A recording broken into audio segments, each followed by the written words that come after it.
This guy awakens the rarest ability possible, an SSS rank power that gives him a brand new random skill every single day. In a world where everyone else is stuck with the same few abilities for their entire lives, this power is completely broken. But things definitely weren't always like this for Lin Qiu. Before that, his only skill was rabbit ears. That's it. No combat abilities, no useful powers, just rabbit ears. So naturally, everyone treated him like complete trash. And one day, things get even worse. A pretty girl with telekinesis powers suddenly decides to have some fun and shoves him straight into the road, just to see how far the rabbit will fly. Unfortunately for him, Truck Kun is already on the way. And yeah, it kills him instantly. But right after his death, something impossible happens. A system window suddenly appears in front of him. SSS rank skill awakened, a broken ability that grants him one completely random new skill every single day. With no other choice, he decides to make use of his second chance at life. He accepts the conditions, and the system generates a random triple S rank skill for him. After that, the protagonist comes back to life in the spot where he was being electrocuted. While the driver is shocked to see that he's alive, Lin Qiu leaps into the air with his new skill that strengthens his legs. He lands on top of the truck, smashing the vehicle to smithereens. Angered by this, the driver rushes towards him to teach him a lesson. However, our hero strikes him down with a powerful kick and sends the guy crashing into the ground. Scared for her poor life, the bunny girl begs the protagonist to stay away from her. Our hero then enhances his fists with his skill and gets ready to send the girl to her maker. After dealing with her, he covers her up with his jacket. He then picks up her phone and sees her viewers calling him all sorts of names and warning him not to lay his filthy hands on her. He uses the opportunity to go on the live stream and tells everyone that he's the boss bunny henceforth. You'd think this guy would at least say something cool. The next day, in a classroom, a couple of girls are talking about how the protagonist showed up in the news. As they confirm that it's none other than their classmate, he walks into the class, wondering what all the fuss is about. The girls quickly gather around him and start asking if it was really him who they saw on the live stream. The protagonist then recalls how he was able to settle matters with the bunny girl and driver. For some reason, he got them to apologize. Not only that, but he also used his skills to make them praise him. Our boy must have been really desperate for that moment. After that, he accesses the system because he hasn't gotten any skill for the day. The robot skips the selection process and gives a skill known as sewing the world. Being a degenerate loser, the protagonist thinks this is finally his chance to score all the hot chicks on the block and make everyone else jealous. However, when he clicks on it, he doesn't see the desired effects he wants. The robot explains that the skill will enable him to plant all kinds of seeds, and they'll flourish under his care. So much for getting hot chicks. Thanks to getting such a useless skill, he starts cursing out the system, making others think that he has gone insane. Someone in the class then calls out to him. He turns to see that it's Li Nan, a prodigy who uses the wind element. The guy offers our hero a job and says that he can make a whole lot of money with it. Lin Qiu tells him to quickly spill the details so he can know if it's really worth it. At the same time, he doesn't know why this bully is suddenly being so kind to him. The dude tells him that the job is at a club that's looking for waiters, and he'll be able to fit right in with his good looks. The protagonist is short of words when he finds out that this guy is stupid enough to suggest that kind of club to him. He flips the table by saying that Li Nan must be a regular spender there, and the dude accepts without thinking about it. Seconds later, he realizes what just happened, but our hero continues to tease the guy about it. Li Nan slams the table out of anger and is ready to destroy our hero for making a fool out of him. However, the teacher comes in and warns the guy about the punishment he will face for fighting in school. With no other choice, he backs down but still keeps an eye on Lin Qiu. After that, the teacher tells them that those with awakened powers will have a special test to determine if they can get into Lingwu University. Upon hearing about Lingwu University, the protagonist becomes very interested in what the teacher is saying. When spiritual energy was restored in Blue Star, it founded Lingwu University, which is a place dedicated to training awakened individuals. Lin Qiu was nothing but a mediocre loser with pathetic abilities back then, but now, he wonders if he stands a chance to get into the school with the help of the system. He raises his hand to ask the teacher a question. However, the man tells him not to bother with the exam because he'll just end up embarrassing the school. Our hero is crushed under the weight of the teacher's words, and the whole class starts laughing at him. Regardless, he tells the teacher that he'll be taking the ability exam. The teacher remains adamant, telling him that he has average skills and he should just protect the school's reputation. This only makes Lin Qiu more angry, and he vows to beat up every single person that has looked down on him. The man offers to give him a shot at the ability exam if he can make it to the top 10 in the citywide exams. Our hero quickly accepts the deal, and his teacher can't wait to see what the results will be. With an unwavering determination, the protagonist swears to get into Lingwu University at all costs. As he rushes out of school, he thinks of how to save up for university fees because of how expensive they are. A car speeds into the vicinity and suddenly stops right in front of him. As the door opens and someone steps out, he wonders who the hell would be interrupting his day right now. Two girls step out of the car, and the blue-haired one refers to him as the bunny. The girl is known as Qin Zhenjin,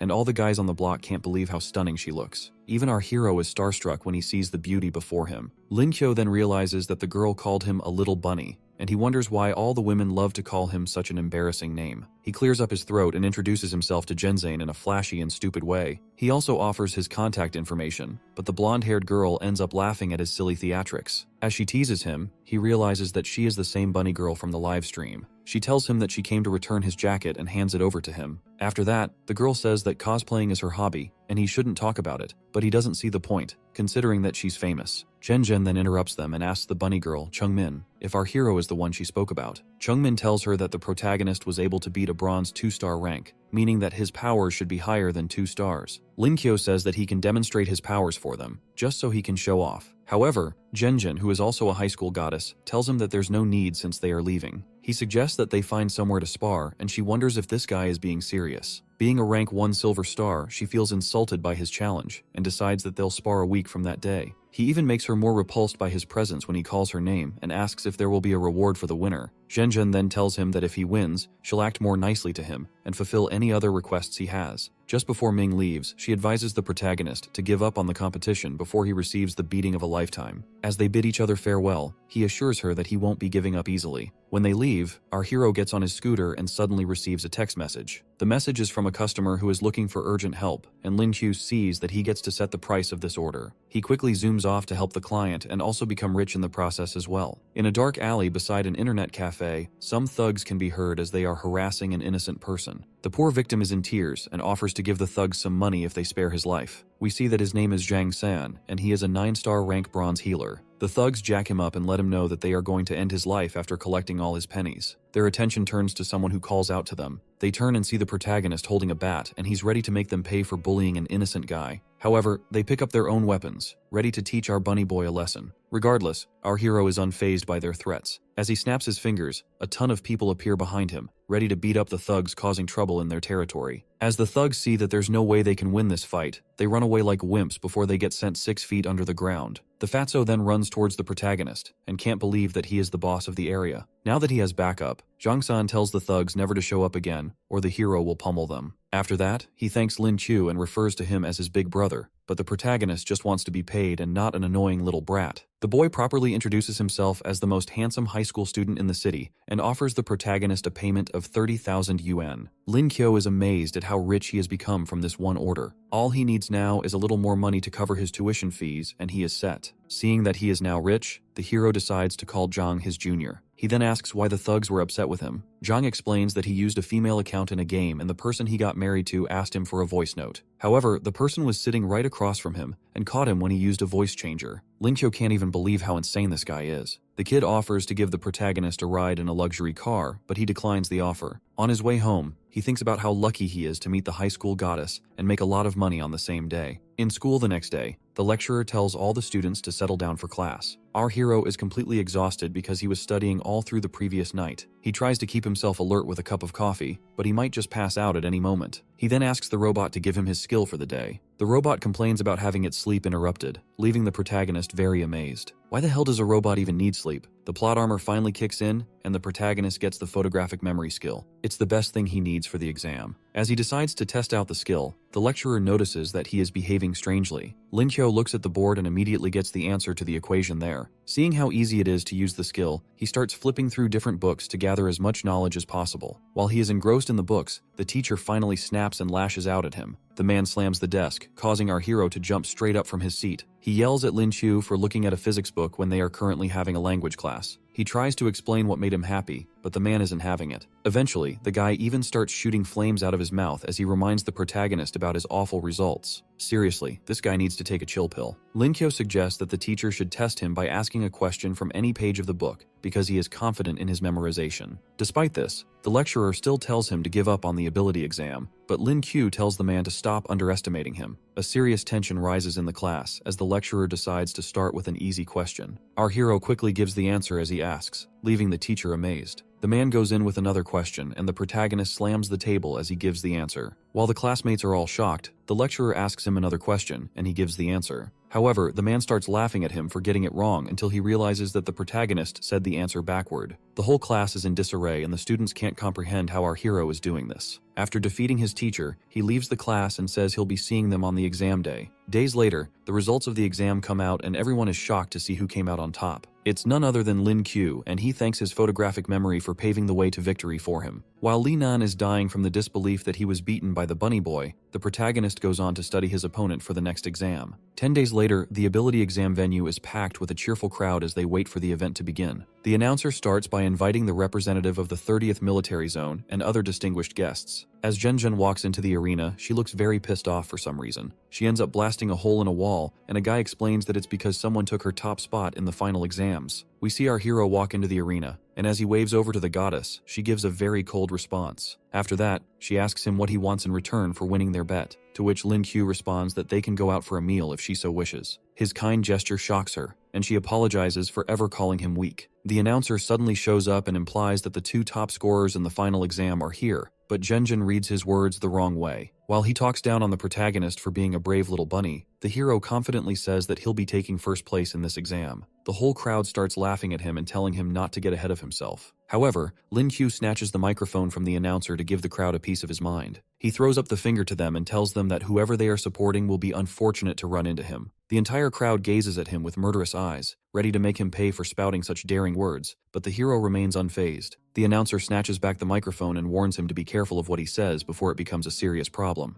The other participants are also furious and can't wait to teach the hero a lesson. Despite their taunts and threats, our hero is still calm. After that, the moderator tells them that the exam will be a 1 versus 1 arena battle, and the loser will be eliminated immediately. The participants check their phones to see the numbers that they have been assigned. Some of them don't look too happy about whatever they've gotten, and they can only hope that their matchups will be easy. The total number of participants turns out to be an odd number, so there will be a bye to allow someone to quickly advance to the next round. The examiners are all praying that they'll be chosen to be the lucky person, except our hero, who doesn't look the least bit concerned. The draw starts, and everyone nervously looks as the numbers spin around the screen. It stops at the number 66, who is none other than our protagonist himself. I mean, who else could it have possibly been? Anyway, this only causes more people to hate him for being such a lucky little bunny. Rather than blame their abysmal luck, they're hating on the hero with the spotlight. With that settled, the competition proceeds to the first round, and the first participants are called up to the stage. Lin Qiu and the rest take their seats to watch and see how this first battle will unfold. As he looks at the matchups on the screen, he sees that the high school goddess is fighting in the first match. In the blink of an eye, the match is over, causing the protagonist to become quite uneasy. Zhen quickly wins her match by turning her opponent into a popsicle. It's no surprise that she's so powerful, considering that she's a silver ice awakener. The protagonist opens up his book and begins to study her skills in order not to lose miserably when his fight comes. 10 minutes later, the next battle that takes place is a deadly and fierce one. Both combatants are going at it with all their might, ready to destroy each other and take home the prize. On the other hand, our hero is tuckered out from watching all the flashy moves because his brain is too useless to keep going. With no other choice, he talks to the robot system and tells it to hand over his skill for the day. He also calls out the robot for being too lazy and not wanting to talk to him anymore. However, the robot says it's because he's a pathetic noob, and it can't be bothered with such a piece of garbage. After that, it grants him an S-rank physical enhancement skill. Lin Qiu is happy to finally have a useful skill, and not the trash ones he's been having. He's also glad that the system isn't as useless as he was thinking. However, the robot warns him to watch his words, or he'll never get anything good in his life again. After that, the protagonist activates his newfound skill, enhancing his muscles by a good amount. His muscles grow to a huge size and ends up ripping his shirt apart. He starts showing off and making everyone else in the stadium quite uncomfortable. After embarrassing himself, the second round of the tournament begins. A second bye is drawn, and he comes out as the lucky winner once again. On the second day of the exam, Lin Qiu still gets the lucky pass and advances to the next round with no effort. On the third day, the same thing happens, and even he is getting tired of being a lucky piece of trash. When a reporter asks how he feels about the consecutive byes, he tells the guy that he's sick of it and can't wait to get some blood on his hands. All the participants are completely fed up with him as well and are so eager to teach the weak bunny a lesson. Li Nan takes the microphone and calls out the protagonist for advancing in the rounds but not having a single fight yet. In order to mess up his lucky streak, the guy decides to withdraw from the tournament, which means that our hero will have to battle it out henceforth. Filled with immeasurable joy, the announcer grabs the microphone from Li Nan and states how the protagonist needs to be crushed in the next round. One of the participants sees this as a good opportunity to put an end to our hero's stroke of luck. The matchups are drawn, and the crowd is rooting for the hero's opponent, Lei Dan, who they are hoping will beat the crap out of Lin Qiu. The protagonist looks over to his opponent, who gestures that this is the end of the road for the bunny boy. But Lin Qiu doesn't understand why everyone is hating on him so much. As the match starts, Lei Dan starts talking trash about how our hero is unlucky to face him. Despite all his trash talk, Lin Qiu isn't fazed and pretty much just wants to get this over with. Being a bronze 8-star lightning awakener, Lei Dan activates his powers with a furious expression on his face. Straight off the bat, he shoots out a lightning bolt at the hero, but Lin Qiu easily dodges the first attack. The bolt strikes the ground, causing a huge destruction at the point of impact. Disappointed by his opponent's lame attack, the protagonist tells the guy that he has only come this far because he faced weaklings. The guy gets even more furious and starts hurling lightning blasts everywhere. Regardless, the protagonist evades every single blast with minimum effort. With no other choice, Lei Dan engulfs the entire platform in lightning, leaving our hero with nowhere to run. Our hero recalls how dangerous lightning attacks can be, considering he almost died to one. Before the attack can reach him, he leaps forward to end the battle before his opponent can pull off any other tricks. As he throws a haymaker, his foe is shocked at how fast he is. Seeing that Lin Qiu has transformed, Lei Dan feels like he will be able to endure the punch coming right at him. However, his hopes are shattered when our hero sends the fool flying into the air with a powerful punch. With that one punch, the guy gets sent out of the ring and knocked out of the competition. After that, the protagonist is declared the winner of the fight. The whole crowd goes wild with the protagonist's unbelievable first victory. Principals of top universities, Jiang Wen and Lu Zhen, are already arguing about who will get to have our hero in their universities. Meanwhile, Lin Qiu goes up against his next opponent, who is a power awakener. After watching his previous fight carefully, Lu Zhen says that the protagonist didn't use any mana, but the other principal thinks it's impossible, given how powerful our hero's punch was. He wonders just how terrifying the hero's true strength is without mana. The next match commences between Lin Qiu and another opponent known as Shen Gui. This foe is a wolf animorph, and his aura looks more menacing than all the others that our hero has faced. The protagonist becomes cautious after seeing the terrifying aura, but Shen Gui is alarmed when he sees how powerful Lin Qiu is. Before the fight can even begin, he falls to his knees and admits defeat like a loser. Just like that,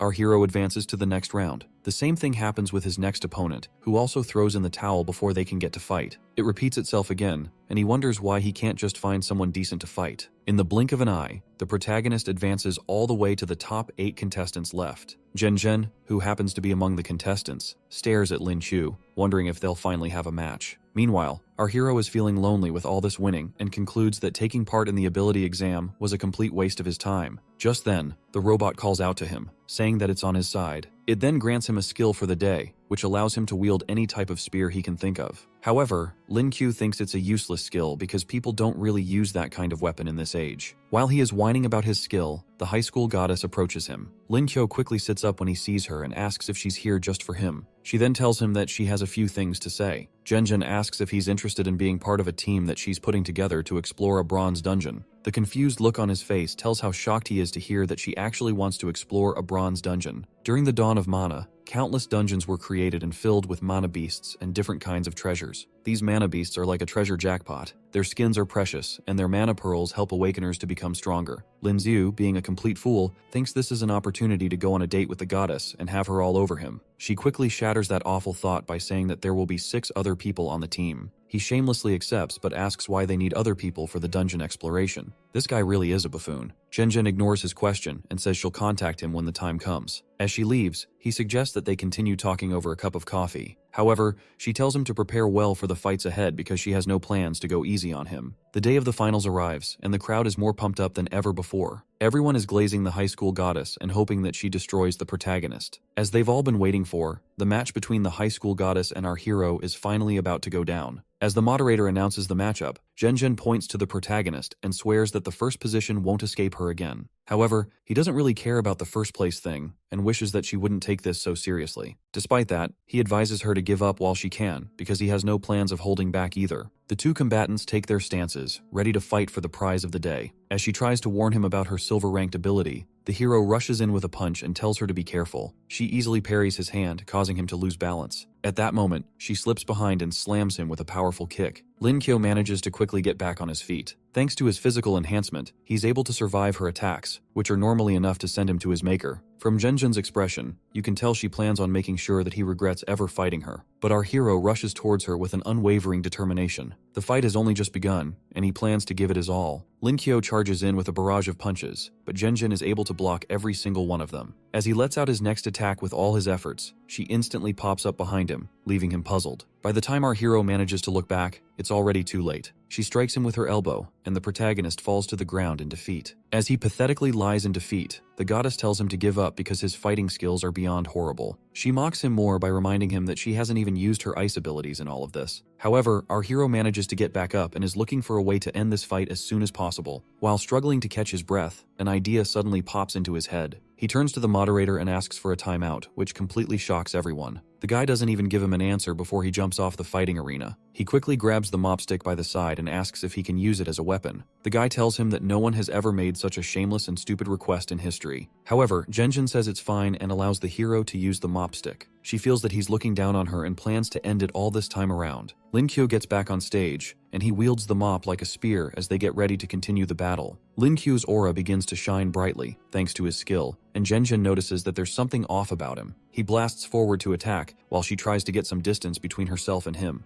As he closes in and attacks her, she manages to evade his weapon. However, his skills activate and turn him into a superior spearman. The goddess swears to kill him, and he tries to apologize for hitting her. Despite his apology, she is not having it. She sends out a barrage of ice spears at him, and he manages to evade them. Feeling enraged, the high school goddess activates a more powerful ability that starts to freeze the whole arena. Our hero notices that his movements have slowed down thanks to the freezing temperature. Caught in a very tough situation, the protagonist sees that he can only stand a chance if he morphs. Sadly, he doesn't even have time to think about that because Genjin keeps hurling ice spears at him. As the ice spears explode at the point of impact, she tells the host to call an ambulance and declare the results. But before the guy can declare her as the winner, our hero emerges from the smoke with his bunny ears and tells Genjin not to run off just yet. He charges at her with his enhanced speed, and she quickly puts on ice gauntlets to defend herself. Linkyo closes in on her and manages to crack her ice armor because of his morphed state. Things are looking very grim for the high school goddess, but she refuses to take second place again. Refusing to accept defeat, Genjin begins to channel more power into her body. Suddenly, she surpasses her limits and advances to a silver 2-star rank. This worries the protagonist because his opponent is bound to get hurt at the slightest mistake. He quickly tells the judge to pause because he feels that she's cheating. The guy explains that advancing to a new rank is not cheating, and the bunny boy is nothing but an idiot. On the other hand, Genjin wonders why our hero didn't attack her while she advanced to a new level. This amuses her, but she tells him to stop messing around and continue their battle. Linkyo takes a defensive stance and gets ready to face her again. She warns that she is much stronger than she was earlier. While doing that, she attacks with stronger abilities. Our hero uses his spear as a pole to save himself from getting turned into a popsicle. Some ice spears still manage to pierce him, and he sees that Genjin's attacks are a lot faster and more powerful than before. He stomps his spear into the ground, but the Genjin's attacks knock him off balance, causing him to fall back to the ground. As if that's not enough, the high school goddess charges up a more powerful ice attack and sends the barrage at her foe. The protagonist tries to endure the cold attacks, but there's nothing much he can do. Despite his physical enhancement, he still doesn't have the mana to withstand such a powerful attack. With no other choice, he lunges straight at her to bring the fight to an end.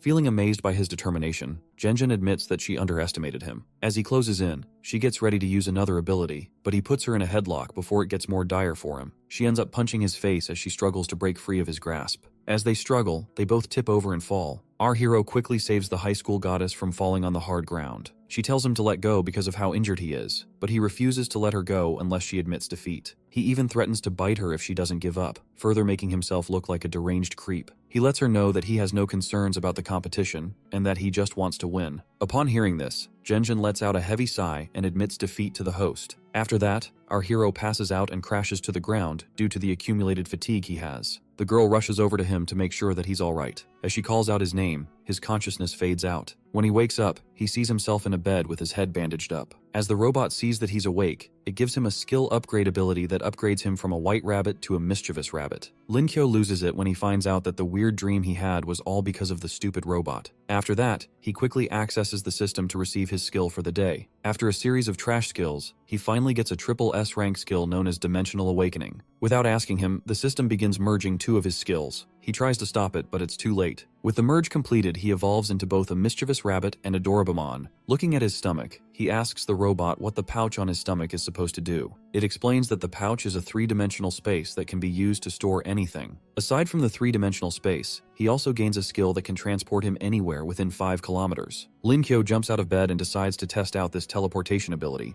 As he thinks of a destination, the door immediately sends him to a random place. As he crashes on the ground, we see that he's in the room of a strange girl. The girl quickly grabs a dagger and asks him how he got there. We see that her name is Lixio, and she's the daughter of the owner of the building. He tries to calm her down and explain himself, but she doesn't give him the chance. Our hero cries out as Likshu gives him more injuries for invading her private space. Despite his injuries, he heads over to a coffee shop the next day to meet up with Jen. She waves over from her table where he sees her with a couple of other awakeners. As he approaches, she sees his injuries and asks if he's alright, since they are about to head out. She then introduces him to the team, starting with Chungmin and Jang San. They both feel bad after seeing his injuries, and the healer even offers to patch him up. After that, he meets a guy known as Zhuang Chung, who is a fire-type awakener. The guy greets the protagonist and commends him on his fight at the arena. Zhenjin tells the hero that there are 2 other members of their team, but they have some things to attend to. She then asks him about the acceptance from Lingwu University, and he says he has already received the letter. Feeling very nervous, the high school goddess also asks him which school he plans to go to. Being a fool, our hero thinks that she's asking because she's interested in him. He tells her that he's considering Lingwu University and asks if she wants to be in the same school as him. This time around, his flirting skills actually work because she admits that she wants to be in the same school. It's mostly because she wants to defeat him and redeem herself. After that, she moves on to more pressing matters and leaves the hero to continue fooling himself. She opens up a book and shows them the ice fox spirit, which will be their target. Due to the fact that ice foxes tend to live in packs, she can't handle it alone. She knows there might be nothing in it for them,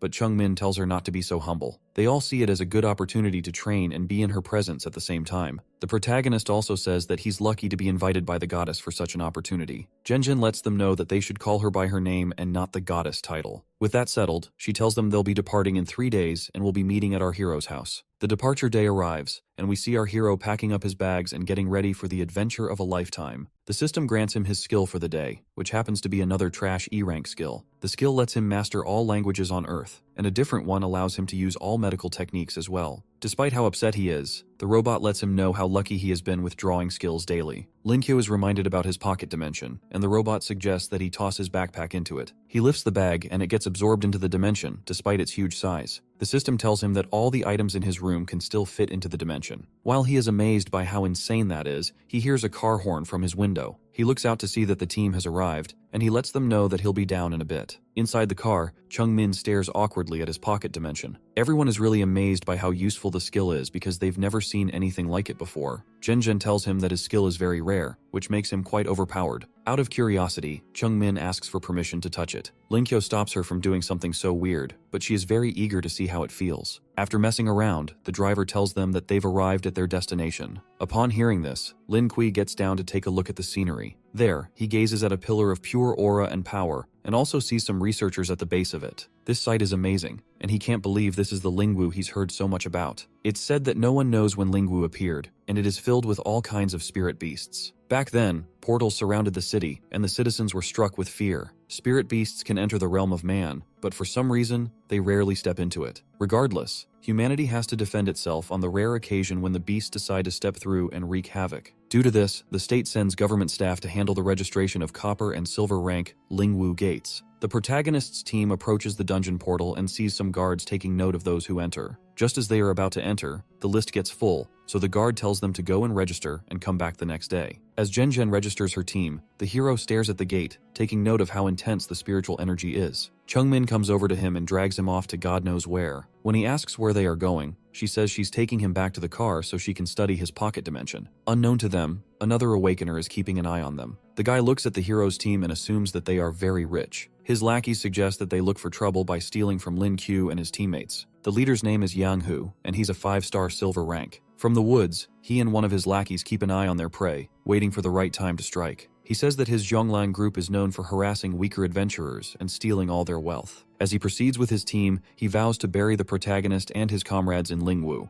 The next day, Lin Qiu and his team go into the gate to start their exploration. They step through and arrive in a green field with vast mountains surrounding the area. The group is completely speechless when they see how large the space actually is. Zhenjin urges them to get going because they still have some days before they reach their destination. As they proceed, she tells Chungmin to keep an eye on their surroundings in case of any looming danger. The bunny girl activates her radar system, which uses echolocation to keep track of her surroundings. With everything set, the goddess tells her team to move out. Meanwhile, the Xionglang group is close by and keeping an eye on them. The leader tells his men to stall since they are still in an open area. He plans to wait until they get into the forest, where he can easily ambush them. While the team walks through the grass plains, they come across some majestic mythical sheep. They get into a fierce fight with the beast but easily overcome them. The protagonist tells his teammates that the sheep fur is worth some money and they should stop burning it up. After that, they search around for anything valuable, and Chungmin comes across 2 gems. Suddenly, a pack of wolves approaches them from higher ground. Genjin tells her people to prepare themselves, but they shouldn't be the first ones to attack. The wolves are known to become stronger when their comrades are injured. Our hero then brings up a suggestion to attack the leader of the wolf pack, but she tells him that the wolves are tricky, and their leader won't be caught fighting among them. Seeing how difficult the situation is, our hero opens up his teleportation door to go find the pack leader himself. He tells his comrades to stay put and wait for his return.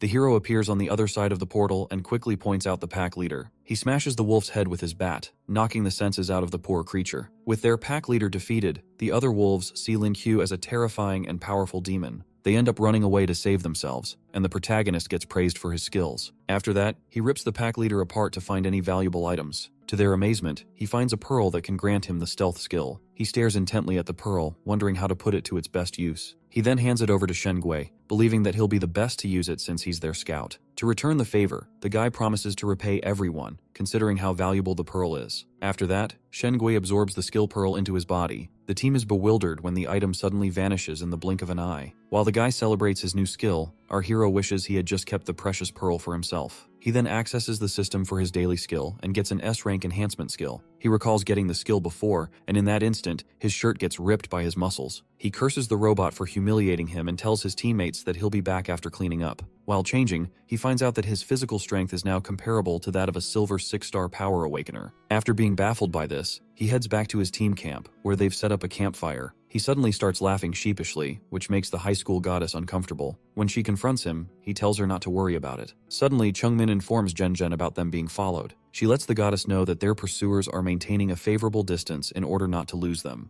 Genjin warns her comrades about a group that specializes in hunting others inside dungeons. Since wounds and death are normal inside a dungeon, the murderous group finds it easy to kill others and plunder their loot. She also tells them that their pursuers will most likely attack once they get into the forest. The protagonist assures her that he'll be there to protect her, but she brushes him off and tells him just to be prepared for the attack. The next day, our hero draws an E-rank taming ability. This puts off his mood because he was looking forward to an awesome skill for the day. Suddenly, he hears Genjin screaming and turns to figure out what's going on. When he heads out, he sees 2 giant serpents causing panic among his teammates. An overwhelming fear strikes him as he stares at the monstrous beast. Through his newly acquired taming skills, he sees the monster's dangerous traits. He rushes to his teammates and tells them to retreat and not fight the serpent. At that moment, the monster spits its venomous poison at them, but they are able to jump out of the way in the nick of time. Genjin then tells Dianlei that they'll be attacking the monsters from afar in order to avoid their poison. The two of them send out a combination of lightning and ice attacks at the beasts. They manage to overwhelm the serpents with their attacks and fatally wound them. Moments later, the beasts fall to the ground in utter defeat. As our hero moves to harvest whatever resources are inside the monster, they notice a strange movement inside it. He tells his teammates to wait and keep their distance while he gets closer to whatever is moving inside the serpent. He slices open the sack, and a strange creature known as a grassland marmot jumps out of it. While the guys can't make sense of why a marmot showed up, the girls see it as a very cute creature. The marmot jumps on Lin Kui's shoulder, making him quite uncomfortable and scared. Realizing that our hero is of no use, the creature jumps onto the high school goddess, cuddling her. The protagonist is pissed by this but continues to slice open the serpent to look for more items. In the process, he finds 2 mana pearls. The marmot shows its interest in the pearls, but our hero has no plans of handing them over. He then notices that the creature is trying to make a deal for the mana pearls, but he doesn't buy it. With no other choice, the creature snatches the pearls away. Lin Ku's comrade tries to console him, but our hero can't stop thinking about how much money he could have made. On the other hand,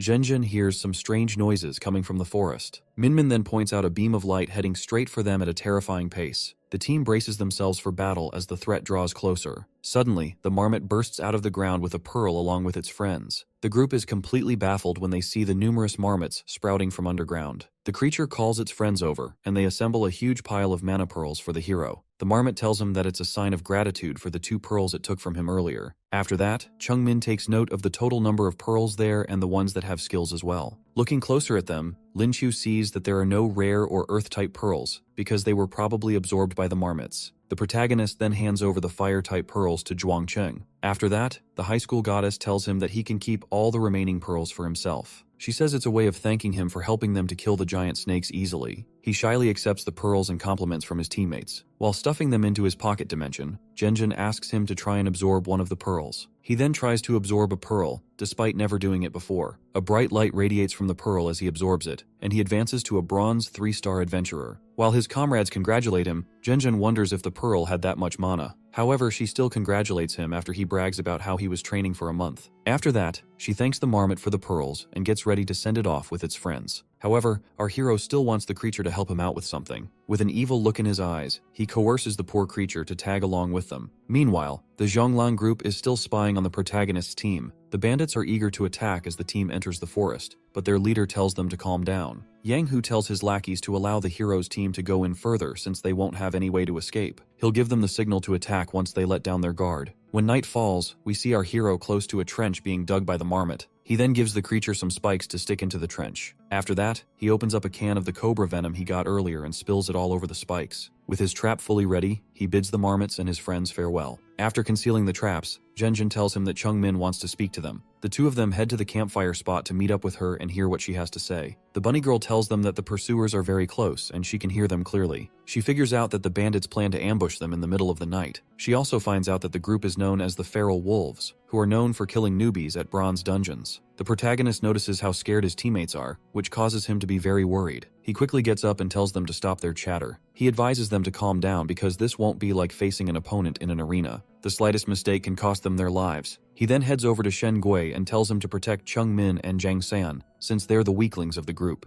Meanwhile, Zhen is amazed at how good the hero is at being a leader, unlike her, who immediately becomes nervous. After telling the two weaklings to keep themselves safe, Lin Qiu moves to address the high school goddess. However, he ends up flirting with her and trying to act like a savior. She laughs at him but surprisingly says that she'll be counting on him. When midnight falls, the bandit group slowly approaches the tents of our hero's team. Yang Hu tells his lackeys that it's time for them to hunt their prey. As they get closer, the leader orders his men to split up and surround the tents. With the orders given, the men quickly head out to surround their targets from all directions. Meanwhile, one of the guys feels like Yang Hu is making a deal of the whole operation. At that moment, he suddenly walks into our hero's trap and falls into the trench. The wooden spikes impale his body and give him a quick death. Before Yang Hu figures out what's going on, he sees that most of his men have fallen into the traps. As he orders them to regroup, one of the lackeys reports that 2 men are already dead. Someone else got severely injured and doesn't look like he'll make it. As the leader curses at the situation, Lin Qiu and his group emerge from their tents. Yang Hu quickly admits that the protagonist had him fooled, but he plans to end everything immediately and send them to their maker. However, our hero raises his hand in the air and snaps his finger, signaling the rest of his comrades. As the bandits look at the incoming attack from above, trails of fire and lightning strikes where they are. Zhuangcheng and Shen Gui appear and charge up their spells to attack. The bandit leader notices that they've been ambushed and tells his men to spread out,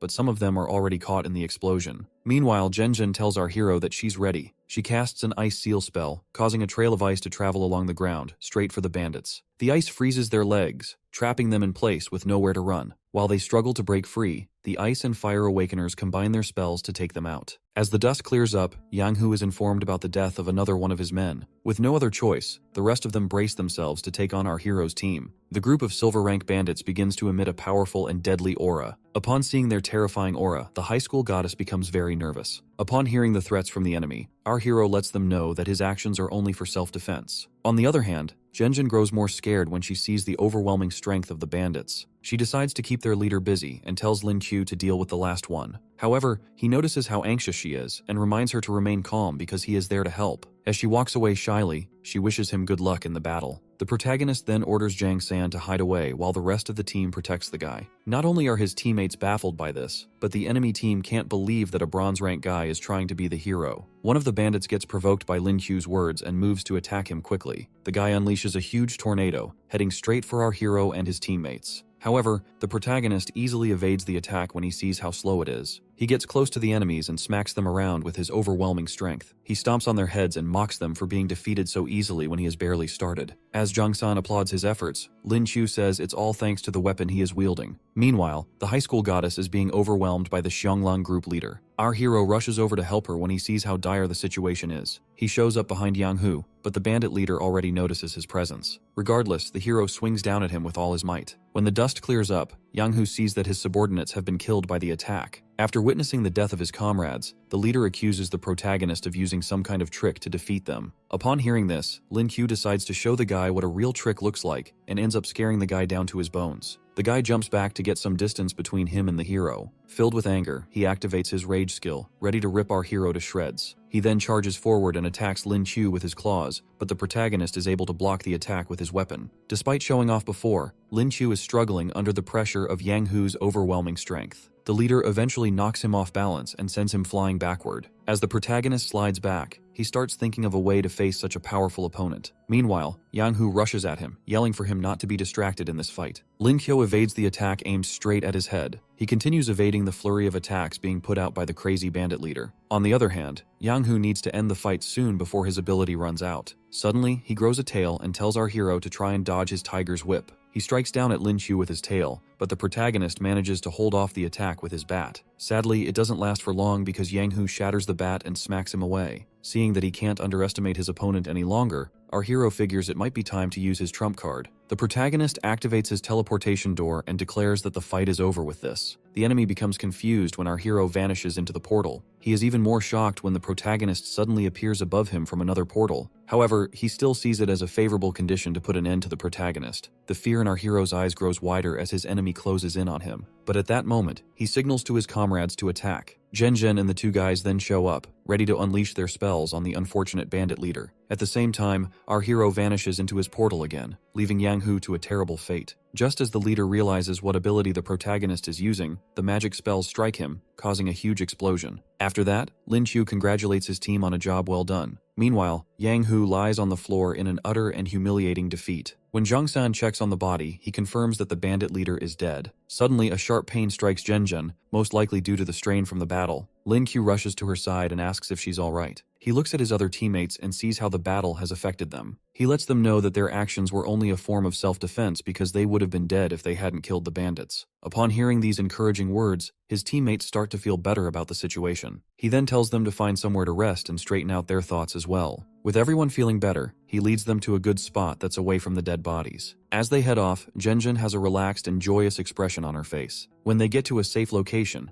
Lin Qiu tells his teammates to get some rest while he and Zhangsan keep watch. He then gets his injuries healed by their support and thanks him for it. The guy says that our hero is more amazing, but Lin Qiu tells him not to be so humble because he's their best support. Suddenly, Zhenzhen shows up and tells the guy to get some rest while she and the protagonist keep watch instead. With her alluring looks, she tells them that she wants to discuss something with our hero. Zhang San quickly heads out and leaves our hero to talk with his crush. As Zhenzhen sits down beside Lin Qiu, he starts feeling very nervous and shy. Wondering what she wants to talk about, he looks at her, and their eyes lock on each other. He starts feeling embarrassed and kindly asks her not to stare so much. However, the high school goddess laughs at him and calls him a shameless man for his words. She then glances over at him again and admits that he looks quite handsome. However, our hero becomes very flustered because Zhen wouldn't compliment him like that on a normal day. While extending a helping hand, she lets him know that she's serious and recalls all the brave deeds he did that day. She even tells him that he acted very cool, leaving Lin Qiu even more baffled by her words. In the heat of the moment, he grabs her hand and asks if she has a boyfriend. That's quite a leap of faith he's taking. Regardless, his question ends up making her very confused and flustered. She quickly snatches her hand back and asks Lin Qiu why he's asking such a question. The protagonist tells her that he was wondering if she wanted him, considering all the compliments she just gave him. Zhenjin lets him know that she has high standards and will prefer someone who is better than her in all aspects. She refuses to admit defeat and says they'll find out who is the best between them in the coming exams. Feeling very confident and eager, our hero then asks her what she'll do if he beats her during the exams. He asks her to be his girlfriend if he wins, but Zhen tells him to keep wishing. While they're talking, they get interrupted by other guys who have come to take the night shift. The protagonist bids the goddess farewell, but she is too upset at him to respond. The next morning, Lin Qiu wakes up and immediately draws his skill for the day. Luckily for him, he acquires an S-rank mana enhancement skill. With this, he manages to advance by 2 levels, making him a bronze 5-star. When he asks the system to make him a silver rank, it gets pissed off at his outrageous request. After that, he heads out of his tent to meet up with the rest of his team. Zhang San, who is shocked to see him, notices that our hero's mana has gone up significantly and asks if he has already advanced. While being distracted, the healer ends up cutting himself with a knife on the table. His teammates rush to his side to make sure he's alright, and Chung-min tends to his wounds gently. After that, he turns his attention to Lin Chu, saying that it's weird for him to advance twice in one night. The other guys hear this and are completely taken away by such an impressive feat. As he tells them to stop teasing him, Min tells them to get ready to defend against an incoming attack. They look ahead and see some people running away from a huge group of mana beasts heading straight for them. Upon seeing the wild creatures, our hero becomes quite scared and nervous. Looking closer, he sees the wild monkeys about to clamp down on an innocent girl. He shields his teammates from the wild beasts momentarily, and then they start running away as the monsters charge at them. One by one, they start to get tired from running around and can't keep up the pace for much longer. Seeing that there's no use running any longer, Shengui stops and decides that they should fight the monkeys. The wild beasts quickly close in on them, leaving the team with no other choice than to fight. As the protagonist cracks a stick to use as a weapon, Zhenjin tells him to kill her if they lose. Chung-min would also rather die if it gets bad, but our hero assures the girls that he'll protect them no matter what. He charges forward to stall the monsters so that the girls can charge up their strongest spells. As soon as he gets in the midst of the monkeys, they quickly set their sights on him. However, he smacks them around with his brute strength. Despite beating up a lot of them, more of the monkeys continue charging towards him. The situation gets worse as Zhenjin notices more beasts charging towards them. A monkey pops out of nowhere and reaches for her, but a huge blast suddenly goes off. She suddenly sees the protagonist holding off the monkey that nearly had her some seconds ago. Lin Kyo smacks the hell out of the beast and kills it. Unknown to him, another beast sneaks up on him from behind. While the hero's guard is down, the monkey slashes his shoulder, leaving him wounded. Zhenjin then tells him to step aside because their spells are ready. As he gives them space, the girls release very devastating spells at the monkeys. The impact causes a huge explosion that shakes the very foundations of the forest. With that, the ravenous monsters are easily defeated, but Min senses another wave of mana beasts coming at them. As the dust clears up, they see another set of monkeys being led by a huge golden gorilla, who they assume is the leader. With their resources and stamina completely drained, the team finds themselves in a dire situation. Chung-min starts crying and saying that she doesn't want to die like this. Chang-san is moved by the girl's tears and decides to do whatever it takes to save her. He brings out his phone and suddenly starts typing something. He then yells for someone known as Zhao Si to reveal himself as he clicks the send button. Out of nowhere, a man suddenly appears on the battlefield and refers to the healer as his master. Zhao Si faces our hero's team with a cigarette in his hand as they wonder just who exactly he is. It is revealed that the guy is a gold rank awakener with an ape animorph ability. His master then calls him out for stealing the cigarette and orders him to defeat the monsters quickly. The guy takes off his jacket and activates his ability, releasing a deadly aura in the process. When Jung-san's teammates ask about the guy, he tells them that Zhao Si is his family's manager. With his ape ability, Zhao Si charges forward to defeat the monsters that threaten his master. As Zhao Si closes in on the apes, the ape leader tells the runts to stand back while he deals with the awakener. The beast charges straight at the awakener and attacks, but the guy easily grabs the ape's arm. He then slams it all over the ground, leaving the weaker apes completely terrified and hopeless. After that, Zhao Si tosses their leader into the midst, where he lies on the floor in utter defeat. As if they haven't suffered enough, the guy's menacing shadow stands over them like a merciless god. He lets out a terrifying roar, causing the weak apes to flee for their lives. As the monsters run away, our hero admits that gold rank awakeners are quite scary. With his job done, Zhao Si informs his master that he'll be leaving. The guy takes off into the sky as they bid each other farewell. Min then asks their healer if Zhao Si has always been close to them, and he confirms it. He also says that Lei Dan's family also wanted to send an escort, but they concluded on only Zhao Si. He then apologizes for not informing Lei Dan about the decision earlier. Lei Dan admits that if they knew someone was protecting them, they wouldn't have gone all out with their training. Thanks to the training from the past few days, he suddenly advances to the next rank. Not only him, but Min also advances as well. Seeing the situation,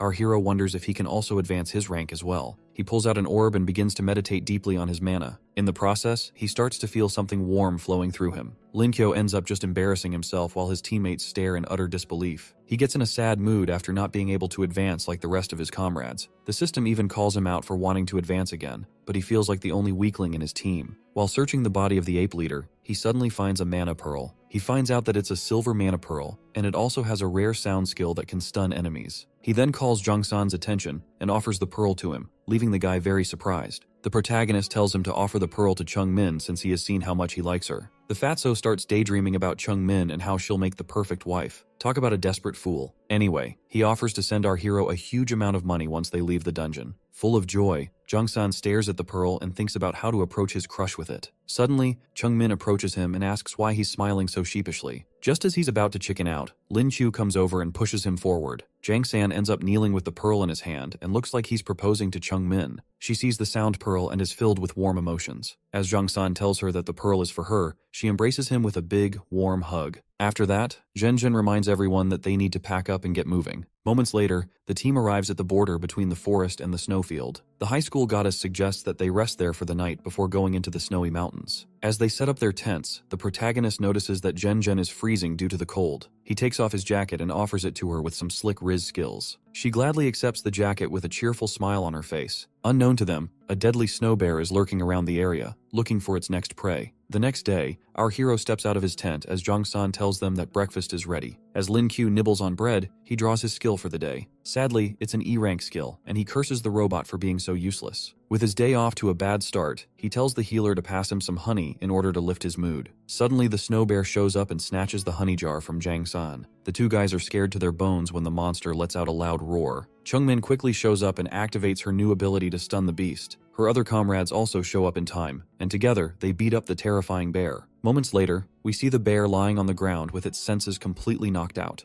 Zhen compliments Chung Min on her awesome stun ability. As she informs them that they'll be reaching their destination that day, our hero gets ready to harvest the goods from the monster. Zhen lets him know that they need to get going, and he tells her that he's almost finished. Lin Qiu then decides to stuff the bear into his pocket dimension, making the goddess think that he has lost his mind. However, he tells her that it's not heavy for him at all. 3 hours later, the team finds themselves close to the fox den. With her echolocation, Chung Min senses the number of monsters nearby and tells her teammates to remain cautious. Something suddenly moves around them, and they turn to find out what it is. A cute baby fox then reveals itself, which makes the girls completely fall in love with the fluffy creature. The protagonist sees that the fox is easy to tame, but when its kin is harmed, it pursues its target endlessly. Considering that Zhen wants the creature's skill pearl, he is worried about her fondness for the creature. He calls her attention and tells her that dealing with the creature won't be so difficult. However, she doesn't seem too happy to bring harm to the cute fox. Regardless, our hero asks if she needs help with it. Zhen looks down at the innocent little fox in her arms and decides it's better to let the creature go. She feels she'll be just as bad as the previous assailants if she kills the fox. Being able to meet such a gentle mana beast is enough for her. Her comrades are all happy with her decision and expect nothing less from her. As she signals her comrades to leave, the protagonist quickly stops them. They suddenly see two large foxes approaching them. The creatures let out a loud and ferocious roar. The protagonist assumes that the monsters must be angry because they think that the humans took their child. However, the little fox walks up to its parents and calms them down by explaining the situation. The giant fox then gives the hero's team a gentle smile. Lin Qiu and his comrades are glad that the situation didn't get worse than it was. Thanks to his E-rank skills relating to animals, the protagonist approaches the foxes to see if he can get a skill pearl from them. He offers to give the fox something else in exchange for any mana pearls it may have. He finds out that the foxes have a mana pearl and will give it to him if he helps them defeat their natural enemy. How is this guy even talking with them? He swears to defeat any creature that would bring harm to such cute foxes,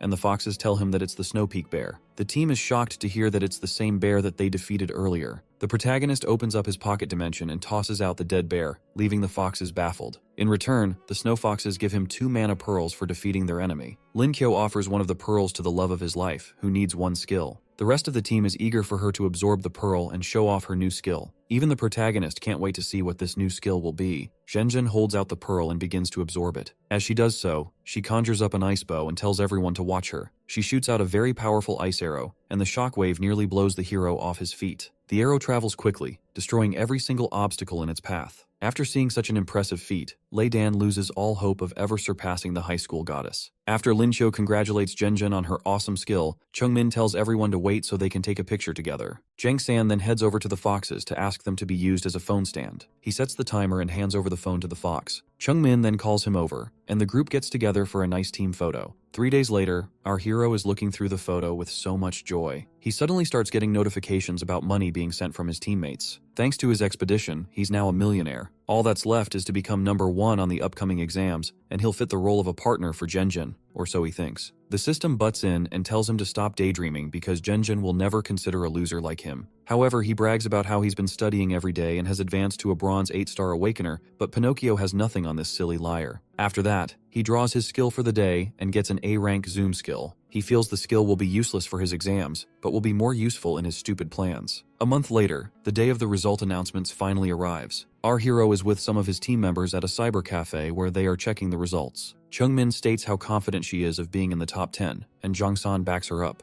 On the other hand, Zhenjun takes the mouse from our hero as the announcement time arrives. A boiling rage fills her up when she sees the results. She then asks Linqiu how he was able to get such a result. The protagonist looks closer at the screen and sees that he got full marks for every subject. Jongsan can't believe how inhuman Linqiu is, and the hero starts feeling very proud. He then heads over to see Zhenjun's result, but she tells him to forget it, and immediately admits that our hero has defeated her. The other guys can't believe how easily the goddess admitted defeat. After that, the hero starts showing off his riches and asks her when he can ask her parents for her hand in marriage. Zhenjun quickly calls him out for being a shameless idiot. He ends up pissing her off and getting his heart crushed, but Zhang San tries to cheer him up. Later on, Zhang San says they'll be meeting in 2 weeks to travel to M City together. The day before the departure, our hero does the last bit of packing up his luggage. He starts wondering if he'll ever return to this room where he's lived for the past 2 years. The system is shocked to see how sentimental he is, but he just tells the robot to give him his skill for the day. After doing the draw, the system gives him a mana enhancement skill again. As Linqiu recalls that he can increase his mana with this skill, the system immediately starts applying the ability. He tells it to stop because he feels he will soon advance to the next rank, so he doesn't see the need to use the enhancement now. The protagonist then starts meditating to try and advance his rank again. He adds a silver mana pearl to the items he's using and successfully advances to the bronze 9-star rank. With a successful advancement, he tells the system to go ahead with the mana enhancement. After using the skill, he easily advances to the silver 1-star rank, making him even stronger. With this, he gains a skill that allows him to pull or control items from afar. He decides to try it out to see just how awesome the ability is. With his sights on his backpack, he tries to bring the bag close to himself. Sadly, he ends up running out of mana and the bag barely moves an inch. The robot laughs at him and says that he's lucky that the bag even moved a bit. It will take a lot of training for him to master it, but our hero refuses to back down and continues trying to move the bag. The next day, his landlord's daughter sees his room door open, but she doesn't find him inside. She reads the letter he left behind on the table, telling her about his departure to go and study in Magic City. She then opens the envelope beside the letter and sees a ton of money in it. Lixiu wonders how the protagonist was able to acquire so much money and hopes he didn't commit a crime. Meanwhile, our hero is already on a train with his friends, and Zhenjun is worried that he might catch a cold. When he gets a call, he picks up the phone, only to hear Lixiu screaming in his ear like a banshee and asking if he did something wrong. He tells her that it's all right and that he earned all the money legally. After that, she tells him to study hard and improve his foundation with hard work. Lixiu also tells him to introduce her to his girlfriend if he ever manages to get one. When the train arrives at Magic City, our hero tells Lixiu that he has to go. On their way out, Jung-sun remarks on how the hero's family must really care about him. The scene shifts to the bubbling town of Magic City, where we see a lot of people going about their daily business. A certain old man who is seen walking around is revealed to be Lu Zhen, Magic City's vice principal. He sees the hero with his friends and calls them over. He tells Lin Qiu that he knew they would come to his university and compliments them for their talents. The old man senses something off and notices that the protagonist is now a silver rank awakener. He tells the hero to come to his office once he's done with the registrations. However, our hero feels bad about being called to the principal's office on his first day. Later on, one of the staff members shows Lin Qiu and Zhang San to their room.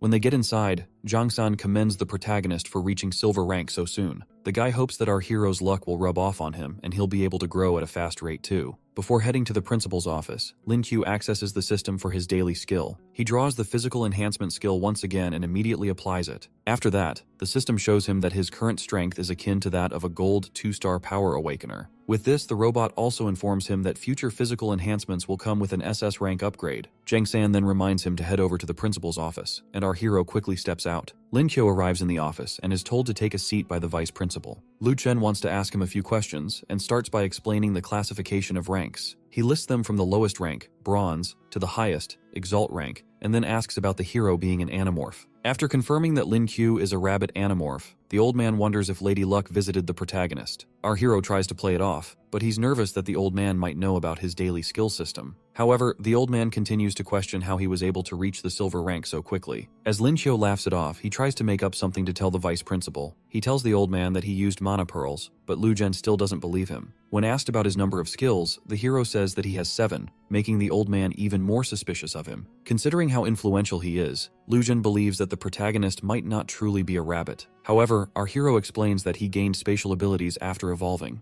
Upon hearing this, Lujin is completely baffled. He didn't think that animorphs could evolve into other ability types. Linkyo then reveals his luggage from his pocket dimension, proving that his skills are actually true. After inspecting the luggage, the old man tells him that he has definitely come to the right university. He says it's because the principal, Ouyangze, is the only known true Valiance Awakener in the country. The protagonist gets really excited when he hears that the principal is also a spatial awakener, but he isn't at the school at the time. After that, Lujin asks if any others know about our hero's evolution, to which Lin Q responds that it's just his friends. The old man then tells him to make sure that his friends keep this a secret. Suddenly, the vice principal tells Lin Q to punch with all his strength. After seeing how good his physique is, the old man wants to test out his strength. Our hero charges up all the strength he can muster and lands the most powerful punch on the man. As the dust clears, he asks the old man if he's alright. Meanwhile, Lujin is nervously sweating with his feet planted firmly on the ground. After confirming that his physique is at the gold rank, the vice principal threatens to take the repair money out of Lin Q's scholarship. Moments later, he decides to give our hero a spot at a competition the following month since he has a gold rank physique. Despite the old man explaining how prestigious the exam is, Lin Q refuses to partake in it. He tries to persuade the protagonist more by mentioning the cash prize of the competition. Upon hearing the amount, our hero shamelessly agrees to do his best. As the hero walks back into his room, Jang-san welcomes him and mentions that their roommates have arrived. Lin Q struggles to hold in his laughter once he sees the guy with green hair. The guy's name is Zhang Hongyang, and he's a bronze 9-star awakener. After mocking the guy, our hero turns to the other person in the room and assumes that he's the father of the green-haired kid. The older guy walks up to him with an intimidating aura, and Jang-san explains that he's also one of their roommates. Regardless, the protagonist doesn't understand how this guy looks so much older than everyone else. After joking around, Hongyang suggests that they find out who is the oldest among themselves. They all bring out their IDs, and sadly for the rest, Lin Chu turns out to be the oldest person in the room. Hongyang is beyond pissed off when he sees this, and decides that the rest should refer to him as number 2. Someone passes by their room and informs them that the counselor has asked them to gather in a class. They all head out together and arrive in the classroom. As they approach the seats, the other students are shocked to see something. The old roommate quickly explains that he's also a student, but the others have already gotten the wrong impression of his looks. A lady walks up behind the protagonist and tells them to take their seats. Her name is Han Junning, and she's an 8-star Platinum Awakener. She introduces herself as the counselor to the class and tells the students to come meet her for any help. After that, she says the reason for the gathering is for them to select a class representative and introduce themselves. She gives an example by introducing herself as a 9-tailed fox animorph and stating what she likes. After that, she tells the students to start with the introductions and picks Jung-san to go first. The guy introduces himself normally and lets everyone know that he likes Chung-min. After Junning laughs off his direct approach, our hero introduces himself next. The counselor then tells the class to take a good look at the rabbit animorph who got a perfect score on the exams. Some students start gossiping about him, wondering if he got into the university with just his exam scores. However, the protagonist decides to ignore all the bad talk about him. When the students are done introducing themselves, they move on to selecting a class representative. Junning explains how all of them are special and says that she has selected 4 silver rank students to be candidates. They are Zhenzhen, Linqiu, Ouyangqian, and Sima Yan. She calls them out and gives each person 2 minutes to speak and try to win the votes of their colleagues. Sima Yan, who's an eagle animorph, decides to speak first. He introduces himself first with the usual formalities. Then he tells them that he's been a class representative since his elementary school days and kindly asks for their votes. However, some people aren't impressed by his speech. The protagonist goes next, but he doesn't look very enthusiastic about it. He outrightly tells everyone he doesn't want the position and persuades them to vote for Zhenjin instead. The counselor thinks he's just a troublemaker, but calmly gives the microphone to Zhenjin. The high school goddess just asks everyone to vote for her and hands back the mic. As expected, her friends are all cheering for her. After that, the microphone goes to the last person, Ouyangqian.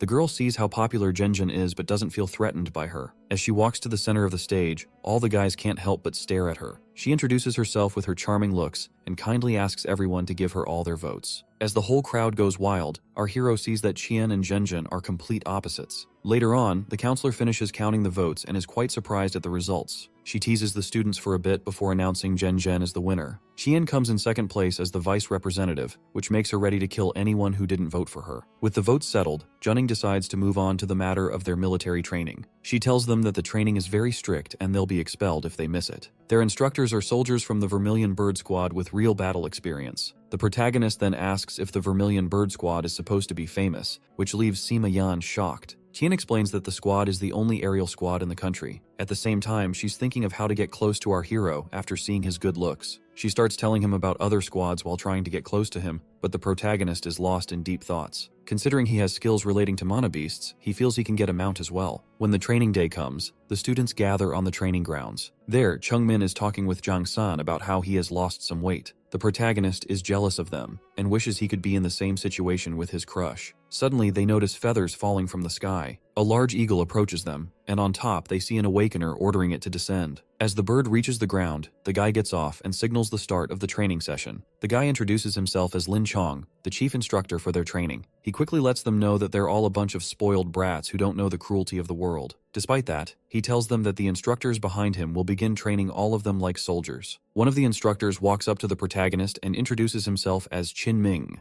Our hero goes ahead to make fun of both the guy's name and the chief instructor's name. Seeing how full of energy the students are, Qin decides to teach them a lesson with the first task. He tells them to start by running 10 laps around the field, and no one is allowed to use mana. This quickly wipes the smile off their faces because they can't believe how brutal this first task is. The students quickly get on the field and start running while their instructor watches over them. As he expects, some students start falling off after running just 5 laps. He takes note of how everyone is doing, but the protagonist seems to pique his interest after seeing how relaxed he is. Qin doesn't understand how Lin Qiu is staying ahead of the group despite being a useless animorph. Even Zhenjin and Qian are getting pretty exhausted already. Our hero is worried that his crush can't really keep up for much longer. He decides to fall back and lend her a helping hand around the tracks. However, Zhenjin refuses his offer and tells him to go ahead. On the other hand, Qian seizes the opportunity to get close to the protagonist. Still, our hero isn't interested in her, and Zhenjin seems ready to send the girl to the afterlife. Lin Qiu continues running and tells Zhenjin to let him know if she needs any help. By the 9th lap, Sima Yan looks like he's about to drop, but his pride won't let him lose to our hero. Despite the fact that Yan uses all his strength to stay ahead,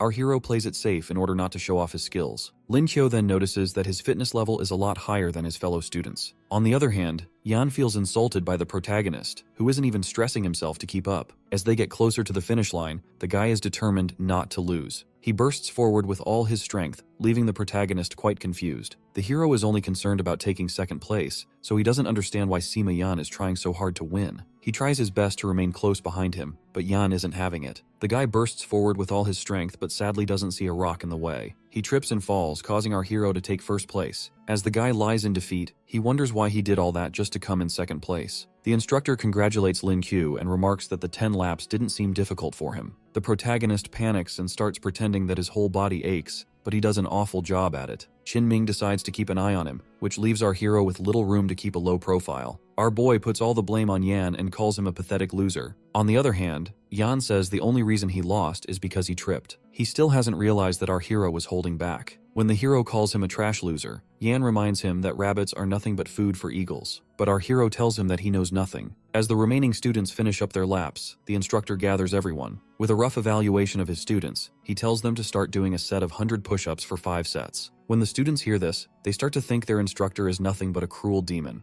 Qin tells them to start immediately and to keep count so that he can hear them. As the students get into position, they are warned not to skip anything, or they'll be given an extra set. Sima Yan feels he'll be able to win this task since push-ups are part of his regular training. However, he gets crushed when he sees our hero doing push-ups at an inhuman speed. Lin Qiu thinks there's no need for him to hide his strength any longer, so he might as well go all out. The instructor sees how impressive our boy is and decides to keep a closer eye on him. The students are completely exhausted when they finally finish their sets. They all complain about their instructor being a demon and how they can barely move after that intense session. Qin gives his students 2 hours to rest before they move on to their afternoon session. Seeing how depressed they are, he decides to give them a chance. He'll reduce his power to their level, and if someone can beat him, the person gets to skip training for the month. Sima Yan then asks the instructor if he's positive about restraining his power level. When the man confirms it, Yan accepts the challenge. The protagonist asks if they're allowed to use weapons, and the instructor agrees. When he mentions that he wants to use a killer weapon, the instructor reminds him that guns are not allowed. Our boy might just be crazy enough to pull a stunt like that. However, he lets the man know that he plans to use a spear. After that, they leave to run later for the challenge. Meanwhile, in the observation room, the vice principal tells Lin Chong that our hero is a promising student currently. After hearing about how he fought the old man, the chief instructor becomes more interested in seeing Lin Qiu for himself. After that, he guarantees the old man that he will complete the mission given to him. When Lu Jin tells him to get his scar healed, the chief instructor says that he won't until he pays back the culprit. The scar is a reminder of the pain he experienced at that time. The old man is worried about him and hopes that he finds the culprit soon enough. On his way out, Lin Chong tells the vice principal that he has found some clues and it won't be long before he exacts his revenge. When the time for the afternoon session comes, we see our hero searching for something. When Jung-sun approaches and asks what he's doing, Lin Chu says that he's looking for an appropriate weapon. The hero recalls that he broke the last weapon that was given to him. Suddenly, Zhao Si appears out of nowhere with a weapon in his hand. The guy hands the spear to the protagonist and tells him to use it. After seeing how awesome the weapon is, he thanks Jang-san for the gift. His friend as well is glad that he likes the spear. They head back to the training grounds where their instructor is about to take on the first challenger. Sima Yan walks up to the instructor as the first challenger. He states that he is an eagle animorph and wishes his foe a good fight. Qin Ming recalls sparring with these types of animorphs and asks his opponent to transform before they start the fight. Yan quickly activates his ability, morphing his hands into majestic wings. From there, he takes to the skies and comes hurling down with a powerful slash attack. Meanwhile, the protagonist thinks the guy looks so cool while being able to fly and attack. The instructor hardens his body with metal and blocks the guy's attack. Feeling frustrated, Yan tries a different attack, but it still gets blocked by the instructor. On the other hand, our hero sees that the instructor's confidence comes from his rare metallic defensive abilities. As the dust clears, the Eagle Boy sees that his foe is completely unharmed. Qinming sees that the guy is almost out of mana and asks if he'll admit defeat. With no other choice, Sima Yan sadly admits defeat. When the instructor calls for the next challenger, Chen walks up to take him on. Qinming takes his stance and signals for the fight to begin. The girl shoots out a fireball, but the instructor is confused as to why the attack is slow and less powerful. He then decides to rush forward to take the offensive approach. He walks right into the girl's trap, and Chen starts hurling a barrage of fireballs at him. The instructor is caught off guard but still manages to put up his defenses, protecting himself. On the other hand, the girl charges up another spell and unleashes a huge fire tornado, nearly turning the instructor into a barbecue.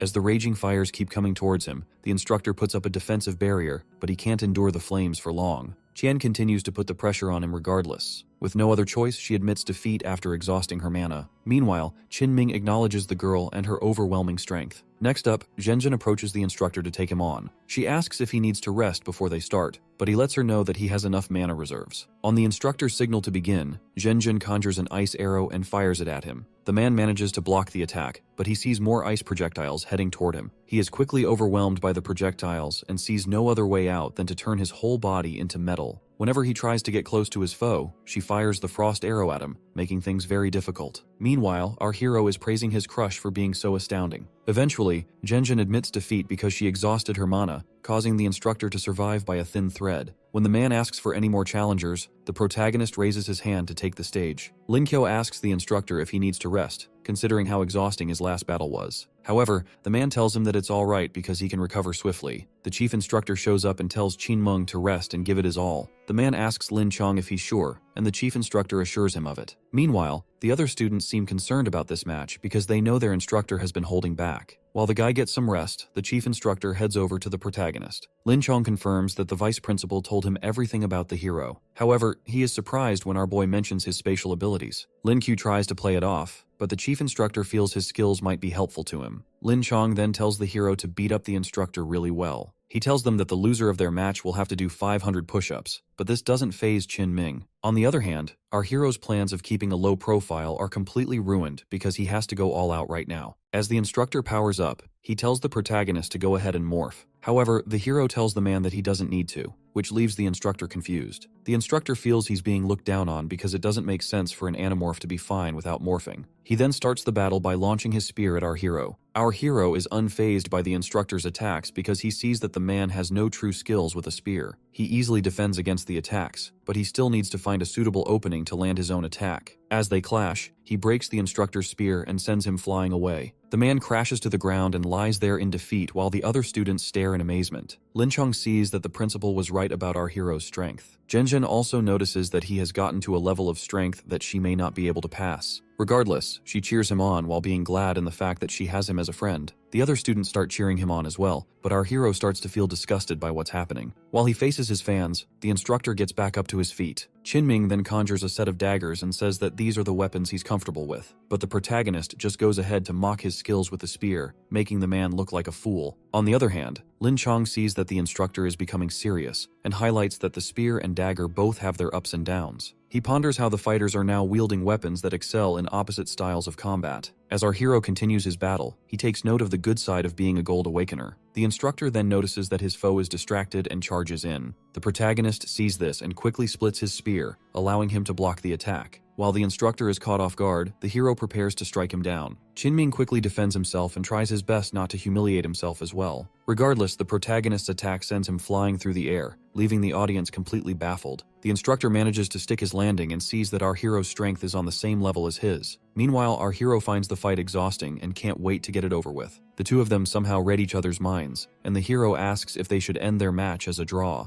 They agree on it, and the protagonist thanks the instructor for holding back all along. However, Qinming still gives our hero the victory and allows him to skip the training. Upon hearing this, Lin Qiu gets really excited and decides to take some time off. On the other hand, his classmates can't deny how amazing and impressive he is. Qinming reminds the other students to continue with their training, which completely ruins their mood. As he drags off Jiangsan, our hero wishes his roommate all the best. Lin Chong then walks up to the protagonist, who wonders what the chief instructor wants. The dude then asks him to go on a walk together. When he confirms that it's just the two of them, our hero starts thinking of stupid things. However, the guy says that he was planning to take the protagonist on a flight. When our hero mentions the guy's eagle, Lin Chong is shocked that he knows about mana beasts. Lin Qiu then tells him that he learned about mana beasts from someone called Mei Jiren. Lin Chong's eagle lands close to them, and they get ready to take a ride. Looking at the majestic eagle, Lin Chong asks the protagonist what he thinks about them, and Lin Qiu tells the guy to correct him if he is wrong. Our hero starts to narrate how the beasts grew up in the army and how they hatched, leaving the chief instructor shocked. He suddenly tells the guy that the storm eagles are a waste in their hands. Lin Chong feels insulted by these words and wonders why he would say that. The hero then says that there's a problem with the way the eagles are bred. He mentions that the ones that are bred are inferior to those found in dungeons. While the chief instructor remains shocked, the protagonist also mentions how the bred storm eagles have a shorter lifespan than the ones found in dungeons. Completely taken aback by the hero's observation skills, the chief instructor asks how he knows all this. Lin Qiu says it's all thanks to Mei Jiren, but in actuality, it's thanks to the feeding skill he got earlier. When he confirms that he can solve these breeding issues, Lin Chong decides to take him along. The protagonist is worried about his classes, but the chief instructor assures him that the vice principal will be notified. Lin Chong then calls the old man and asks for permission to take our hero for a few days. After that, the chief instructor tells our boy that he can't refuse, or else he'll be marked absent and expelled. With no other choice, he gets on the eagle with the guy. His sad expression changes when he sees that they're flying, and he starts screaming for help. Sadly, no one hears the loser screaming. Moments later, they arrive above the Vermilion Bird Squad's secret base. As they get off the eagle, the protagonist marvels at how amazing the base looks. The chief of staff, Zhen Yu-young, approaches them and asks why the chief instructor is back so soon. Lin Chong quickly shows him our hero and describes him as a precious treasure. Meanwhile, the protagonist is completely confused as to what's going on. The chief instructor then tells Yu-young that he'll understand our hero's presence once they meet their team leader, but the guy declines. After that, he heads over to the logistics base with the protagonist. After walking along a long bridge, our hero is confused when they stop in front of a huge rock wall. He wonders if the team leader is a monkey that's going to jump out and surprise them. However, Lin Chong uses a terminal to reveal a secret door behind the large boulder. Our hero is surprised to see such marvelous technology before him. On the other hand, Lin Chong tells him that there are more surprises waiting inside. When they enter inside, the protagonist is met with a very high-tech lab. The lab is filled with scientists who are attending to different species of flying beasts. The space alone is so large that it may as well be the size of an entire mountain. The chief instructor then asks the hero if he is impressed with the size of the logistics base. Lin Qiu then turns his attention to a griffin and says that the food it's being fed might kill it. The instructor quickly drags him away after seeing how he has called out some errors. They get to a door where the guy tells the hero that there's a psycho who's immersed in his research there. Rather than knock on the door, Lin Chong kicks the door down like a deranged fool. While trying to get through the dust, Lin Qiu asks the guy if there wasn't a better way to enter the place. As the dust clears, they see a blonde-haired girl who the instructor refers to as team leader Shen Xing. Lin Chong mentions that the girl is a gold-ranked demon awakener. Shen Xing finally turns back and notices their presence in the room.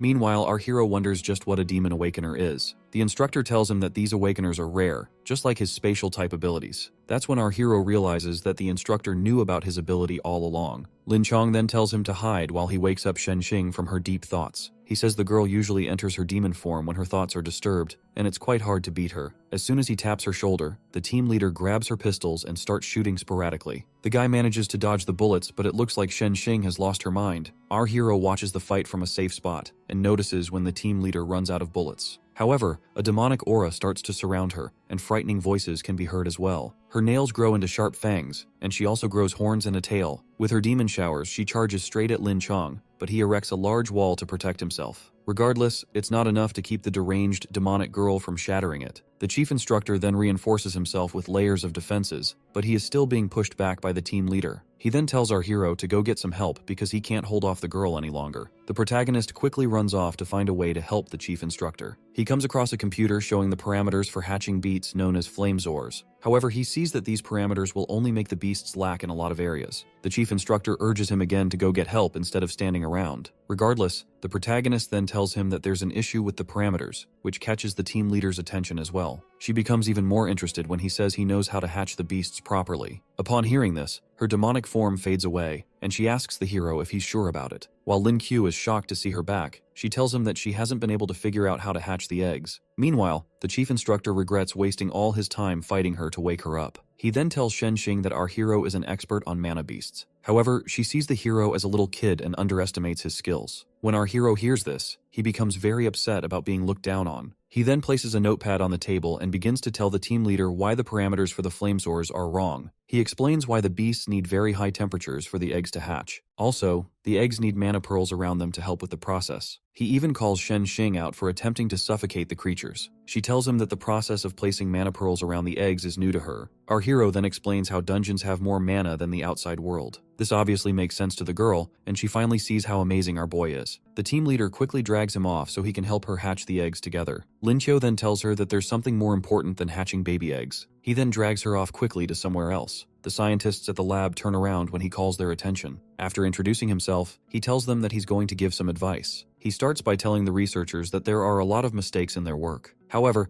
they feel insulted by his words and claim to be experts in the field. The chief instructor then tells them to be calm because they're disgracing themselves. Realizing that words alone aren't enough, our hero decides to prove his words with actions. He tells the researchers to bring a storm eagle so he can experiment on it. However, the men are still reluctant to cooperate with him. Seeing that the scientists aren't budging, Lin Chong decides to bring in his own storm eagle for the experiment. He assures the researchers that he believes in the protagonist when they seem worried. After that, Lin Chong's storm eagle is brought into the lab. The protagonist notices the eagle has a weird nickname, but the chief instructor doesn't see anything wrong. While the scientist still tries to dissuade Lin Chong, our hero tells him to bring a healer and some other tools. The instructor tells him that the scientist is a healer, and the other tools are ready. Our hero then sets off to start his work, but the researcher is still reluctant to follow him. Thanks to his taming skills, the protagonist is able to pet the storm eagle, making it feel safe. The chief instructor is shocked to see his precious beast actually listening to someone else. The protagonist then makes the beast lie down. After that, he climbs on top of it with the researcher. He asks the guy for the anesthetic, which is handed over to him. He then gets ready to inject the beast. Lin Chong is worried about the whole thing because the protagonist is still a student. His worry grows more when Lin Q asks for hot water to be poured around the eagle's stomach. Luckily, he sees that our hero is just plucking the feathers. After that, our boy asks for a scalpel. The scientist waits for Lin Chong to give the go-ahead, but the guy still looks anxious. The protagonist then assures him that he won't let him down. After that, the instructor tells them to hand over the surgical blades. The protagonist picks up the blade and starts the operation. As he cuts open the beast, he is completely shocked at what he finds. There, he sees a huge layer of fat sticking out. He decides to toss it all out with the researcher's help. After that, he tells the guy to quickly use his healing skills on the beast. The hero jumps off the beast and tells the chief instructor that storm eagles don't need so much fat. He tells the guy that the beast will be able to conceive better and grow stronger with less fat. Since the beasts are currently being fed a lot of fatty meat, the hero advises the instructor to switch to beef and lamb as a better option. Lin Chong then waits to see if his storm eagle is doing alright, and if not, he's ready to send our hero to his maker. Moments later, the storm eagle's eyes spark open, and it seems upset about its missing feathers. However, it emits a powerful aura as it manages to achieve a breakthrough. The guys in the room, especially Lin Chong, are all in shock when they see the eagle achieve the platinum rank. The protagonist then tells the chief instructor that his eagle wants to take him for a ride. The instructor commends the hero's work, and the researcher apologizes for doubting him earlier. After that, our hero decides to point out some other issues and assures them that the Vermilion Bird Squad will grow in strength once these issues are rectified. As he talks with the researcher, Shen Xing keeps her eyes on him. Later on, the chief instructor shows our hero to the guest room where he can rest. Lin Qiu then gets into bed to take his rest after an exhausting day. As he turns to sleep, he notices a strange hand touching him. He turns around to see the lovely team leader beside his bed.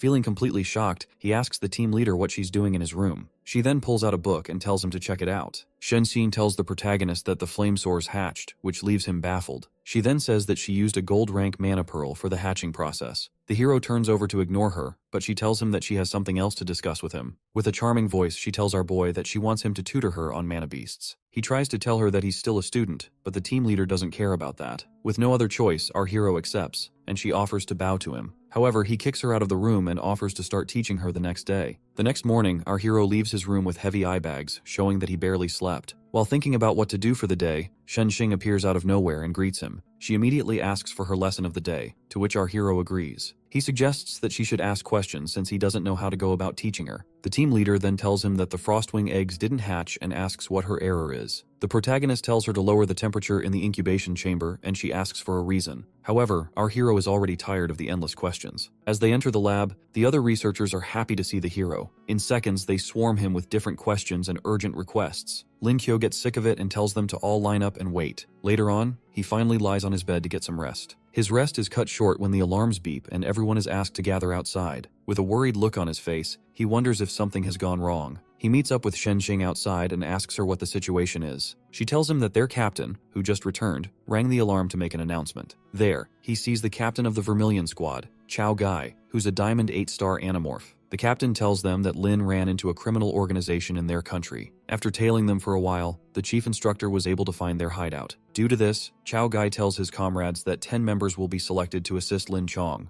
As a lot of people offer to help out, the captain mentions that Lin Q has been requested for the operation. Our hero then reveals himself to the captain of the squad. Shenxing tells the captain that the protagonist is an expert who the chief instructor brought. She starts praising our hero and talking about all his deeds since he arrived. Chao Gai commends the protagonist on his deeds, but doesn't feel comfortable sending him on such a dangerous mission. However, the hero freely volunteers and vows to take responsibility for his actions. The captain is still hesitant, but the team leader offers to protect our hero on the mission. Chao Gai then warns the hero about losing his life during the mission, but our boy is determined to help. After that, the captain hands him some papers with information and tells him to go through them before they depart. He turns to address the rest of the squad, while our hero looks very excited about the mission. Moments later, Lin Qiu sets out on a Storm Eagle with team leader Shen. From what he read, their target is the Tiger mercenary group known for all kinds of heinous crimes. However, Shenxing highlights that there may be casualties if they attack the group because they stay in a populated area. She also mentions that the group has an explosives expert, and she wishes they had a spatial awakener. So the plot armor thickens for our boy. Lin Q now understands why the chief instructor requested him. The team leader's phone beeps and she says that they're almost at Lin Chong's location. By evening, they arrive at the border town woods where the chief instructor is waiting. Lin Chong tells them that he unexpectedly ran into their target, Wu Kei, on his way back with his eagle. The protagonist then asks why he took so long to contact them. The chief instructor explains that the criminal is very cautious and he never got time to rest while tailing the guy. However, the criminal didn't notice him and finally returned to the hideout. Lin Chong then points out the hotel being used as a hideout by the criminal group. He tells the hero not to stare too much because the enemies could be watching. The team decides to rest and take turns keeping watch while they prepare for the upcoming battle. The next morning, Shen says she hasn't noticed anything major aside from Wu Kei going to get breakfast. Seeing how exhausted the chief instructor is, the hero worries about him and wonders how long his recovery will take. He then suggests to Shen that they go up close to try and monitor the criminal group. She's worried about not having a change of clothes, but our hero pops out some clothes from his spatial dimension. Of course, this freaks out Shenxing, and she wonders how the hell he pulled them out. She runs off with the clothes to quickly get changed. Later on, as they walk through the streets, all the guys can't help but stare at her. Our hero tells her not to hold him so tightly, but she's taking the role quite seriously. When they get to their destination, Shenxing tells him that she wants something. Meanwhile, our hero uses his zoom skill to get a closer look at the hideout. There, he sees a goon holding a sniper rifle from the window. When he notices the guy looking at him, he moves to protect team leader Shen. He tells her to act calmly because the criminals are closely observing the area. Shenxing continues to act out her role, and the hero suggests they get a higher point to observe the area. They head into a hotel and ask for a room on the 3rd floor, but the whole floor has been booked. The lady tells them the 4th floor is booked and asks Shenxing for her ID. The hero begs the receptionist to make an exception this one time, but she can't because of their policies. However, Lin Q slams some money on the table, and the lady quickly accepts. So much for policies. The receptionist gives them the key card for the room, and they head off. When they get into the room, they start setting up their equipment to eavesdrop on the enemy. At first, they don't hear anything, but when they listen closely, they hear some people discussing. However, Shenxing can't figure out the language the people are speaking in. Fortunately, our hero has a language proficiency skill. Later on, Shen asks the protagonist what the people are talking about. He tells her that the guys were speaking Fulani, and he caught 3 key points in their conversation. Firstly, he says the goons were hired to come there. And secondly, they are here to receive an item and take it out of the country. Lastly, the criminal group has prepared explosive countermeasures, which means the hero's team needs to capture them quickly. The team leader decides to report the matter quickly, while our hero notices that the group is on a phone call. One of the goons confirms that the item has been gotten and assures the caller that they'll get it out. After that, he tells his subordinates that the item will arrive the next day. The protagonist quickly relays the information to the team leader. Suddenly, Shenxing gets a call from Captain Chao Gai. He tells them that they've been swindled and have lost the item they were protecting.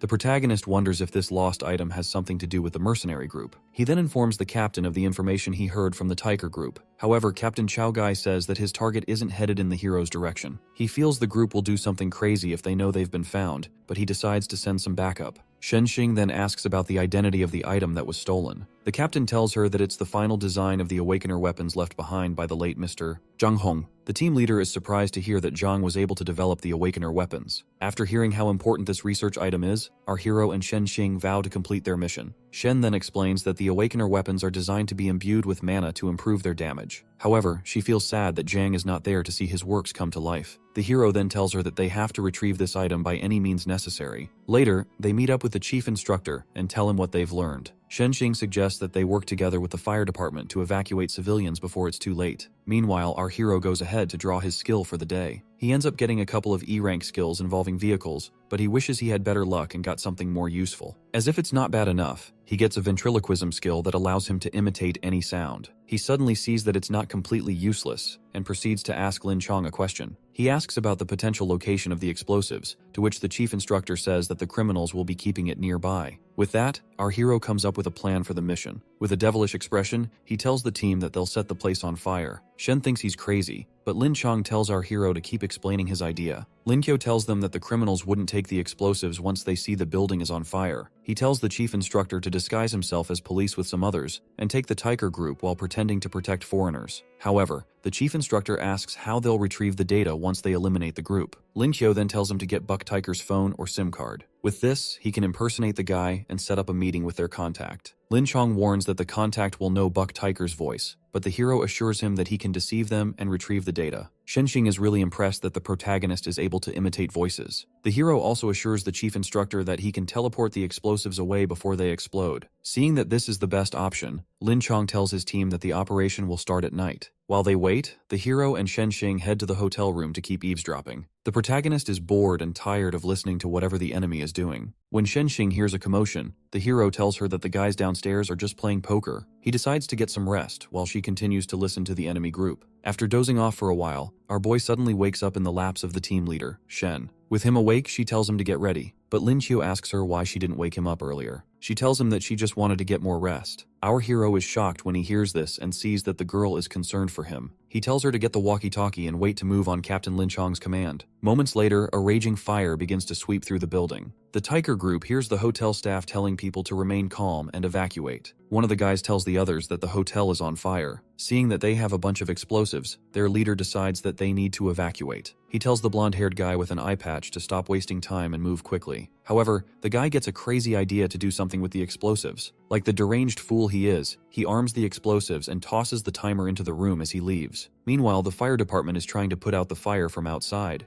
As the Tiger criminal group runs out of the building, the protagonist signals to his comrades when he sees them. The goons enter a van, and Lin Chong tells the hero to get to the explosives quickly. Lin Kyo heads off to the third floor with the demon girl by his side. They get to Buck Tiger's room, where our hero starts putting the explosives in his pocket dimension. However, he quickly realizes that the bombs have been armed. He asks Shenxing if she can defuse bombs, but sadly she can't. He tells her that the criminals activated a bomb, and there are only 3 minutes left. As our hero tries to figure out something, the demon girl has already lost hope, and doesn't mind going to heaven with him. However, the word heaven gives him an idea. He activates his teleportation door, which now has an increased range thanks to his rank. As she drags the demon girl along, he asks her if she's fond of fireworks. From the other side of the portal, they arrive on the rooftop of the building. The demon girl is impressed by such an amazing ability from our hero. Meanwhile, the protagonist makes some calculations to determine the best time to act. He concludes on a time frame of 17 seconds to toss the bomb. With 30 seconds left, he asks Shenxing to throw him up very high. She wonders if he'll be alright,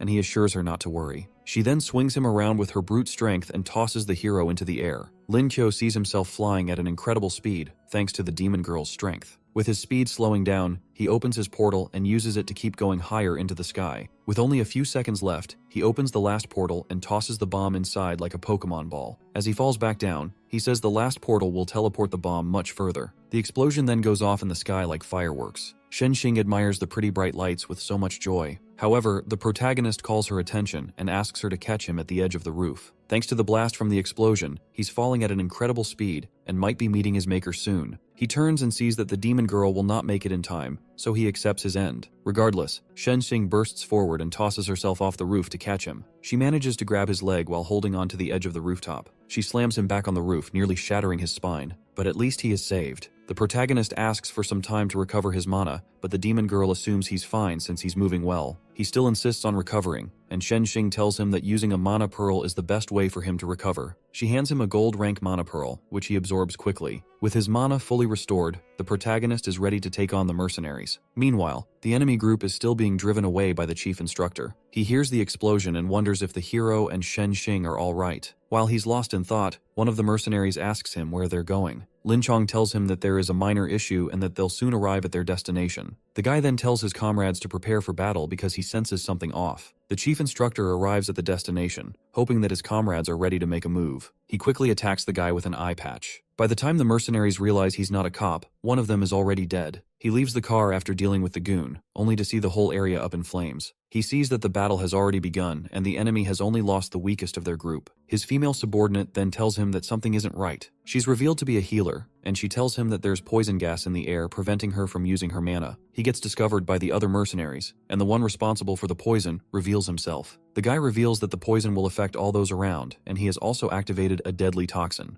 Instantly, the chief instructor starts to feel the deadly effects of the toxin affecting his body. Aside from him, he also notices that the toxin is affecting his comrades even more. The crook asks for his identity, and Lin Chong introduces himself to the guy. The guy reveals that he knows about the chief instructor, especially where his scar came from. Upon hearing this, the chief instructor demands to know where the person is. However, the criminal unleashes a rhino animorph to put an end to the instructor's life. Without delay, the rhino charges forward to destroy his target. The chief instructor uses his earth abilities to reinforce his hands. He then grabs the rhino's horn and lifts it into the air with all his strength. He tosses the beast aside, sending it crashing into the nearby trees. The criminal tends to his beloved animorph, while he tells his comrades to attack the Vermilion squad members. The deputy commander, Mark Roos, uses his wind abilities to strike the team. However, Lin Chong is able to protect his comrades with a rock wall. While doing that, the rhino charges straight back at him. He sets up a defensive barrier to protect both himself and the rest of his lackeys. The rest of the squad members urge their captain to run and save himself, but Lin Chong is ready to sacrifice his life for them. As he fends off the rhino, the Wind Awakener comes from behind to finish him off. The guy attacks with a powerful gust of wind, while his comrade watches the battle. Lin Chong is grazed by the attack, but he stands his ground and continues to defend his people. The attacks eventually overwhelm him, and his shield drops. At that moment, the culprit behind the toxin charges forward to finish off the instructor. Lin Chong accepts his fate and regrets not being able to save his subordinates. Just as the mercenary is about to impale the captain with his blade, a car speeds into the scene and knocks the guy away. As Lin Chong tries to make sense of what happened, our hero jumps out of the vehicle with the lovely Shenxing in his arms. He announces his presence in style and sees that the captain is still alive. Lin Chong then tells him that Wu Kei is a poison awakener, and he walked right into the guy's trap. Meanwhile, the other mercenaries are trying to tend to their wounded commander. They tell their healer, Mimiko, to heal Wu Kei while the others go to fight. The protagonist tells them to wait while he gets ready for battle as well. The mercenaries are shocked to see that the hero can understand and speak their language. However, they ignore him and charge forward to attack. Shenxing then morphs into her demon form to face the criminals. While they are shocked by her appearance, she lunges forward to rip them to shreds. The mercenaries manage to deduce her rank as one of them raises an earth wall to defend. The demon girl is able to charge over the wall and use her sharp claws to slash the guy's hand. The other mercenaries decide to work together after seeing that a demon awakener is not to be underestimated. As the battle rages on, our hero is uncertain of who will be the victor. His attention then turns to Lin Chong and his squad members, who are in a very bad state. The female squad member tells the hero to save the captain because the poison has already done too much damage. However, he takes her hand and decides to deal with the situation quickly. While she is confused by his actions, Lin Chu starts to treat her immediately. Luckily, he was able to get a medical proficiency skill earlier. He checks her pulse and figures out how the toxin is working in her body. The girl is shocked to see that the protagonist is good with mana beasts and medicine at the same time. He simply tells her he has a wide range of hobbies while searching for something in his pocket. He then pulls out a surgical blade, causing the girl to panic and be worried. However, he urges her to relax and quickly slashes her once. He holds her hand gently while she bleeds out all the bad poison. Slowly, her vision and mana flow start returning to her, thanks to our guy's skills. The girl then urges the hero to go and treat the other squad members, but he reminds her that she's a healer who should be doing that. Moments later, we see a healer tending to Wu Kei's wounds. He recovers and wonders how long he was knocked out. Nevertheless, he is baffled when he sees members of the Vermilion squad recovering from his toxin. He doesn't understand how their healer was able to get the toxin out of her own body. He also sees that their boss is having a hard time with the ongoing fight as well. In order to save his group, he decides to release another wave of deadly toxins. As the poison spreads out, Wu Kei feels unbothered because his comrades all have antidotes for it. Shenxing stops her fight as the poison gas gets closer to her. The mercenaries tell their healer to heal them, believing that the demon girl has been poisoned. However, they are taken aback by what they see. Like the demon she is, Shenxing sucks up all the poison and says it's very delicious. This girl is a complete crackhead. The toxin only succeeds in empowering the damage of her claws. She walks up to Wu Kei, who is frightened and looks like he's about to wet his pants. The demon girl slaps him away, leaving the others completely scared of her power. She slowly approaches the remaining mercenaries, and all they can do is scream for their lives like pathetic wimps. As night falls, all that can be heard is the pathetic screams of the criminals as Shenxing mops the floor with them. Even her comrades are completely scared of her. The hero is confident that the criminals will eventually surrender after taking so much damage. Lin Chong heads to report to the captain of the squad, and he reminds his people to spare Wu Kei. When the hero asks why the guy needs to be spared, Molly explains that the criminal commander might know the location of Lin Chong's sworn enemy. Lin Kyo is shocked to hear that the chief instructor has a sworn enemy. Molly explains that 8 years ago, Lin Chong had joined a mission with Wu Haiyuan, who was the captain at that time. They were tasked with bringing back a valuable item to the country. Captain Wu's unit was ambushed by a strange force on their way back, and the captain was no match for the powerful forces and the strange man. In the end, the squad members sacrificed themselves for Lin Chong to escape. That was when he got the scar on his face, and he swore to leave it as a reminder of what happened. Lin Chong kept beating himself up for what happened then, and wished he had died like the rest. Molly also says that Wu Haiyuan must feel conflicted about letting the chief instructor live. The hero can also tell that Lin Chong hasn't stopped thinking of that time. While he wonders how powerful that enemy has become, Molly sees a horrible sight. Team leader Shen ends up killing the commander and deputy commander of the Tiger mercenary group.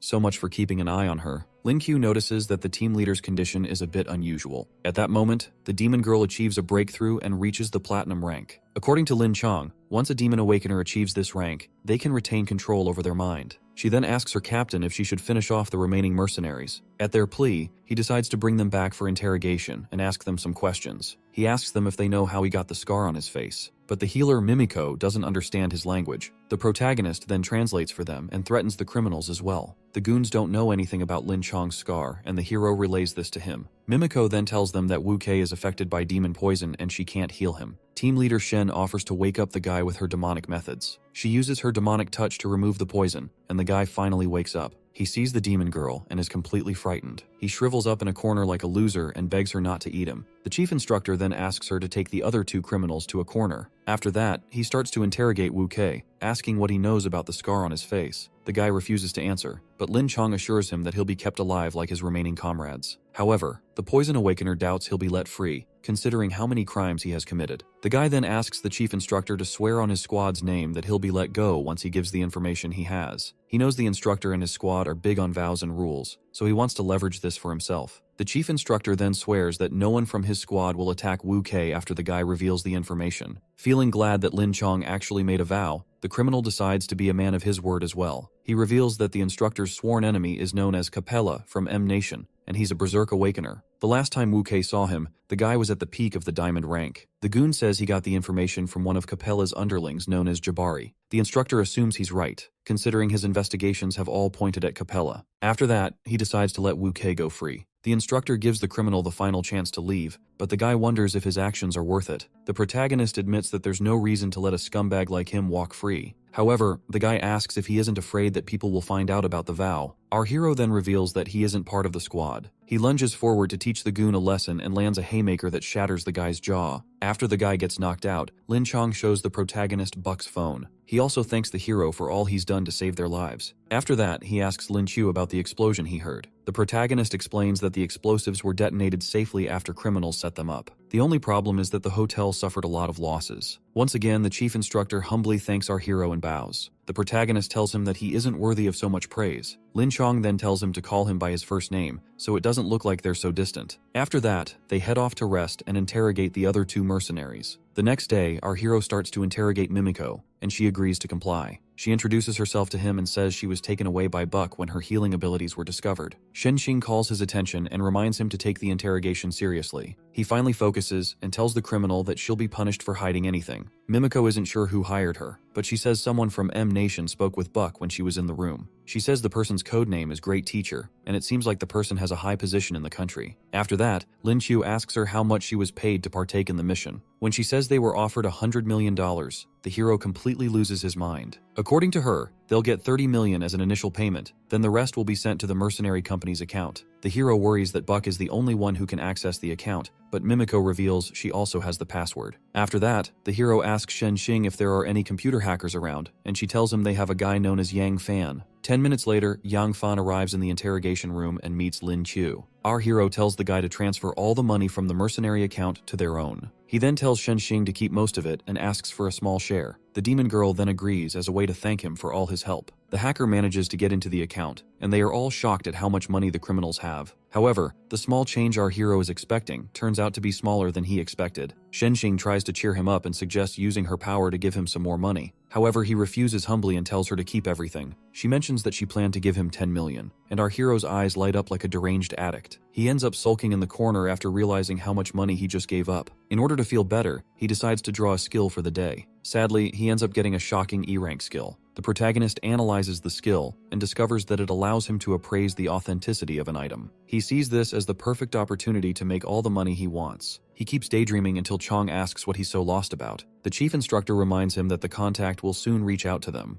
They all gather together, and Chong tells the hero that it's all up to him. When the phone rings, Chong hands it over to Lin Chu and tells him to put it on speaker. The hero changes his voice to resemble Buck's own and communicates with the contact. The other criminals are shocked to see how well he can imitate their boss's voice. The contact then says that he'll arrive in the next 2 hours. When the call ends, the protagonist assumes the contact is a citizen of Z Nation and tells everyone to be cautious. Chong tells the other mercenaries to cooperate, or it'll be the end for them. The two mercenaries assure him that they'll do their own part. After a while, Shenxing sees that the contact is 20 minutes late. The protagonist asks if they should contact the guy, but Chong tells him to wait. He wonders if they got exposed, but at that moment, they get a call from the contact. The guy tells the hero that there's a delay on his end. He then reveals that the item is in locker number 35 in Suguo Supermarket. When Lin Hyo asks the guy about meeting face-to-face, the contact tells him it's better to keep things anonymous, and he ends the call. The demon girl then asks her teammates if they should go and retrieve the item. The hero disagrees with her because he thinks the enemies might be watching them. He feels it's better to keep themselves safe. Chong also wonders what else they should do about the situation. The hero then hints at using one of the mercenaries to pick up the item. 10 minutes later, at the Suguo market, the mercenary, Eto, walks into the building. As he looks over at the lockers, he recalls that the protagonist gave him this chance to redeem himself. While trying to figure out how to open the safe, a strange person bumps into him. He turns to confront the individual, but the person suddenly disappears without a trace. Eto then notices that the person dropped something on the floor. He uses the item to open the locker and retrieve the goods inside. Back at the Vienna hotel, he tells the others that he has retrieved the item. He hands over a flash drive to the protagonist. The protagonist gives the flash drive to Yang Fang, but the guy is finding it hard to decode the device. His pride is hurt, but the chief instructor tells him that their mission is a success. Now they just have to wait for reinforcements. Since the enemy thinks the files are with the mercenary, the hero suggests that they surprise the crooks. The chief instructor tells him to ask the mercenaries where the files are supposed to be delivered. Lin Kyo walks over to Mimiko, giving her an opportunity to redeem herself by cooperating. The girl also wants to have the privilege of a single cell like Eto. When the hero asks, She tells him that they were supposed to deliver the files to the coast of Jeweled City, where someone will pick it up. On the other hand, our hero is bothered that the remaining money will be lost if the deal gets cut off. He suddenly picks up Buck's phone to make a call, and Chong asks what he's doing. He tells the instructor to keep quiet because he just got an idea. On the phone, the contact tells him to deliver the item to the given coordinates. However, our hero tells the guy to transfer the rest of the payment. Even though the payment is supposed to come after the delivery, he tells the guy to transfer the cash now. The guy warns him not to be stupid, but the protagonist suddenly demands a higher payment. The contact falls for it and says he'll ask for approval from his superiors. Lin Kyo then signals to the squad captain, saying everything is okay. He hears the sound of something crashing on the phone. Then the contact tells him that the money has been transferred. After that, the guy hangs up. The hacker confirms that the money has been sent to the account. They all seem glad that they were able to get so much money and will still be able to ambush the person who's supposed to pick up the item. As Shen Xing asks for the money to be transferred to her account, the hero asks about his cut. She assures him that he won't be disappointed, but our hero wants the money so that he can get married. When she hears the word wife, she offers to be his wife so he can save the money. Regardless, our hero makes it clear to her that he has someone else on his mind. The demon girl assures him that his cut won't be lower than 30 million as he expects. A few later, the reinforcements finally arrive at the scene. Surprisingly, the team sees Murong Tu, one of the 3 exalts from Z Nation, approaching them. Shen Xing explains that the man is the idol of the military and is also known as the Tiger of the Army. Meanwhile, Tu praises Chong for a job well done. However, the chief instructor tells the man that he can't take all the accolades. He tells the man that the people who did the most were Lin Chu and Shen Xing. The old man commends the demon girl, who refers to him as her granduncle. He explains to her that the enemies are already at their gates, and he has no plans of letting them leave in one piece. He then asks them who exactly the protagonist is, and Shen Xing offers to explain. As she explains everything to the old man, he seems quite impressed with the hero's deeds. She also tells the old man that Lin Chu is her teacher, which makes him quite concerned. However, the man assumes this means that the protagonist has seniority over her. Just like that, he decides to take the hero as his nephew. This man definitely has some family issues. Regardless, our hero refers to him as his uncle immediately and pays his respects. Tu then gets a call from a man named Shen and asks how things are going on his side. Chong explains to the hero that Elder Shen is Xing's grandfather, who's helping them eliminate the threats at Jeweled City. They overhear the old man confirming that the enemies have been wiped out, and Tu relays the info to the team. Chong hands over the flash drive to Elder Tu. The old recalls telling Chang that his talents were as good as his. Jiang was friends with the 3 exalts but gave up training and focused on his research. Tu honors his friend's memory, saying that his research is safe. Before he leaves, he tells the team that there are still traitors in the country who need to be discovered quickly. After that, the hero watches as the old man leaves with the 2 mercenaries as well. He and his team also headed back to the squad base on their mounts quickly. When they arrived, Chao Gai's actions were surprising to the protagonist. The commander asks him if he wants to join the Vermilion Bird Squad, but our hero feels the army's rules are too strict for him. Guy tries to persuade him, but our hero insists on not joining and instead asks for a more tangible reward. The commander tells him that a first-class commendation is more honorable, but the protagonist doesn't care for it. Shen Xing then tells the man that there's something more suitable for the hero. She suggests the squad's most valuable treasure, but the commander is worried that it may already be dead. The demon girl urges the commander to give the treasure to him, as opposed to giving him $30 million. He then tells her to go get the treasure, but the hero tries to stop her. However, she assures her master that the treasure is worth more than he can imagine. She shows him a strange egg, which is their squad's most prized treasure. She explains that they don't know what kind of egg it is, since it never hatched. However, the hero's robot system quickly recognizes the egg as a dragon egg. It also tells him that these creatures don't normally exist in his world. The system makes fun of the so-called dragons in the West, referring to them as mutated lizards. As the hero wonders if the egg has parents, the system tells him that it can't sense their energy signature. He decides to make the dragon his mount, but the robot tells him that hatching it won't be easy. However, Lin Q plans to use his incubation skills to hatch the egg. As Shen Xing slaps the egg, he tries to stop her from breaking it. Regardless, she tells him that even bullets can't pierce the egg. This crackhead actually tried to shoot it. Not only that, but she also used her demonic powers on it. The commander tells the hero that Xing studied the egg for 3 months, but couldn't make any progress. After that, the hero tells them that it's a dragon egg. The commander is completely shocked to hear that it's the same type of dragon spoken of in legends. Lin Kyo tells the commander that he can still have the egg if he is given the $30 million. The demon girl wonders if he's giving it up because the egg is hard to hatch. However, the hero explains that hatching the egg is easy with mana. The first way is if an exalt transfers mana to the egg, it'll hatch in 10 years. The second way the egg can be hatched is by using 2 exalt mana pearls. Xing and the commander tell him that these 2 methods will be very hard to do.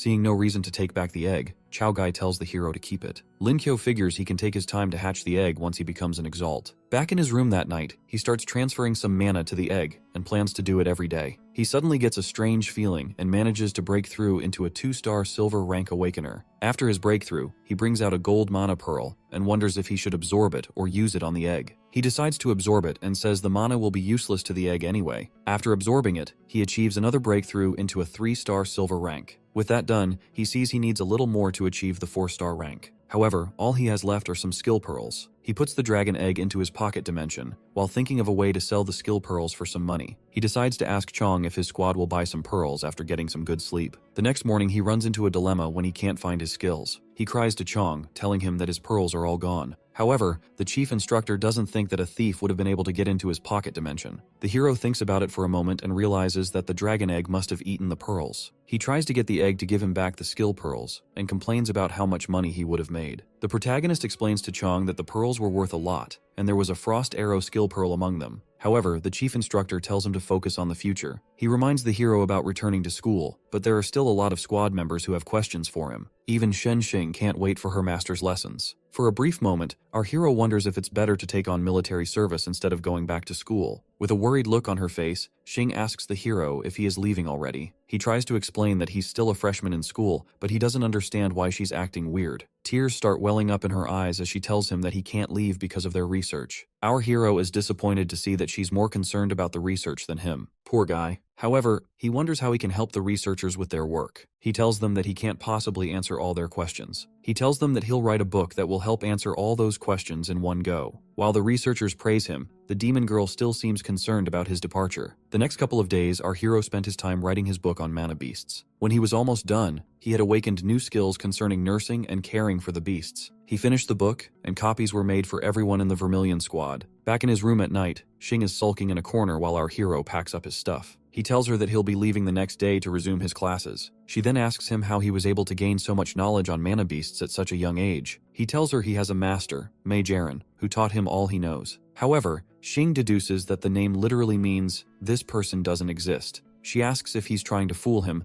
but he tells her she's overthinking it. After that, she thanks him for all the help and knowledge he has given to her squad. She also commends him on helping with the Awakener weapons as well. Xing tells her master to come visit whenever he has the time. The next morning, Lin Qiu tries to leave quietly before everyone wakes up. He flips the whole room in search of his headphones, but he can't find them. He decides to leave without it. When he gets outside, he sees Captain Chao Gai standing with his squad members. The captain commands his soldiers to stand at attention, leaving the hero surprised. The squad salutes Lin Qiu as he leaves. The whole thing shocks him, leaving him with some mixed feelings. However, he salutes them back before heading off to join Chong on the Storm Eagle. The captain still regrets that he wasn't able to recruit the hero into his squad. Xing then tells him that the Vermilion squad probably doesn't suit the hero. As he flies off in the distance, she also says that the squad might have limited his growth. Later on, he arrives at the university, and Chong reveals that he was the one who told the squad members about his early departure. However, our hero is very upset about this. Regardless, the chief instructor explains that he has as much prestige as the squad's captain. He then tells the hero to come to the instructor's dorm to tell Qin Ming all that happened, but the protagonist prefers to go see his classmates rather than the vice principal. Later on, he heads to his dormitory room and hears Zhang San complaining about him knocking so early. When he goes in, he sees a slim guy who resembles the fat healer. However, he has no idea who the person is. He assumes he's in the wrong room, but Zhang San reveals that he is actually the one. I guess the military training took a toll on him. His other roommate explains that Zhang San kept getting slimmer during the military training. However, the protagonist still finds it hard to believe that the fatso got like this in a month. His friend tells him that he has become a celebrity at the university since he left. The guy then tells Lin Qiu that the summary presentation will soon be starting, and our hero wonders if he'll get to see his crush. The scene shifts to the sports field, where a lot of students have gathered. Our hero also arrives there while feeling very anxious. The healer teases him, asking if he's looking for the prettiest girl in school. That's when someone calls out to him, and our hero sees the beautiful Zhenjin. As he tells her that he's back, Qian also shows up to ruin the sweet reunion. As usual, she starts throwing herself all over him and asking if he just got back. However, our hero sees that Zhenjin is furious and ready to skin the girl alive. He moves to his crush's side and tells the other girl that he came to see her. After that, it is announced that the presentation is about to begin. Beside Lu Zhen, we see Ouyang Zhe, the university chancellor and also a spatial awakener. The protagonist takes note of the old man when he enters the field. The man waves over to him and offers him a seat when he approaches. Lin Qiu tells Zhe that it doesn't seem appropriate, considering that a lot of people are watching them. However, the old man tells him that he has gained honor from the university. and he's willing to tutor him when he has free time. With no other choice, the hero takes a seat beside the Chancellor and thanks him for the praises. The other freshmen see the hero sitting beside the Chancellor and wonder why he gets that much privilege. Even Zhenjin starts to feel a distance grow between them, but she is still very happy for our boy. As the presentations go on, the protagonist starts to get bored of the whole thing. He then accesses the system to awaken his daily skill. Fortunately, he acquires an A-rank lightning skill. He quickly accepts to use it and is glad he didn't get a trash E-rank skill this time. He also gets a chance to fuse it with his Animorph skill, and he quickly accepts it. After that, his Dorabon evolves into Dorelic,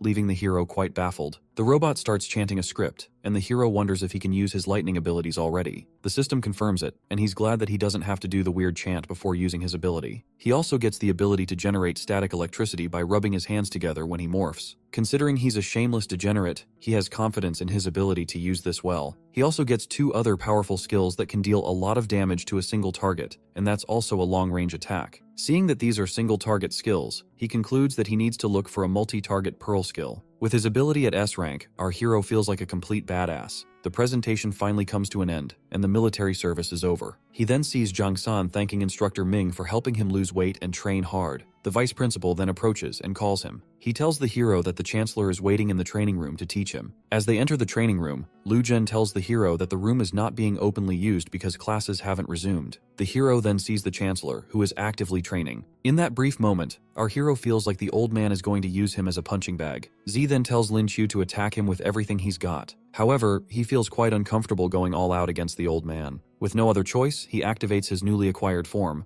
Doara Elikbit. The furious lightning buzzes around him as he prepares to attack the Chancellor. The old men notice his form as well as his power being stronger than before. The protagonist opens up a portal and appears behind the Chancellor instantly. With his lightning-imbued fists, he punches the old man, who gets staggered by the electricity. After that, the hero retreats through his portal to a safe spot. On the other hand, Z takes note of the impressive abilities of the protagonist. He then tells Lin Qiu to attack with everything he has, promising not to retaliate in the process. The protagonist is glad that the old man won't fight back, wishing he had said it earlier. With that settled, he charges up an even more powerful lightning attack to strike with. With all his might, the hero unleashes a lightning strike on the Chancellor, making the old man feel overwhelmed. The Chancellor is able to tell that the attack is as strong as the most powerful attack from a peak Silver Awakener. After that, he asks the protagonist if he has anything else in his arsenal. Our hero is already pretty exhausted from the earlier attack. However, he attacks the old man with a barrage of punches, but this is just a distraction. He steps back to use his final attack by using a portal to pluck a strand of the old man's hair. This guy's audacity is insane. Regardless, the Chancellor is disappointed at his petty tricks. Despite the hero being an unruly idiot, Z admits that he has a keen mind. He is pleased by Lin Qiu's feats and offers to be his master. Without hesitation, our hero quickly accepts him with all the gratitude in his heart. Z then reaches into his pocket to give the hero a gift. He hands Lin Qiu a gold rank spatial ability Mana Pearl, which also has a skill in it. The Chancellor then tells him to learn the ability immediately. As our hero absorbs the pearl, the old man feels he will make a good successor as a spatial awakener. After absorbing it, Lin Qiu manages to break through into silver rank 4 stars. He sets his sights on the test dummy nearby and unleashes his dimension slash on it. As the slash disappears midway, he tells his master that the ability is subpar. However, the test dummy suddenly explodes into tiny pieces, leaving our hero completely shocked. Lin Qiu realizes that the ability is more powerful and useful than he thought. After that, the Chancellor asks him to explain his spatial abilities. The protagonist starts by explaining the capabilities of his teleportation door. He explains that he's been using the door as a teleportation skill, and he goes further to explain its practical skills when he combines it with his mana skills. The old man then tells him to test out his ability. The protagonist opens the Anywhere door, which now has an increased range of 70 meters. As the portal opens, he sends his dimensional slash into it, and the attack comes out on the other side, destroying the ground. Chancellor Z commends his display of combining his skills. Even Lucian remarks on how impressive the technique is. Lin Qiu also realizes that he can use the door in combination with his lightning abilities to pursue a target. Xian suddenly enters the room, telling her grandfather that it's time for dinner. Our hero is shocked to see her and asks what she's doing there. He reveals to the Chancellor that he's classmates with her, and she refers to the old man as her grandfather. She then warns the old man not to be deceived because she thinks the hero is just an Animorph Awakener. However, the old man lets her know that he's not a fake, and has decided to become the hero's teacher. Feeling afraid of her grandpa, she nervously refers to the protagonist as her uncle. Lin Qiu takes the opportunity to gloat about being Shen Xing's master as well, which leaves the old man baffled. Z then tells him to take care of his granddaughter when classes resume, but she doesn't seem too fond of this. Later on, the old man leaves, saying he'll return to teach the hero when classes resume. As he bids his master farewell, Zhang San approaches him. The protagonist explains that he was called off and wonders why his friend is looking for him. The guy then drags him off, so they can enjoy their remaining 2 days of vacation. They arrive at the number 3 company in the country, known as the Prosperity Group. There, Zhang San waves over to his brother, Zhang Er, who is revealed to be the second son of the owner of the Prosperity Group. He introduces his brother to the protagonist. On the other hand,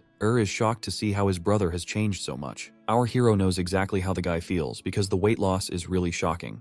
Decides to confirm San's identity by asking for their eldest brother's name. San tells him it's Jiaki, and the guy realizes that the slim dude is really his brother. He then tells his brother that the protagonist has been protecting him while they're in school, tells the hero that he can call him brother as well and says that he's heard a lot about him. He then tells them to come inside, but our hero feels suspicious of the guy. As they get into the elevator, Lin Chu can't help but marvel at how outstanding it looks. They arrive at their floor and walk into what looks like a storage room. San tells the hero that his brother is fond of playing around with different kinds of things. While staring at all the antiques, asks the protagonist what he thinks of them. The hero then uses his appraisal skills on the items and finds out that most of them are fake. He tells the guy that most of his antiques are fake, which shocks him. The guy tells him that he spent a lot of money to buy all those items, and his brother tries to calm him down. Our hero then offers to appraise some items for him. However, doesn't fully trust the hero's judgment. The guy brings out the first item, and the protagonist gives him every single detail of the antique. After describing the bowl, Lin Chu tells San's brother that the item should cost 25 million at a minimum.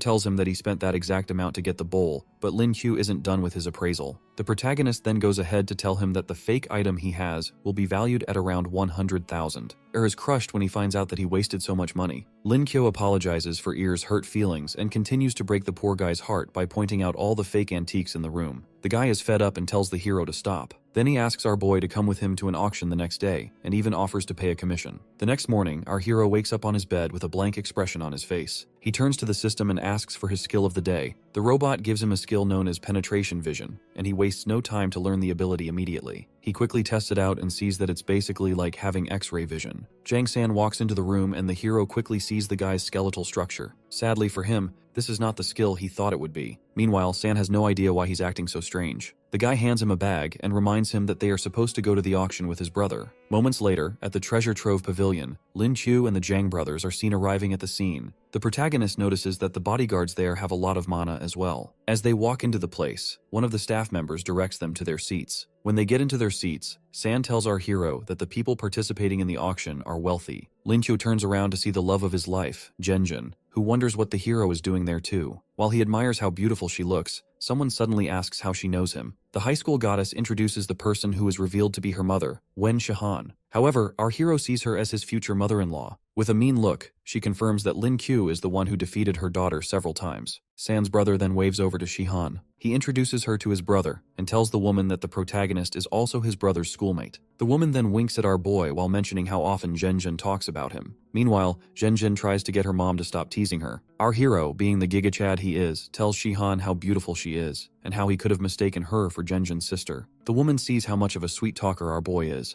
While Zhenjin tells him to stop blabbing so much, her mother takes note of how much she likes him. Their attention then turns to the person who calls out to the audience. The person is revealed to be Li Zhenyu, the owner of the building. He reminds everyone that once the money and goods are exchanged, the deal is done for good. However, the protagonist sees through his tricks. After that, he starts the auction with the first item that's up for bidding. It's a blossom bowl from the S Dynasty. The owner then starts the bid at the price of 2 million, quickly asks the protagonist if the item is genuine. The hero pauses for a moment, then tells him that the item is real and not worth more than 5 million. The guy quickly bids with the price, while the protagonist hides his face nervously. With no other bidders, Zhenyu congratulates Air on getting the first item. After that, our hero calls out a bronze vessel as a fake item, a black and white painting as genuine, and a different colored painting as a fake too. Moments later, the owner tells the audience about plenty of raw jade stones in the next hall. He believes there's treasure inside the stone and starts the bid for it at 100 million. The audience then moves into the next hall. However, tells the hero that he's not interested in the stone gambling that will come after. Regardless, our hero sees this as the perfect opportunity to use his X-ray abilities. Meanwhile, the son of the owner of Rising Group, Song Gae, walks up to Zhenjin and compliments her beauty. On the other hand, the girl is completely repulsed by his presence. At that moment, our hero steps in and tells Zhenjin how he's been looking for her. What a desperate man. The girl is surprised and wonders if he's trying to help her. Lin Kyo ends up smirking at Song Gae, who gets infuriated. After that, the protagonist walks away with his woman. Later, Gay tells his assistant Wang to find out everything about our hero. The hero and Zhen keep on walking till they reach a crowded area. When he feels they're safe there, his crush lets go of his hand. She threatens to cut off his hand if he tries to hold her again, but he lets her know that he is just trying to help. With a shy look, she thanks him for helping her out. As he admires her beauty once again, Zhen's mother breaks up the lovebirds, reminding them that there are people still around. She urges them to stop fighting and instead come look at the precious rocks. They walk into the area where there are numerous lovely rocks of different sizes. The protagonist realizes that they are all uncut jadeite stones. The stone gambling became a thing because no one could tell if the stones possessed jade, and it was more difficult to determine their grade. The uncut stones came with high risks but cost very little, while the jadeite stones had a much lower risk but a higher cost. Lin Qiu then sees some guys inspecting the wondrous stone that the owner spoke of earlier. He uses his X-ray vision on the stone and sees that it's only valuable on the outside with no value on the inside. He sees an expert working with the host and figures this is why the stone is up for sale. Suddenly, Song-Gae calls out to him. The guy warns our hero to stay away from Zhen because he feels Lin Qiu isn't worthy. The protagonist retaliates by asking if the guy thinks he makes a better match for her. While the guy tries to gloat about his high status, the hero calls out his fake designer clothes. The guy feels insulted when hearing this, but Lin Qiu swears he can't insult his fellow man. Zhen and her mother look towards them as the situation gets heated. Song-Ge then proposes a wager and says whoever loses has to stay away from the high school goddess. As Zhen calls out the guy for attempting something so audacious, the hero also tells him that she is not an object to be sold. However, Song-Gae tells him to stop hiding and says whoever loses will have to pay 100 million. However, when the protagonist refuses, the guy calls him a poor loser. Surprisingly, Lin Qiu says that the bet amount is too small and increases the stakes to 500 million. At the moment, Song-Gae becomes conflicted because he knows he'll be humiliated if he backs down. He then asks if the hero has such an amount of money, or then comes in and says he'll pay up the money if the protagonist loses. Still, the desperate guy and his butler see Zhang Er as nothing but a little kid. The guy then accepts the deal and tells the hero not to cry if he loses. Meanwhile, Shihan asks her daughter if she's interested in the hero, but Zhen tells her that she's too young. However, her mother doesn't feel the same way. She decides to stop teasing her daughter after the poor girl calls her out for it. Shihan promises not to interfere in her daughter's decision, so long as she is happy. On the other hand, Zhenyu offers to be the witness of the wager. He tells them the 5 tiers of the uncut jadeite stones in the area, the first going from 3,000 to 10,000 and the last tier being at over 10 million. He tells the two sides to choose 10 stones, and the person with the highest value will be the winner. The protagonist and Song-Jae's assistant then proceed to choose their stones. As the butler submits his picks, the owner puts on a devious expression. Soon after, the protagonist submits his selection as well. From Jaeyun's perspective, Wang's selection looks much better than the hero's own. He wonders if the protagonist really knows how to play the game, or is depending on luck. He then asks who will go first to cut their stones, and our hero decides to go first. The gem cutter starts to cut the stone and is shocked by his discovery. Lin Qiu's stone ends up gaining much value once they discover the jade inside. The owner analyzes the excellent texture of it and says its value is worth 10 million. Upon hearing this, the whole crowd can't believe how lucky our boy is. Meanwhile, Song-Gae and Wang look quite upset. After that, it's Ji's turn to cut his stone. Wang then tells them to cut it from the middle, which makes the hero laugh at him slightly. When Lin Qiu is confronted, he plays it off by saying that he was remembering a joke. Then the owner proceeds to start cutting the stone. In the process, Lin Qiu admits that he wanted the bigger jadeite stone as well. He is surprised that the butler was able to pick it out after a single glance. After cutting the stone, it's discovered that it's an ice variety yellow jade. Song-Ge feels they'll be able to win with this, but Wang's expression says otherwise. Even though the quality is equal to the hero's own, the value drops because it was cut right down the middle, and it ends up at a price of 8 milli. With this, the protagonist is announced as the winner of the first round. Zhen shows that she's very happy with their lead. Lin Qiu offers to give his crush a present once they're done with the competition. However, she tries to pretend like she doesn't want any presents. As our hero goes back to pick stones, he tells himself to maintain his lead in order to remain discreet. During the second round, both contestants fail at extracting a jade. In the third round, Wang's jade is worth more than the hero's own, so he wins. As the final round closes in, Song-Gae still feels like they have a chance to win. However, Wang tells him that the hero has only spent less than 100,000, yet he's leading them by over 1 million. The butler glances at the protagonist and concludes that he has to be an expert. After that, the owner tells them to choose their final stones. Sadly, Wang doesn't feel confident now, and he's not willing to bear such a huge loss. On the other hand, Ji still feels they can overcome their loss and win the wager. He quickly picks out a huge rock from the pile. Janger then calls him out for cheating because of how much the rock is worth. However, Ji reminds him that they're looking at the value of each jade. With this stone, he's very confident of emerging as the winner. Even Zhenjin calls him out for being shameless, but the hero isn't fazed by this. Lin Q decides to raise the stakes again, which leaves his opponent confused. However, those in the crowd start gossiping about Ji being too much of a wimp. With no other choice, he accepts raising the stakes. His assistant, on the other hand, has lost all hope. Lin Kyo then picks up a small, cheap stone, leaving the audience bewildered by his decision. The protagonist confirms to the owner that he's sure of his selection. As Zhenyu collects the stone to cut it open, Gay asks for his to be cut first in order to break the hero's spirit. When they split the guy's stone open, it turns out that it has no value on the inside. Ji is too desperate to accept such a loss and tells them to cut it open again. The stone gets cut up some more, but it's still as useless as this guy's senses. After that, the owner tells him that the exterior of the jade will be valued at 15 million. With this, the guy gets a lead of 13 million, and he's confident that the hero's rock won't be that valuable. When it gets to Lin Q's turn, he decides to cut open his stone again.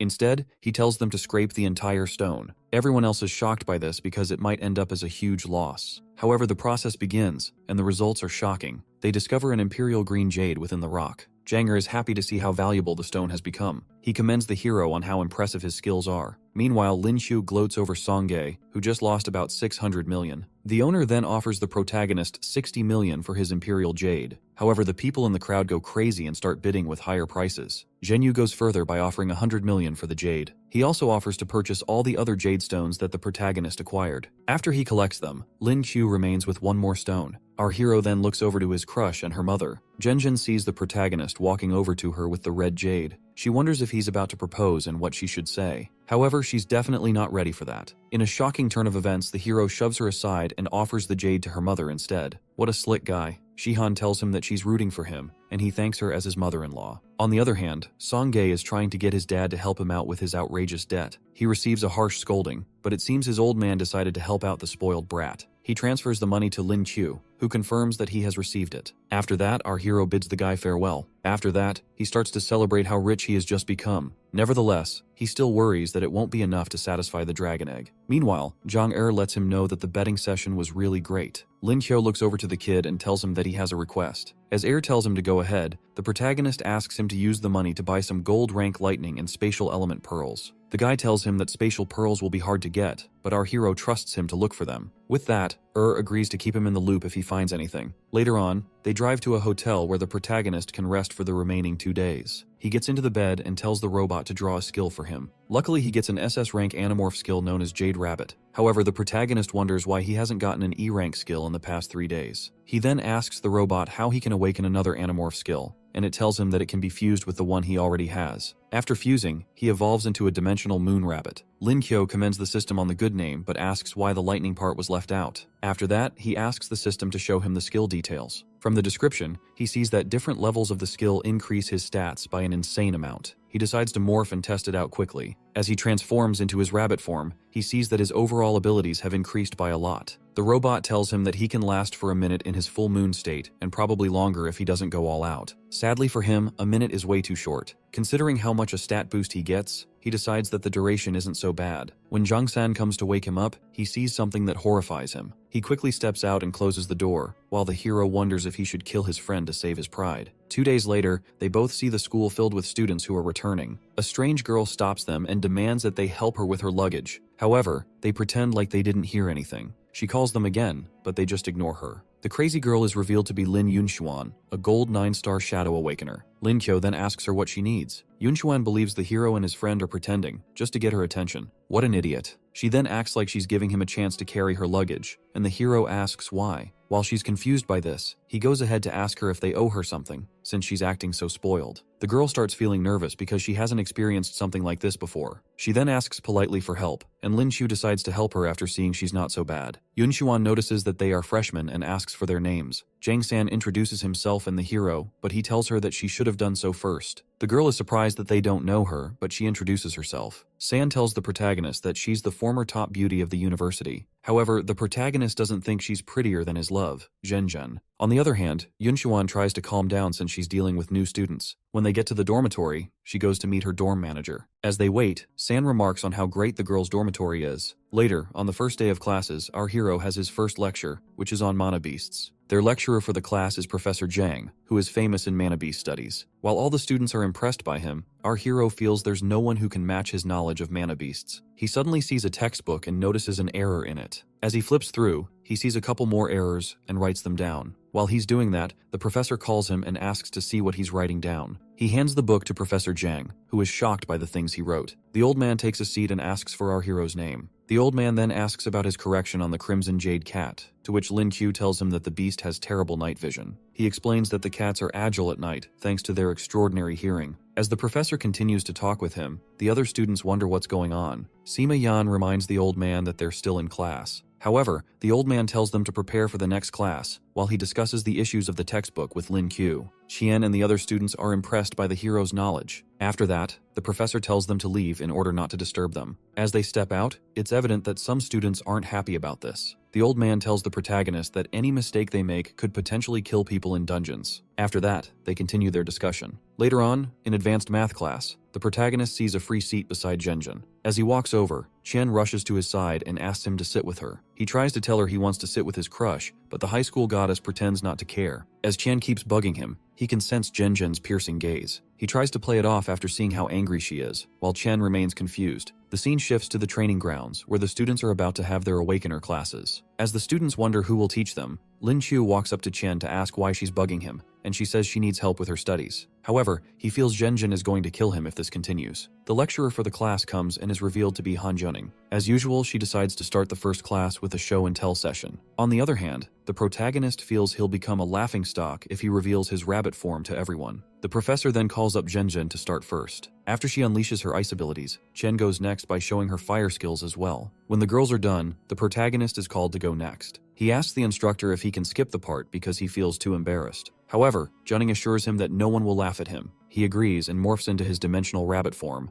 unleashing a huge wave of deadly aura. When the girls see this, they are all surprised by the hero's form. They all see the hero as an adorable rabbit, wishing to touch his ears. Meanwhile, Lin Chu leaps towards a test dummy and smashes it with his overwhelming strength. As it shatters, the girls fall more in love with our boy. Even Zhenjin and Qian are captivated by his good looks and his animorph form. Qian thanks her grandfather for finding someone so handsome for her. Juning calls Sima Yan to go next before all the girls lose their minds. As Yan steps forward, he gives the hero an unpleasant stare. He morphs into his eagle form, believing that he looks cooler than the protagonist. However, the girls see his form as pathetic and not even comparable to that of the hero. The guy then glares at Lin Q, who doesn't understand why he's being blamed for Yan's foolishness. Juning then says she'll form special training plans for them. After that, she tells them to start running laps around the field. The students aren't happy about this because they suffered enough during their military training. Sadly for them, the teacher tells them to run 1 infinity times around the field. She tells them that they don't have to run once their fitness level is at gold rank. As they walk off, Yan asks Lin Chu why he isn't joining them to run. The protagonist then asks if the guy is sure that his fitness isn't already at gold rank. Juning then offers to test the hero by herself. Lin Qiu agrees to be tested by her. They shake hands, and he notices how soft and delicate her hands are. He then focuses his strength on his hands, and it makes Juning wonder if he isn't a power awakener. She confirms that he's at the gold rank, leaving Yan quite disappointed. With no other choice, he heads off like a loser to run his laps. The professor then asks the hero if he's heard about the Awakener Clash coming up in 2 months. He recalls that Lu Jun had mentioned it to him earlier on, which makes her sad because she wanted to scout him. However, she says there's one more student who can participate in this. When the protagonist asks, she tells him that it's Zhang San. She explains that his skill, which can increase attributes, makes him a very good support. Upon hearing this, the hero asks the teacher to tell him more about the event. On the other hand, she is surprised that he knows nothing, even though the vice principal told him about the event. She explains that each team will comprise 7 members, and there will be one 5 versus 5 team match. Also, each team can have a certain number of substitutes. Despite San's low rank, she says that the support only has to use their skill in the 5 versus 5 matches. Juning also tells the protagonist that San's buff skill lasts for 2 minutes. He feels Capital University will be their equal, but the professor is aiming for 2nd place, making him wonder if their opponent is that strong. She then tells him about Zhang Hu, who's a destruction-type awakener and is at Platinum 3-star rank. She explains that the guy stands at the top of all universities in the country, a true prodigy. Juning tells Lin Chu that the vice principal picked him so he can learn a lot during the competition.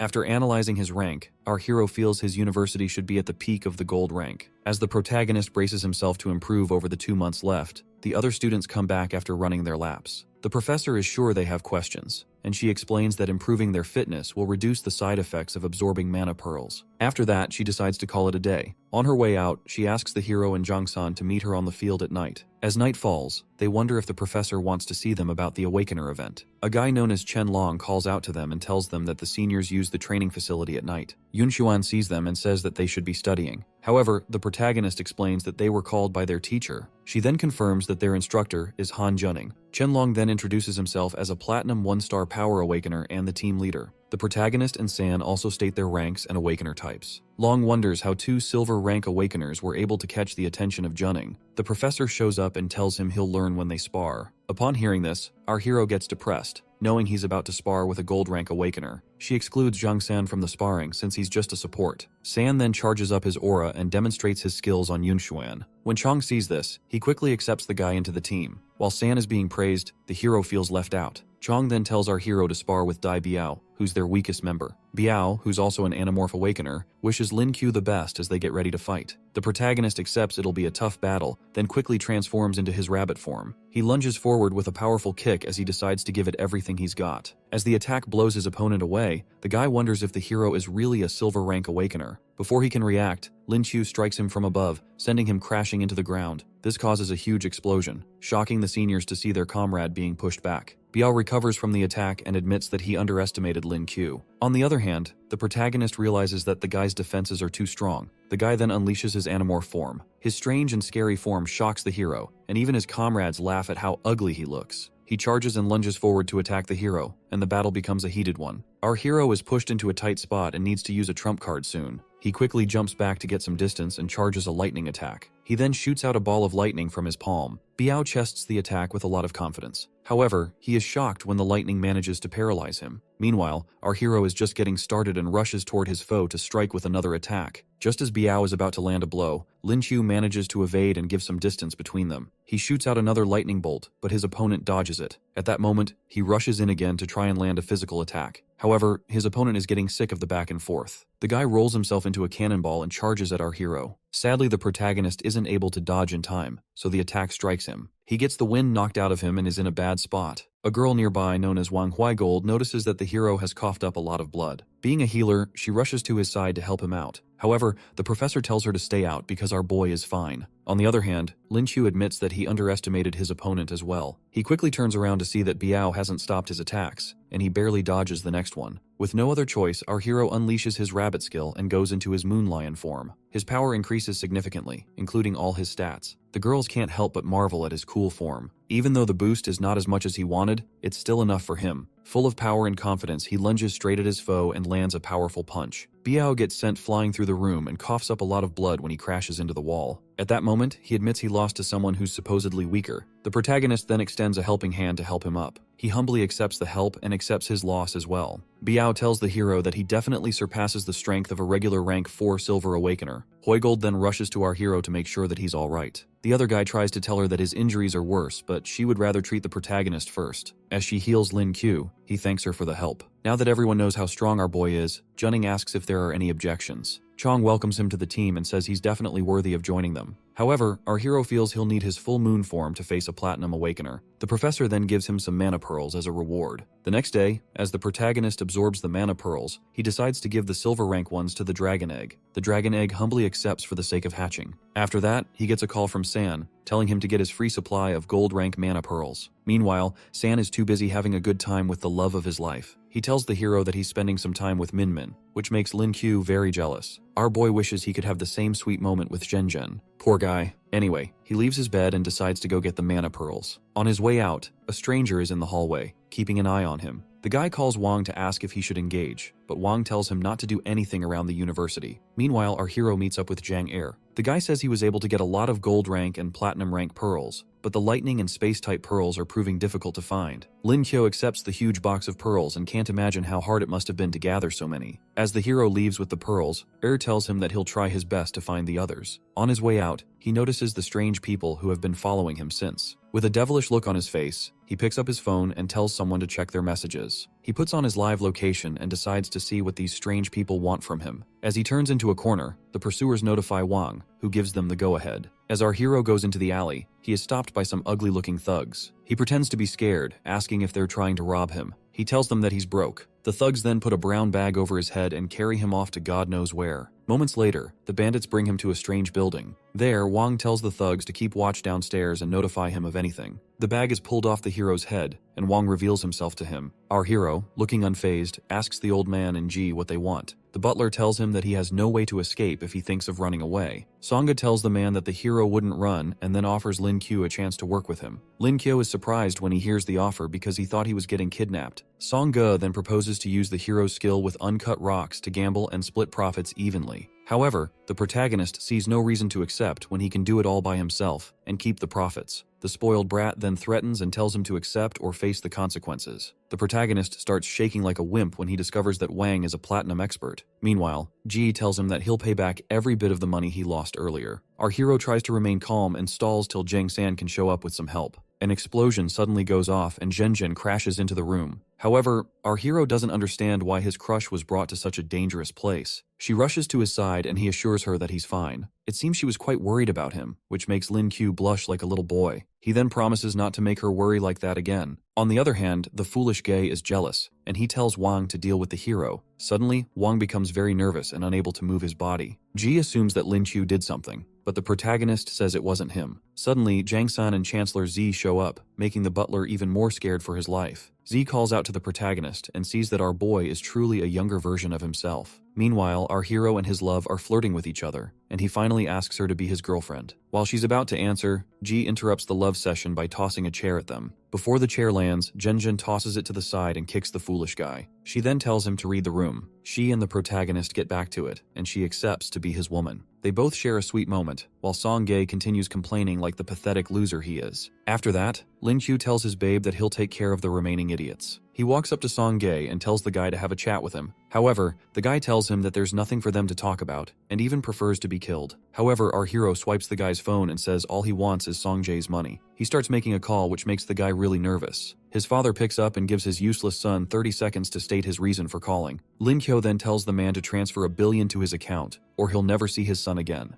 Ji's father remains quiet for a while. Then Zhen asks her man if he isn't asking for too much. However, he uses his Riz skills to tell her that it's supposed to be the dowry. She reminds him that they're only dating and she hasn't agreed to marriage. The man finally responds by saying that his son is only worth $1 million and the hero should kill him if the money isn't enough. What a wonderful dad. Lin Qiu then decides to negotiate with the man. He tries to wager 900 million, but the guy's father offers 2 million and not more than that. Suddenly, the Chancellor collects the phone and speaks to the guy's father, Song Jian. Jin becomes very nervous when he hears Ouyangze's voice over the phone. The Chancellor tells the man that his son kidnapped his apprentice, which is an insult to him. Jin offers to break his son's legs and compensate Z with 20 billion. The Chancellor accepts and warns that his group will be destroyed if such a thing happens again. Chancellor Z plans to send all the money to our hero since it means nothing to him. I can't wait to be that rich in life. However, the protagonist makes it clear that he hasn't reached that point in his life yet. He confirms the transfer as soon as he receives it. Meanwhile, Songgae is sulking because his father will never let him hear the end of this. Our hero mocks the guy by tossing him a coin and saying that he'll make a great beggar. Wang tries to tell the hero not to overdo it and burn bridges, but our hero reminds the butler that they didn't consider that before they kidnapped him. He tells the man to be more concerned about his master, instead of arguing. Wang then walks away with Songgae, who has lost all hope in life. After that, Chancellor Z offers to teleport the hero back home. Lin Qiu tells him to wait while he checks his mana pearls. When the old man asks why he didn't keep it in his pocket dimension, the hero explains that the dragon egg would have taken all the pearls. Z is shocked to hear him talk about a dragon egg. He then asks why the hero isn't trying to hatch the egg quickly. The protagonist tells him that the egg will need at least 2 Exalt mana pearls to hatch. Seeing that humanity has a hard time killing Exalt beasts, the Chancellor asks if there's no other way to hatch it.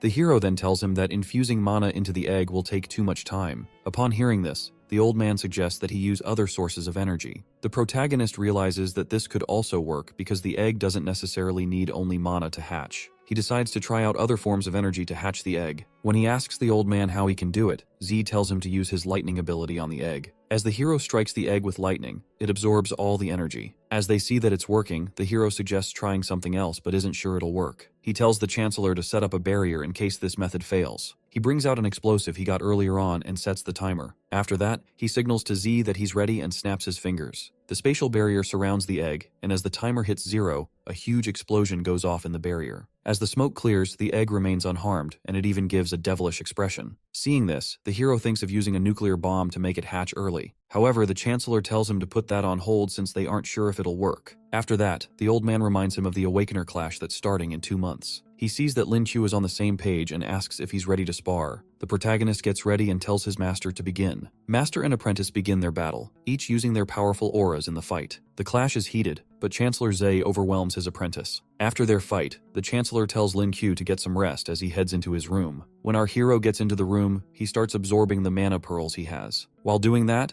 Zhen Zhen comes to meet him and tells her man that it's time. He is surprised to see her and runs over to his babe, telling her to call him next time. He then grabs her hand so they can go get something to eat. They both head into the city's crowded streets that night. Feeling nervous about the eyes on them, she tells her man to let go, but he tells her not to mind the people. She reminds herself that they're a couple now. While walking, Qian sees them and calls out to Lin Qiu. However, our hero is too lost in his woman's eyes. He then meets with the girl and addresses her as his niece. He introduces Zhen as his wife, but Qian has no plans of respecting her rival. On the other hand, our hero's babe is happy that the girl has no choice but to respect her. She offers they all get something to eat, but the fire girl is fuming like a train. When the protagonist asks why she's so upset, the girls can't believe how dumb he is. Later, under the beautiful moonlight, our hero tells his woman how he has to train for the upcoming Awakener clash. She understands the situation and encourages him to focus on his training. While he worries about losing to the powerful opponents, Zhen tells him not to overdo it. 2 months later, Zhang San asks our hero if he's nervous about the upcoming competition. While Lin Qiu tells him that they're just substitutes, he feels sad about not being able to reach the gold rank. However, his fitness levels are on par with 3-star gold power awakeners. He also acquired a lot of martial arts skills recently, which are bound to be useful. Thanks to this, his close combat skills have improved well. Both their girlfriends then come over to meet them. While San goes to meet his woman, the protagonist wonders why his girlfriend is there. He runs over to her, and she admits that she misses him already. While he says how she hates crowds, she pulls him in for a kiss and wishes him luck in the championship. After that, Zhen shyly walks away. Meanwhile, our hero promises to do his best. At the entrance gate, Junning tells her students to do their best and not bring shame to the school. With that, the students are ready to take their leave. Moments later, our hero arrives at the airport with his comrades. A reporter walks up to the professor and implies that she wants to lose because she added freshmen to her team. However, Lujin tells the guy that he won't be commenting on that. Junning tells Lin Qiu to ignore the reporter as well, and he assures her that it doesn't bother him. As the other teams arrive, the reporter tries to get a word from them. Meanwhile, the protagonist wonders why there aren't that many teams. The professor explains that only a few universities made it after an intense competition. According to her, only 8 teams will participate. Upon hearing this, the protagonist is completely bewildered. The vice principal goes ahead to list out the other schools that will be participating in the competition.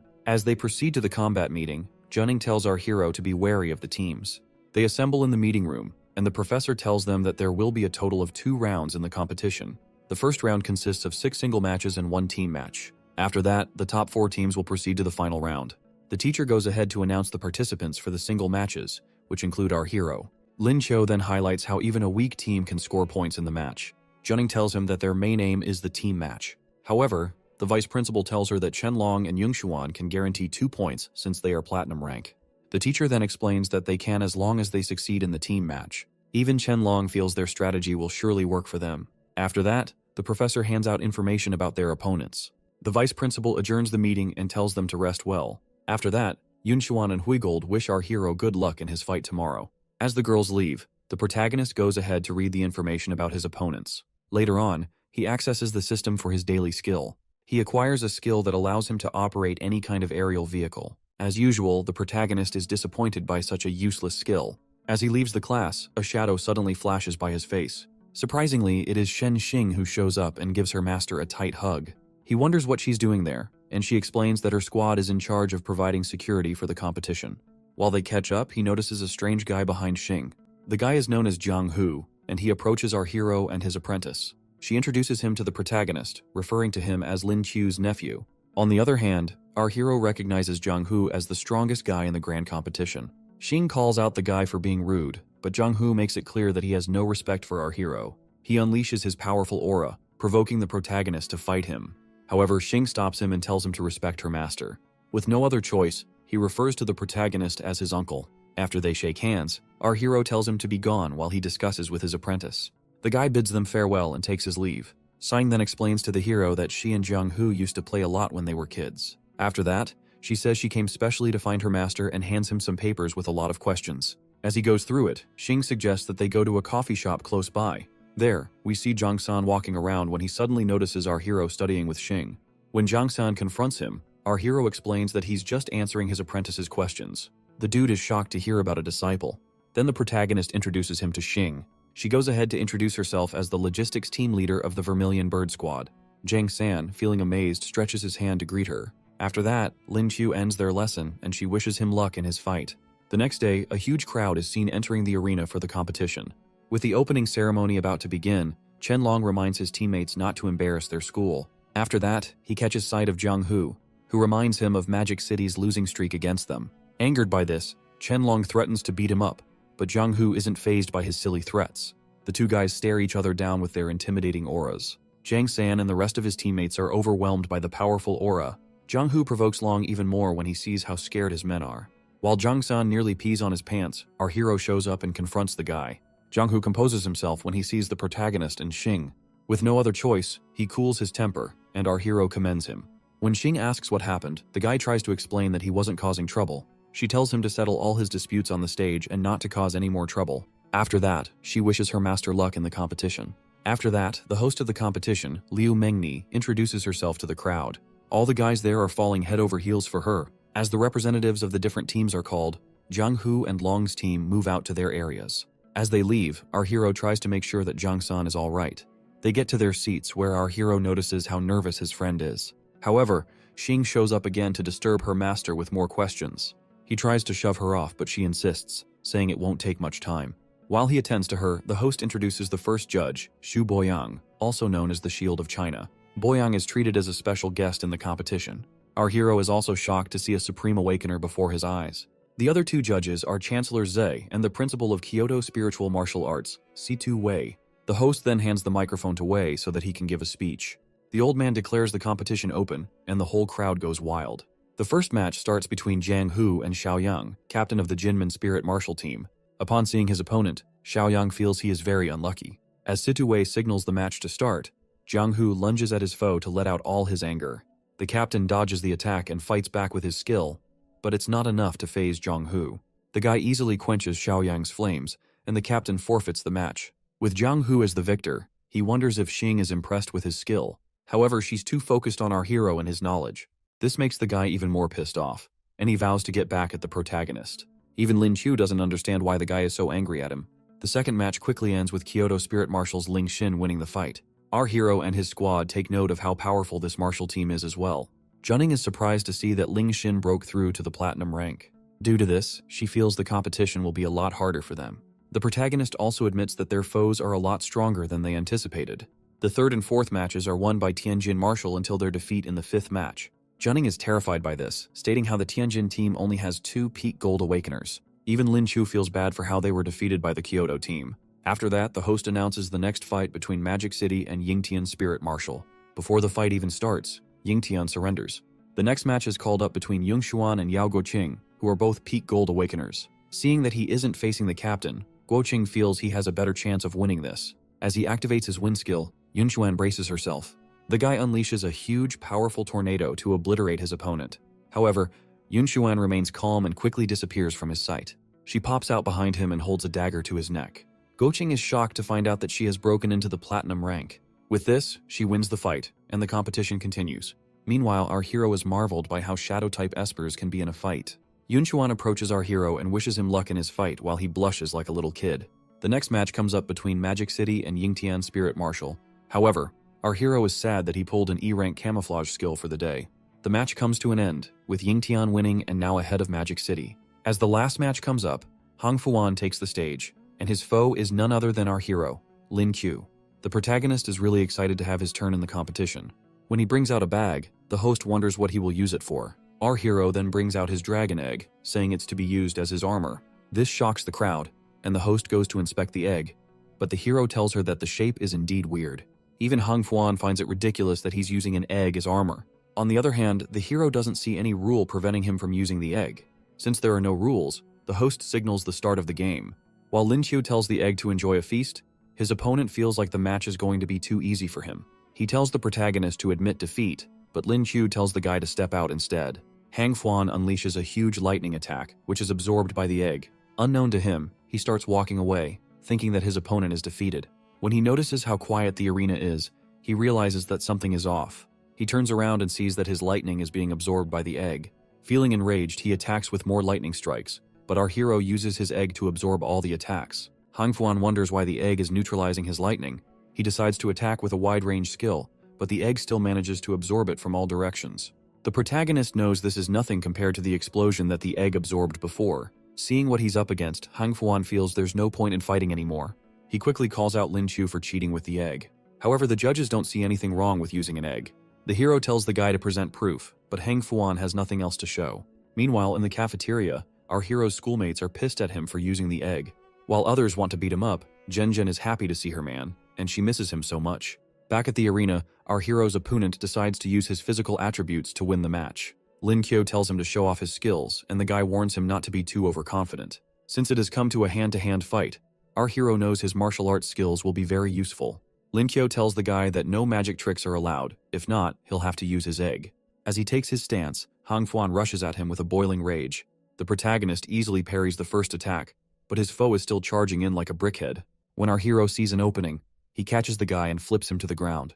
By the time the guy realizes the technique being used, it's already over for him. However, our hero just taps his back and tells him to stop yelling like a maniac. The whole crowd is impressed with the hero's skills. Even Mengni is surprised that he was able to win without magic abilities. Hang Fuan accepts his loss, and Magic City emerges as the final victor. Our hero stands proud as the crowd cheers him on. When the host is about to announce the next match, someone comes over to give her some information. After that, she announces that Yigtian Spiritual has forfeited, making Magic City the winner once more. Junning offers to give our hero more credit for winning his match so easily. The next match comes up between Gusu Spiritual Marshal and Jinling Spiritual Marshal. The professor tells the hero to pay attention to the captain of Gusu, Huangfu Yimeng, who is a platinum rank awakener. According to her, Yimeng awakened as an extremely rare light angel. As Yimeng takes the stage, our hero becomes wary of her. Aside from their captain, the entire Gusu spiritual team is also made up of girls. While being amazed by her power, the protagonist wonders why a healer is fighting in a one-on-one match. As the fight goes on, Yimeng's attack is no match for Jomo's raw power. The Jinling team captain unleashes her transformation and strikes Yimeng. As they both get distance between each other, the light angel begins to heal herself. Meanwhile, Jomo is starting to see that there will be no end to this. The fight continues until the Jinling team captain has no other choice but to give up. Yimeng is announced as the winner, and her team goes ahead to win their team fight, thanks to her healing powers. Meanwhile, Magic City, Gusu, and Jiangling are tied for second place. With the matches over, Junning reminds her team to attend their meeting by nighttime.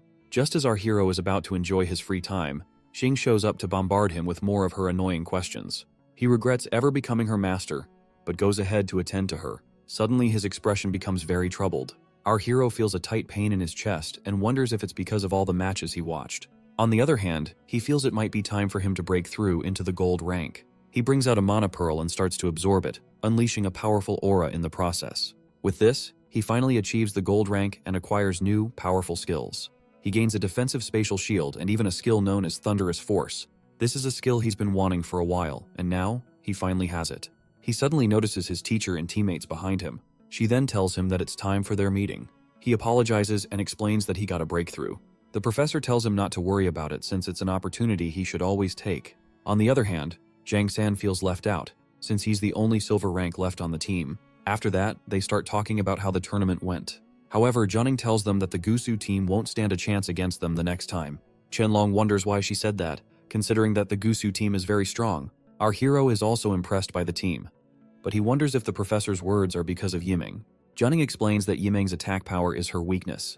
Due to this, she can't hold off two platinum rank awakeners at the same time. After explaining this, the professor goes ahead to address their strategy for the next day. She includes the hero in the team for the next match and tells them that they have to win at least one match. Junning plans to show off her team's full strength in harder matches and tells them to take this first team match as practice. With the meeting over, everyone leaves to get some rest. Meanwhile, our hero suddenly gets a call from his girlfriend. He picks up the call and asks Zhen Zhen what's going on. He lets her know that he has gotten into gold rank, thanks to insight from watching the competition. However, she suddenly gets upset and heads off to cultivate her own powers. Our hero gets cut off and has mixed emotions about how hard his woman is working. The next day, Mengni announces that contestants must choose weapons from a rack and are prohibited from bringing their own. However, everyone knows this is all our hero's fault.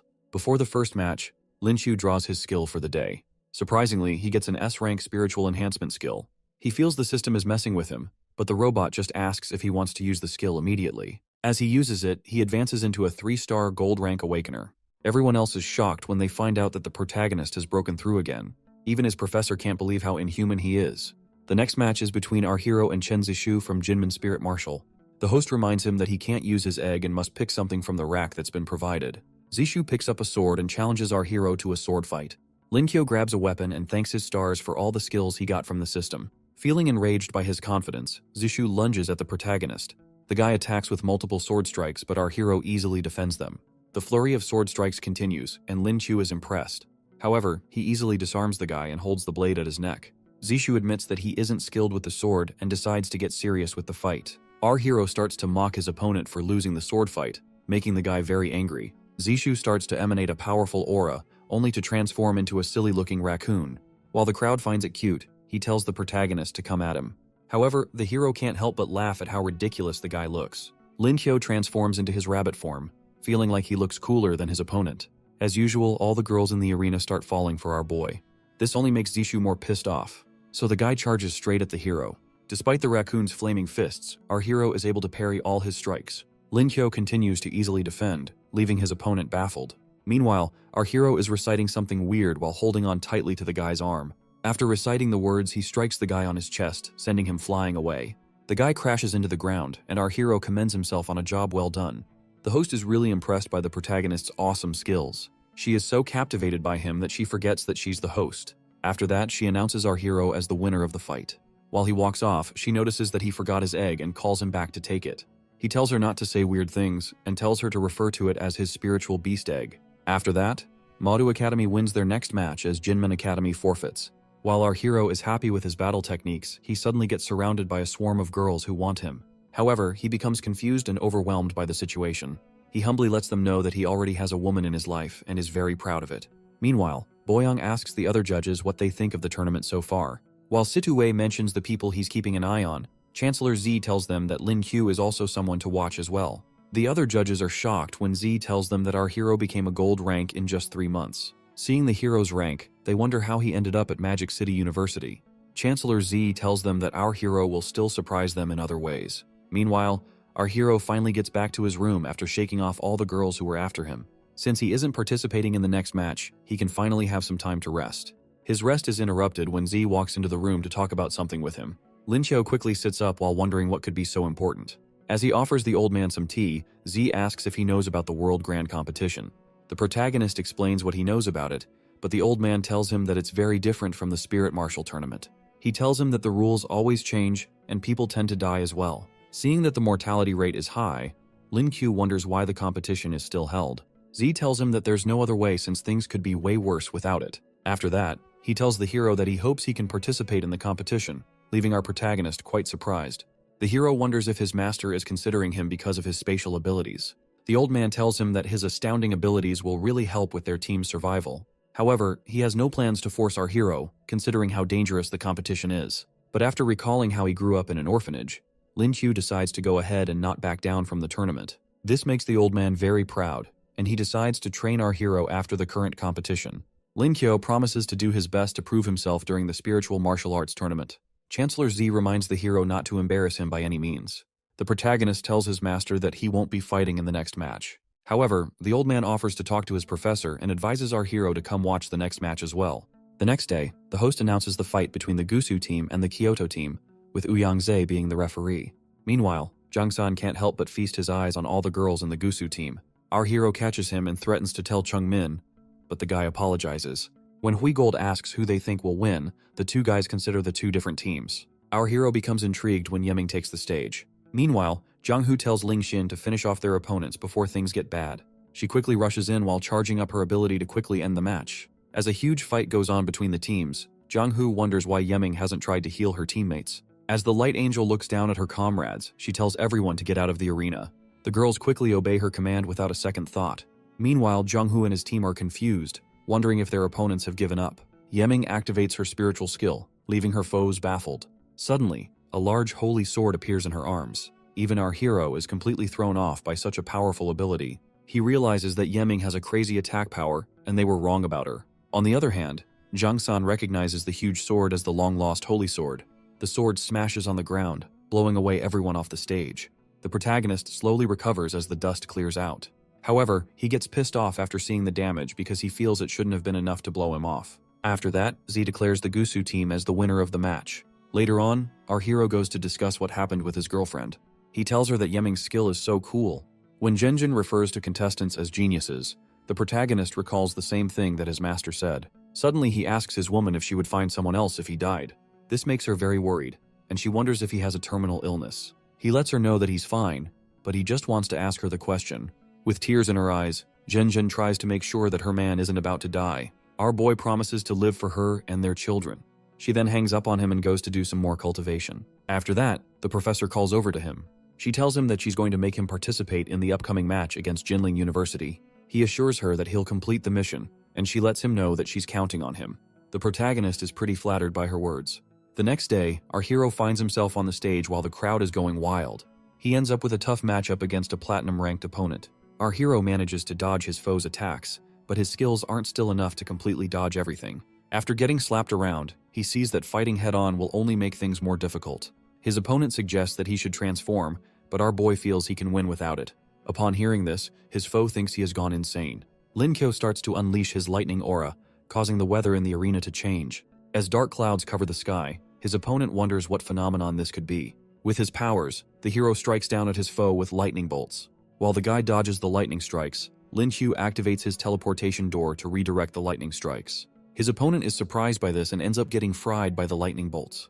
Upon seeing this, the judges finally understand why Z spoke highly of the protagonist. Even Junning and his teammates are shocked to see his amazing skills. Jang-san explains that the hero has a spatial ability. Yun Xuan and Chen Long completely lose their minds when they hear this. Even Chen Long starts to realize that he might not be able to beat our boy if he gets serious. The professor tells them to cheer up because the hero is their trump card to victory. The scene shifts to a strange man who calls himself Vulture. He tells someone on the phone to prepare for the mission and eliminate the target, who is none other than our hero. Back at the arena, the protagonist is the center of attention, and everyone wants a picture of him. However, he doesn't understand their excitement. He sees his master and asks what the old man is doing there. Z tells him to come along and teleports with him to a different location. He then says that they are in Situ Wei's study room. Suddenly, Wei approaches them. Not only Wei, but Boyang also shows up, and they both commend the hero's abilities and feats in his match. Wei then asks our hero to join Kyoto Academy and leave Magic City. However, Z calls him out for not even being able to teach Lin Chu about spatial knowledge. The moment gets heated between the two men as they fight over our hero. Z then addresses Lin Chu about revealing his spatial abilities to everyone. The protagonist is confused because he thought his master wanted him to go all out. Wei explains that his life is now in danger and he could be targeted by assassins. Z then offers to have someone to protect him at all times. He decides it'll be someone the hero knows in order for him to be more comfortable. Lin Q wonders who this person will be. Later on, Xing tells him that she received a notification and reveals herself to be the bodyguard. She even handcuffs him and vows to stick to him always.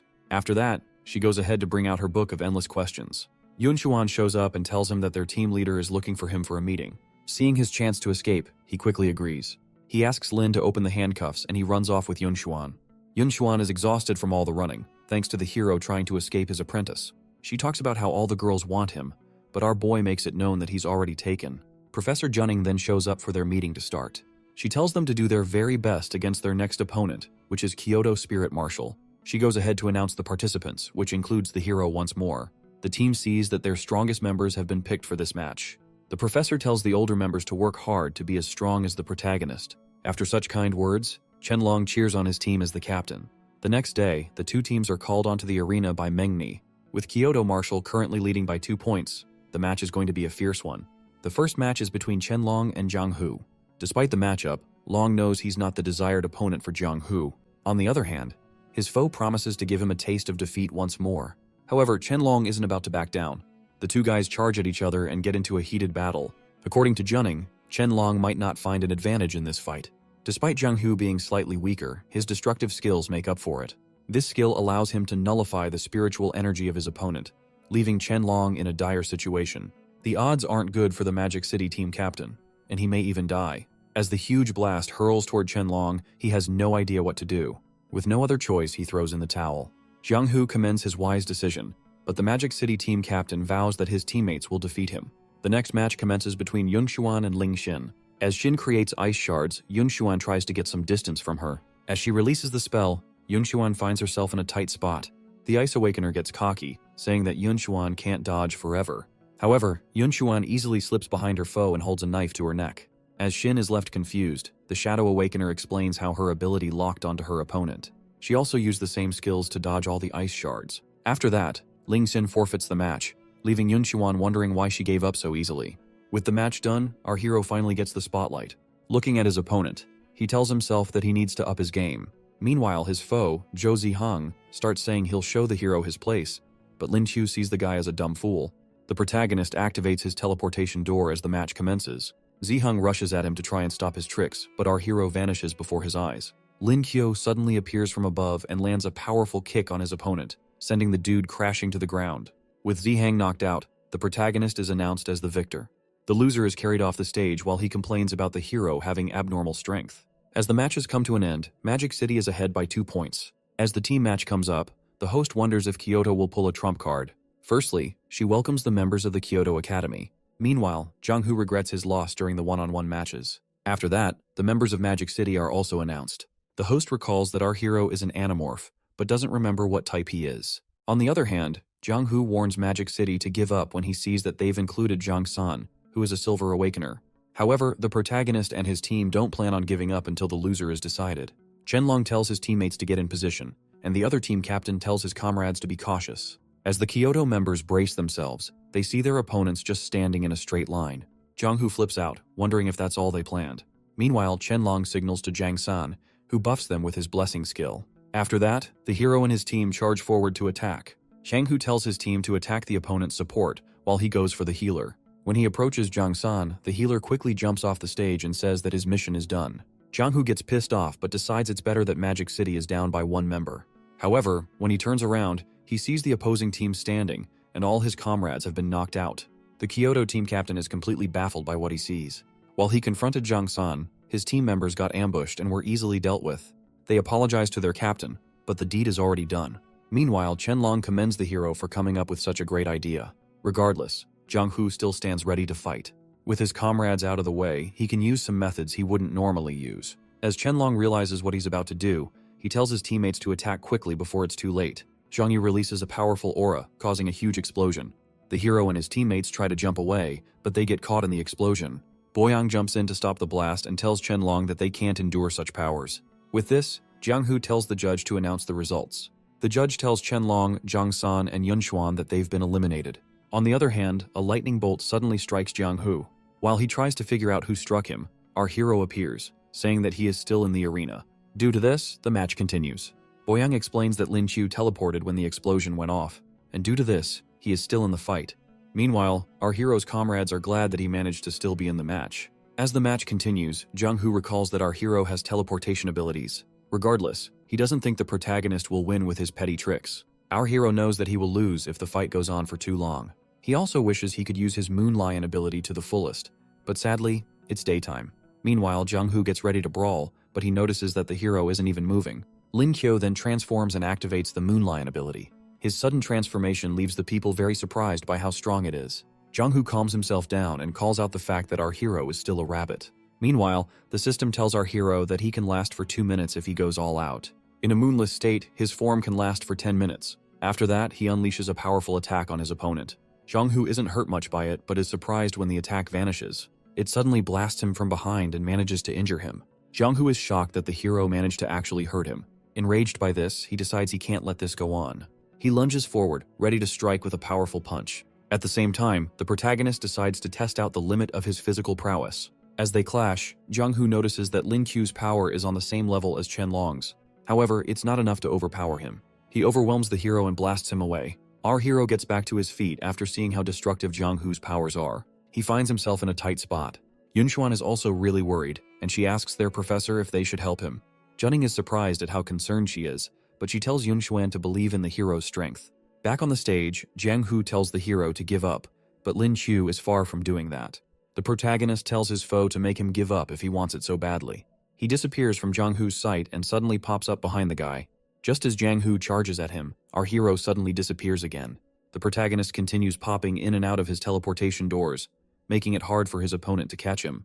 The hero pops out again and attacks the guy with a powerful punch. He combines his portals with his abilities to deliver numerous attacks, leaving Jang Hu unable to keep up.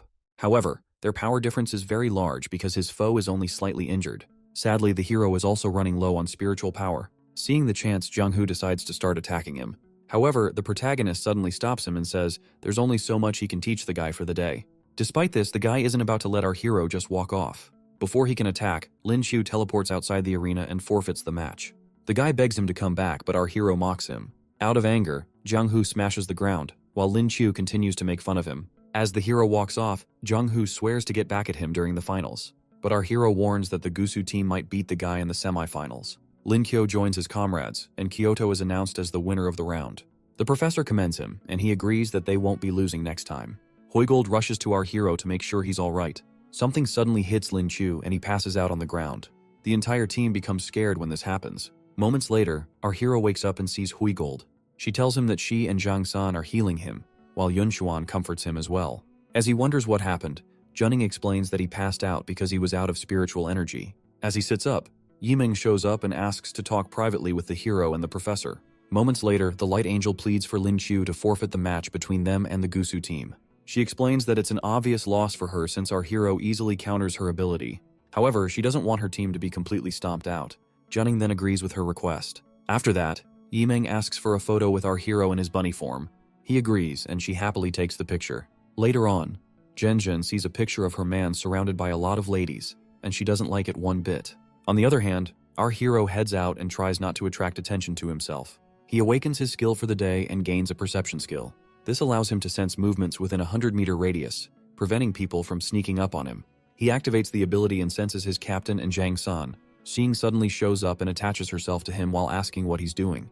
He then tells her to take a walk with him while he tests out his new skill. She's confused by this, but they end up taking the walk. She tells him to be cautious, since he's being targeted, but our hero doesn't see anything to be scared of. He also sees this as a chance to lure out the assassins after him. He notices two girls watching him from a distance and pulls his disciple closer. The protagonist tells Xing that there are two girls who have been following them for a while. He decides to find a less crowded place before making a move. When they finally get to a quiet place, the protagonist tells the girls to come out. However, the girls reveal themselves to be fans who just want to take a picture with him. Our hero doesn't believe them and asks who sent them.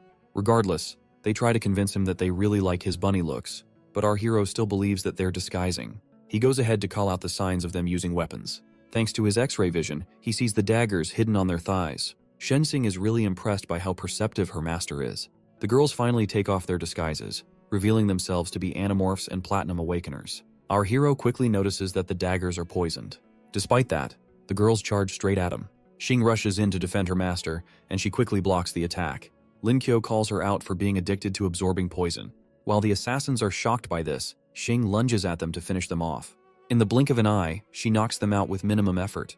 The protagonist and his apprentice stand over the bodies, trying to figure out what to do with them. Wu Yangze suddenly shows up, nearly scaring our hero to death.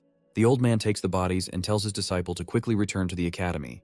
Lin Qiu picks up the dagger and tells Xing to put it away. He notices a surge of strong spiritual aura and sees it's coming from his disciple. She reveals to him that she has broken into the Platinum 4-star rank. Our boy feels bad after seeing how easy it was for her to level up. Back at the academy, the hero notices that his door is open. He rushes in and sees his girlfriend with a present. He gives her a tight hug and wonders if Zhen missed him so much. However, she says she came to cheer on the school. She hands him the food that she made, and he thanks her for it.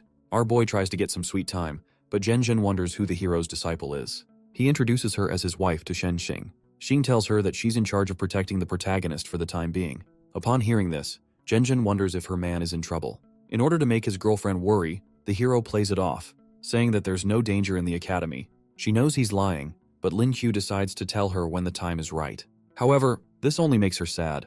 Our hero assures her that nothing is wrong and he couldn't be in danger without marrying her. After that, Chancellor Z enters the room and says he has something to tell our boy. The old man tells Lin Qiu that the assassins are from the Black Rose organization. This organization only has female members, and they've killed 2 people from the country before. Sadly, before Zay could get more information, the girls were poisoned. Upon hearing this, the hero realizes that there's a traitor in the academy. Z tells them to be very careful. After that, Zhen calls over her man, but he doesn't know what to say. She realizes he's hiding something and gets upset. She turns to leave, but Lin Chu grabs her and asks her to stay a bit longer. He lets her know how much he wants to talk to her, which makes her really happy. Zhen Zhen agrees and tells him to focus on training for the finals. As she leaves, she thinks of only one way to help him from the assassins, which is for her to become stronger. On the day of the finals, the arena is full of spectators awaiting the outcome. The first match begins between Zhang Hu and Yiming. As the fierce fight begins, Lin Chu feels his team can win if the Gusu team wins their fights. He has also gotten to the next rank thanks to his skill. Meanwhile, Yiming is about to crush Zhang Hu with her Sword of Judgment. The guy also braces himself to take the attack head-on. As both fighters clash with their skills, the others see that Zhang Hu has gotten much stronger. As the dust clears, the guy sneaks up behind the Light Angel. Before she can react, he knocks her to the ground and wins the fight. Due to this, Junning sees her team will be fighting Kyoto Spiritual in the finals. She tells her team not to be pressured and to try to secure second place, but this doesn't sit well with Chen Long. Seeing that his team is no match for the Kyoto team, our hero asks the professor for the date on the calendar. His expression becomes ominous when he finds out that it will be a full moon that day. Later on, the host of the competition announces the start of the grand final. The first match is between Chen Long and Zhang Hu. The two fighters stare each other down before lunging straight at themselves. Chen Long is overwhelmed by his foe's destructive power, but he isn't going down yet. Zhang Hu sees that Long has gotten stronger and decides to go all out in the fight. Chen Long also activates a very powerful spirit skill to end things. Huigold asks their professor if they should forfeit, but Junning explains that Chen Long has made the decision to go all out. Forfeiting might prevent the captain from breaking through to the diamond rank. As the fierce battle rages on, Zhang Hu realizes that his team can't fight Chen Long head-on. Chen Long manages to land a good punch and figures he needs to end things before the destructive power goes haywire. He unleashes another skill and lands an attack again, but Jiag Hu manages to grab him. Zhang Hu slams him into the ground, but they quickly emerge from the dust while still fighting. Eventually, they both throw themselves outside the arena. Our hero and his comrades become very concerned for their captain. Zhang Hu tells Long that they won't be able to participate in the other matches, but Long has no regrets. Due to this, Zhang Hu acknowledges him as a true warrior. For the first time, Meng Ni announces the outcome as a draw. Huigold goes to heal her captain, but the destructive power isn't easy to remove from his body. Chen Long apologizes to his teammates for being reckless. However, our hero assures him that they will win. Zhang Hu reminds our hero that he's still there, and Lin Chu vows to teach him a lesson soon. Junning is surprised at how the protagonist still challenged Zhang Hu after the match. With Chen Long unable to fight again, she looks forward to the final team battle. Our hero tells her that he plans to command the team for the team battle. He tells his teammates to knock off the other opponents while he deals with Zhang Hu. As the teams get ready to face off against each other, Yun Xuan tells our boy not to overdo it. However, he can't make any promises. As the host signals the start of the match, Yun Xuan and the rest acknowledge our boy as the temporary captain. While the others fight, our hero waits for his comrades to clear the stage. In a few moments, his teammates overwhelm the opponents and knock them out of the arena. With his comrades defeated, Zhang Hu wonders if the hero is trying to defeat him with Zhang San. However, Zhang San tells him that he won't be fighting. After buffing our boy, the support quickly heads off the stage. However, Zhang Hu reminds our hero that he can't beat him so easily. Lin Qiu just makes fun of him, pissing him off even more. Feeling enraged, Zhang Hu rushes to attack with his special ability. The protagonist teleports away before the attack hits him and appears behind his foe, striking Zhang Hu with lightning. The guy then asks the hero to fight him without his teleportation skills. However, our hero asks if the guy would also fight without spiritual power. With the full moon in sight, Lin Qiu transforms into his rabbit form, unleashing a powerful aura. With all his attributes being boosted, he gives Zhang Hu a chance for a fair fight. As the guy rushes at him, the protagonist vanishes and appears behind him. Our hero then strikes with a powerful kick. Zhang Hu calls him out for teleporting, but Lin Qiu says he didn't. With all his buffs, our hero's physical speed is too much for his opponent to track. He attacks with a dimensional slash, and his foe puts up a barrier. Just before the attack hits, it disappears and hits the guy from behind, leaving him seriously wounded. The judges are surprised by our boy's display of strength. Even his comrades can't believe how strong he currently is. With Zhang Hu on his knees, our hero approaches and says he's been going easy on the guy. Zhang Hu tries to attack our hero, but before he can, Lin Qiu gives him a deadly uppercut. The guy is sent into the air while coughing up a lot of blood. After that, the protagonist gets ready to launch the final attack. He simply flicks the guy's forehead with so much power, it sends the dude flying away and crashing into the ground. The protagonist stands over his defeated foe and calls himself the victor. The host then announces him as the winner of the match. The whole crowd congratulates the hero and his team on winning the competition. While they all celebrate their victory, Chancellor Z regrets making our boy show his skills so early. He knows that the assassins will definitely want to kill him now. The other men offer to help by making sure that our hero is always protected. As the winners get ready to take the stage, Qianlong tells the hero to take the lead. He plans to pass on the leadership of the team to him since he won't be able to be in the next tournament. The protagonist agrees, and they walk to the trophy stand. Together, they lift the golden cup and celebrate their victory. Qianlong starts getting very emotional, and Lin Qiu tells him to calm down. Mengni then welcomes Boyang to award the team with their cash prize and a platinum spirit pearl. Boyang commends them on their effort as the prize is brought to the team. While everyone receives their pearls, our hero wonders what skill his own will have. Sadly, when he goes to collect it, he doesn't see any pearl for himself. Boyang tells him that a suitable pearl will be delivered to him later. Before the hero leaves, Mengni tells him that there's one more reward for the MVP of the tournament. As our hero wonders who it could be, the host quickly announces him as the MVP. She then welcomes Feng Peng, a famous weapon research expert. Lin Qiu gets a strange feeling that he has met the guy before. He accepts the gift from Peng and suddenly recognizes the guy's accent. When Peng asks if something is wrong, the protagonist quickly brushes it aside. The guy bids him farewell and tells him to keep working hard. Our hero decides to discuss the matter with his master later on. Later on, Qianlong tells the protagonist that they should go out and party after the celebration. Lin Qiu says he needs to talk with his master before joining up with them. He then walks to Ouyang-ze, who also wants to meet him. The old man tells him that Shu Boyang will help him pick out his spiritual pearl. After that, the hero brings up the topic of the traitor. Z decides they should go somewhere else to talk about it. Unknown to them, there's someone who's spying on them and reporting to his boss. Over at the Kyoto Trials office, the old man asks the hero if he's sure Feng Peng is the traitor. Lin Qiu tells the men that the person he encountered during a data theft was definitely Feng Peng. Chancellor Z confirms that he also suspected a traitor among the weapon researchers. Boyang also lets them know that Peng is supposed to succeed in Old Zhang's position. If this works, the enemy will have access to the spiritual martial weapons. Boyang suggests they monitor their suspect for a few days until they can catch him. He also tells the hero to stick around and help them make the suspect confess. As our hero leaves with his master, they encounter Xing, and the old man tells her to join them for the celebration.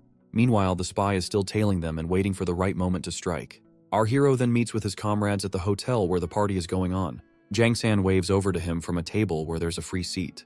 Our hero starts teasing Zhenzhen about saving a seat just for him. On the other hand, Xing comes over, and with a scary expression, she tells Jiang San to switch seats so that she can protect her master. Xing then sits beside her master. Later, the waitresses bring their food to the table. Xing takes a sniff and quickly tells our hero that the food is poisoned. Lin Qiu quickly uses his vision to see if they have weapons while the waitresses continue to act oblivious. He decides they shouldn't leave since they made such a bold move. The hero gets up to make a toast to his master. He tells the old man that the food is poisoned and the servers are carrying weapons. While the old man could be unaffected, the poison could fatally wound others. Feeling insulted, he uses his powers to hold the girls in place. With the girls unable to move, our hero asks if it's normal for them to always hold weapons on their thighs. The girl claims that she only has it for self-defense. Upon hearing that, our hero decides to feed her some of the poisoned food. Seeing that she's been caught, the girl bites her tongue. Xing quickly realizes that the waitress is trying to poison herself. However, her master tells her to stand back. When the assassin dies, he tells Ouyang-ze to let the professionals take care of the rest. The old man lifts up his spell and apologizes to the other waitress. The girl quickly takes her leave, but our hero still suspects her. After that, Z decides to head out with our hero, while Xing protects everyone else. Meanwhile, the other waitress quickly leaves the building through the rooftops. The other assassin reports to her superiors and asks for immediate extraction. As the girl moves into a dark alley, our hero and his master watch her. The old man tells him that taking the place down isn't necessary, since one person is enough. He plans to use this chance to teach our hero how terrifying spatial abilities are. He quickly heads down to take care of the assassins and tells the hero to come when he's done. Our hero remains on the rooftop and is impressed by his master's skills. Moments later, the old man meets back with him, saying he made some errors in his movement. He decides they should wait a bit before moving out again. After a while, he heads back down to confront the assassins who are ready for him. He activates his skill and surrounds the whole building with his ability. Our hero is marveled at how powerful his master's skills are. He then teleports to meet up with the old man and is surprised to see all the girls frozen in a spatial barrier. He then asks his master how he plans to deal with the enemies. The old man decides to notify the Azure Dragon squad to secretly take over the place. He tells our hero to search the place thoroughly before the squad arrives. Lin Qiu feels he'll be able to find a lot of loot and decides to be more devoted to his master henceforth. Using his keen senses, our hero finds a secret door in the base. He decides to explore it after noticing there are spiritual energy fluctuations. He heads down the stairs and stumbles upon a huge pile of gold and treasures. Seeing all the rare loot there, he figures that he isn't in any kind of regular base. He starts looting the place quickly without hesitating. While doing that, he discovers another hidden door. The spiritual energy in the space seems not to be very strong. The old man then comes down and asks if he has discovered anything. Our hero tells him that there are at least 100 people behind the door. Z tells him to stand back, and he blasts the door open, only to discover something horrible. They see numerous little children all trapped in cages. Ouyang Z figures the children are new members being trained by the Black Rose. Meanwhile, our hero gets infuriated by such a horrible sight. He opens the cage to let the girls out, but they don't trust him because one of them has already been murdered. Seeing that the girls don't trust him, our hero is confused about what to do. He then hands over a lollipop to gain their trust. The red-haired girl smacks it away and tells her friend not to trust him. It seems they've been through a lot of torture, and she thinks our hero will do the same to them. Of course, hearing such things only makes the protagonist more enraged. Z calms him down and decides to transport the girls with his power. They all appear on the side where the other assassins were defeated. Seeing that their captors have been defeated, the little girls are delighted. With a smile on his face, Lin Chu assures them that they are safe. He goes ahead to ask the red-haired girl how they ended up there. However, the girl is still skeptical of him. She then reveals that they all grew up in an orphanage. According to her, the headmaster of the orphanage would take them out to play, and they would suddenly see themselves with the Black Rose. Upon hearing this, Z makes a call, telling his people to interrogate all Black Rose members. He tells them to find all their bases and inspect all the orphanages. Ouyangze tells our hero that they have to catch the organization this time. After looking at the little girls, our hero asks his master for a favor. He says he wants to build some orphanages for the girls with the money he has saved up, and the old man agrees to take care of it. Lin Kyo then assures the red-haired girl, Ran, that she'll definitely have a happy future. She gives him a big hug after seeing how nice he is. After that, the squad leader, Sun Lei, shows up and tells Z that other agents are investigating the orphanages nationwide. The old man decides they should return to avoid suspicions. Likewise, our hero is eager to head back and wrap up things. The next day, Z and our hero wait for Xing in the conference room. The old man leaves to discuss the upcoming operation with Situ Wei. With the free chance, our hero decides to draw his skill for the day. He acquires a skill that gives him the ability to wield any firearm like a professional. At his request, the system informs him that he can absorb up to 3 spirit pearls per level up, unlike others who can only absorb 1. Upon hearing this, the protagonist decides to absorb the lightning pearl he got from the tournament. After absorbing it, he gains the Thunder God's strike skill. During the process, he breaks into the gold 5-star rank. Xing then comes over to tell him that Ouyangze is ready. Meanwhile, Feng Peng gets news that the Black Rose is done for. He still feels that the investigators won't be able to trace the contact back to him. The guy reaches into a drawer and pulls out a gun. It's a newly developed spiritual weapon he plans to use if he gets caught. He suddenly gets a knock on his door and goes to answer it. There, he sees Ouyangze, who asks to have a meal together with him. However, Peng tells the old man that there's no need for that. Regardless, the old man insists, and the guy has no other choice but to agree. The group drives off to the middle of the woods. When they get down, Peng asks where the eatery is in a place like that. Situ Wei then calls him out for betraying the country. Peng then acts like he doesn't know what they're talking about. Our hero uses a different voice and asks the guy for 100 million instead of 70. Upon hearing the voice, Peng becomes flustered. The protagonist corners Peng, thanks to the voice he used. When the guy hears it, he recalls that the mercenary group had suddenly vanished. Peng quickly pulls out his gun to take some of them with him to the grave. Ouyangze puts up a spatial barrier, but the bullet manages to break through it. As it heads towards our hero, Xing steps in to protect her master. He shoves her out of the way and uses his portal to send the bullet somewhere else. As the explosion goes off, our hero realizes how dangerous the weapon is. Meanwhile, Feng Peng starts to panic. In the blink of an eye, the other 2 men appear behind him. Z quickly uses his skills to hold the guy in place, while Wei uses his lightning to strike him. While on his knees, Peng tries to reach for the pistol again, but Lin Qiu stomps his hand and collects it. Thanks to his firearm proficiency, the protagonist figures out how the spirit handgun works. He tests it out by shooting the trees nearby. The bullet easily pierces them with a powerful force. However, Lin Qiu realizes that the gun has to be recharged to be used again. Peng is shocked to see the protagonist use the weapon so well. Later on, Wei confronts him and asks why he would betray the country and his teacher. The dude tells Wei that there's someone who gives him enough money to live the life he wants. Ouyangze wonders if money is that important, and his stupid apprentice tries to tell him that it is. He threatens to expel Lin Qiu, who quickly comes back to his senses. After that, the old man tells Peng that he's no better than a child. He extends a helping hand, hoping the guy will answer their questions properly. However, the guy bites down on his tongue. While the rest are shocked, the protagonist sees that Feng is trying to poison himself. Seconds later, Feng passes out, and they try to figure out how to save him. Xing, with a cheerful expression, rushes towards the guy and absorbs all the poison with her demonic powers. Feng then wakes up and is shocked to see himself alive. Our hero then explains to him that his apprentice can absorb the poison.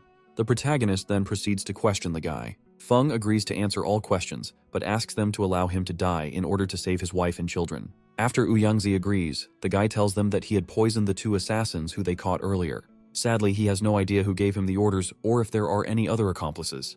Next, the old man asks why the other party wanted intel on the spirit martial weapons. Feng explains that the Azure Spirit Mine is the key material for making the spirit weapons. The protagonist wonders if other countries are allowed to make these weapons. The guy confirms that they are not, and reminds them not to make things hard for his family. He then takes another poison pill and begins bleeding from the inside. The demon girl tries to absorb the poison again, but her master stops her. Uyangzi decides how the guy's body will be taken care of. Suddenly, a powerful aura starts to surge through Xing's body. The old men are surprised at how easy it is for her and the hero to advance to the next level. The next day, our hero arrives at the airport, ready to return to Magic City. When he gets on the plane, some ugly thugs start robbing the place. The system realizes the hero is in trouble and gives him a bomb disposal skill, and Lin Qiu realizes that there's a bomb on the plane. Seeing that innocent lives are at stake, Lin Qiu decides to find the bomb quickly. He tells his master that there's a bomb on the plane. The old man quickly decides to take care of the 2 thugs causing trouble. He appears behind them and restricts them with his powers. After that, our hero moves out and locates where the bomb is planted. Unfortunately, he can't defuse the bomb in time before it blows up. He then tells his master to set up a spatial barrier. As the old man sets it up, our hero tosses his dragon egg into the barrier. The bomb goes off with a huge explosion, but the egg is able to absorb the whole impact. After taking care of that, the protagonist faces the 2 thugs. He threatens them to say who put them up to the attack. When the guys call the name, Lin Qiu realizes it's a fake name and they've been used. While asking his master what to do, the plane suddenly starts shaking violently. The flight attendant then asks for someone who can fly a plane to come to the cockpit. Thanks to his skills, our hero goes to the cockpit since he can handle any vehicle. Meanwhile, the old man and Xing are shocked to find out that the hero can actually fly a plane. The flight attendant tells the hero that she heard gunshots in the cockpit. When he opens the cockpit door, he sees the captain and co-pilot dead, leaving him confused. Ouyang tells the protagonist that someone prepared the weapons for the other 2 thugs, but they don't know who it is. With the captain and co-pilot dead, they have no clues. The plane's autopilot system is also destroyed, putting them in a terrible dilemma.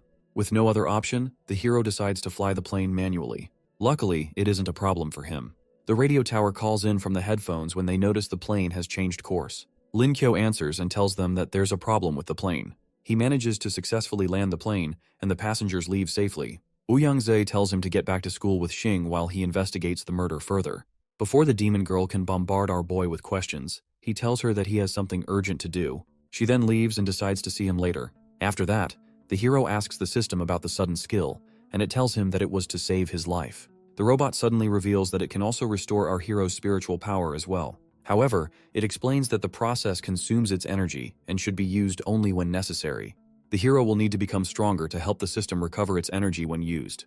It decides to tell him how to go about it when he gets to diamond rank. Back at the academy, Lin Qiu and Xing walk around for a while, but they don't see any familiar faces. Suddenly, all his friends pop out of nowhere and surprise him with a welcome back celebration. This puts a smile on his face as he finally gets to see his friends. Chengming tells him how awesome he was during the tournament. One of them notices Xing, and our hero introduces her as a new transfer student. While Zhangsan greets her, Hongyang starts teasing our hero about showing up with another girl. Our boy then decides to go somewhere else with Zhenjun. While they leave, Zhangsan tells Hongyang how much our hero loves his girlfriend. When the couple gets to a bench in a park, the hero apologizes to his girl. She doesn't understand why he's apologizing, but promises to make him pay for anything indecent. He then tells her that he spent all the money he saved up to use and marry her. The protagonist starts to explain what happened after the grand competition. Zhenjun is completely baffled by the whole story about the Black Rose. However, she is glad that he decided to help the little girls. He then promises to work hard for her and the kids in the future. As they start flirting, she tells him that she's been training a lot to become stronger and catch up with him. A few days later, Lin Qiu is meditating in his room and recalls the sweet moment he had with his woman. Recently, he has been able to absorb 3 beast skill orbs and awaken some life skills.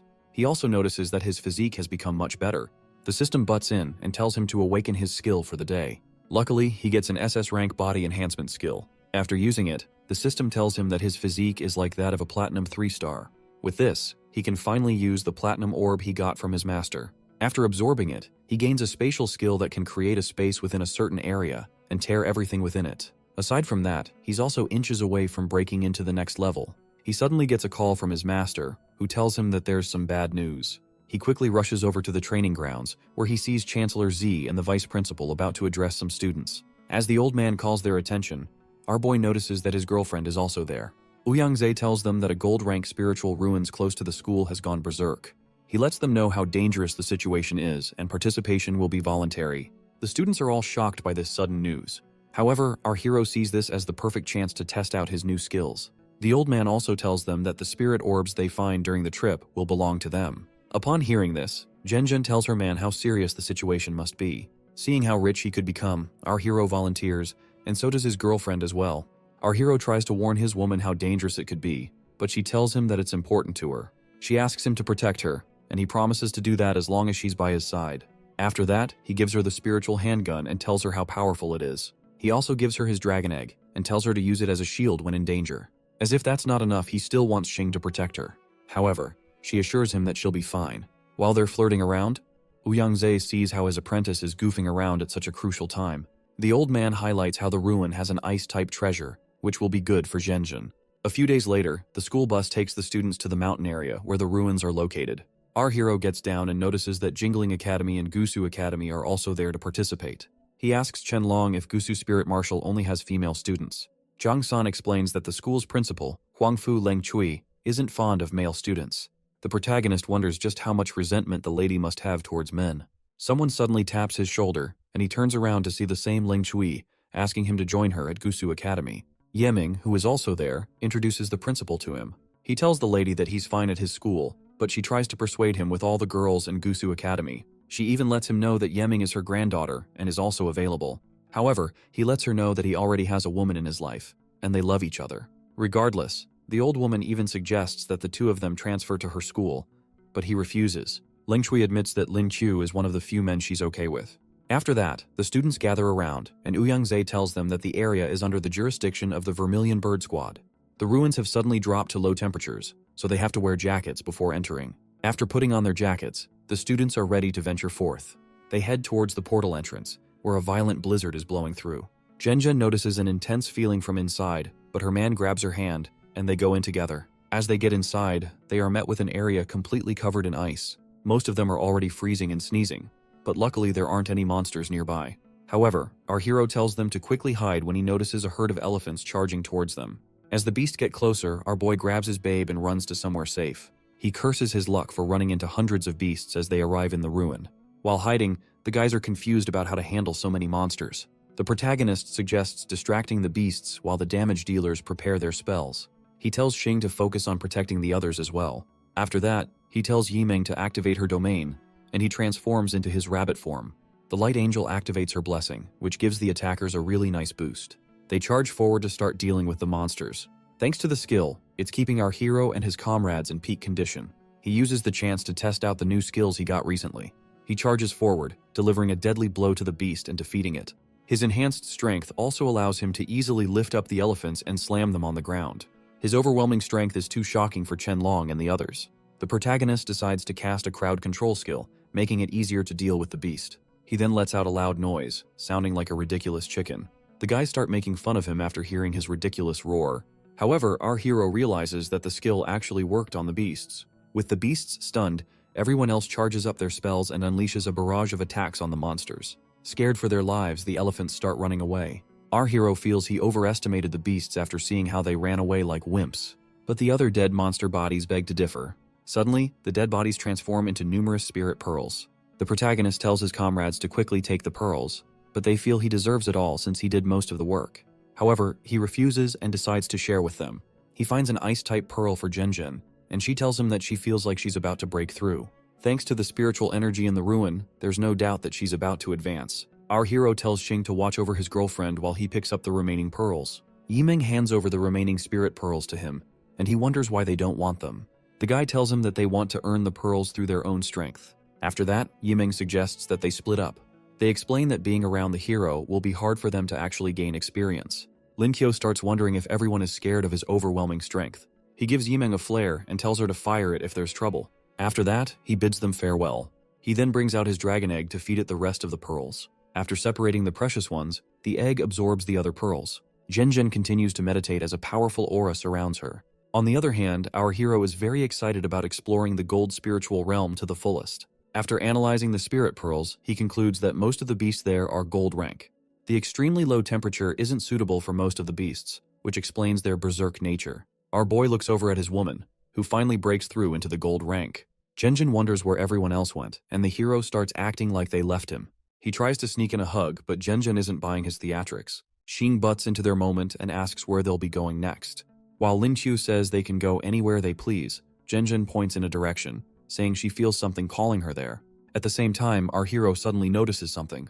While a monster is enjoying some food, our hero pops out from the tree and notices it's the same elephant that ran away earlier. The beast tries to run away, but he drags it back and forces it to be his mount.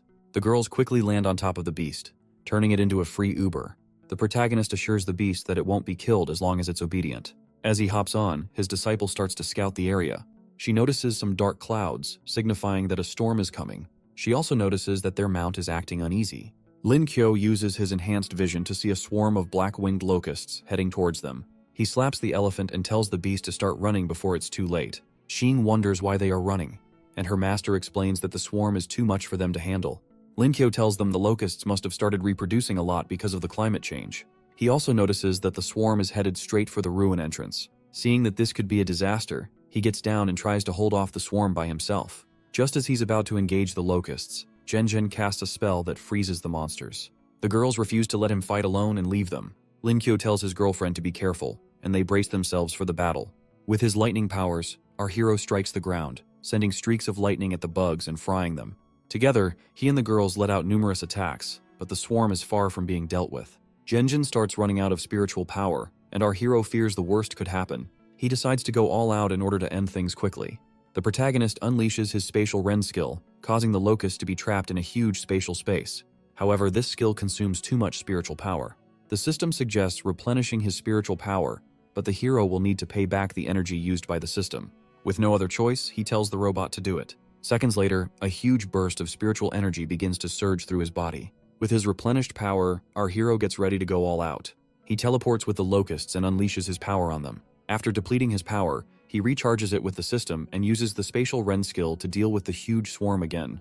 While doing this, the girls are really impressed after seeing his awesome powers. After enjoying so much unlimited spiritual power, he wraps things up and rejoins the girls. As he gets back, Genjin stares at him before rushing to give him a big hug.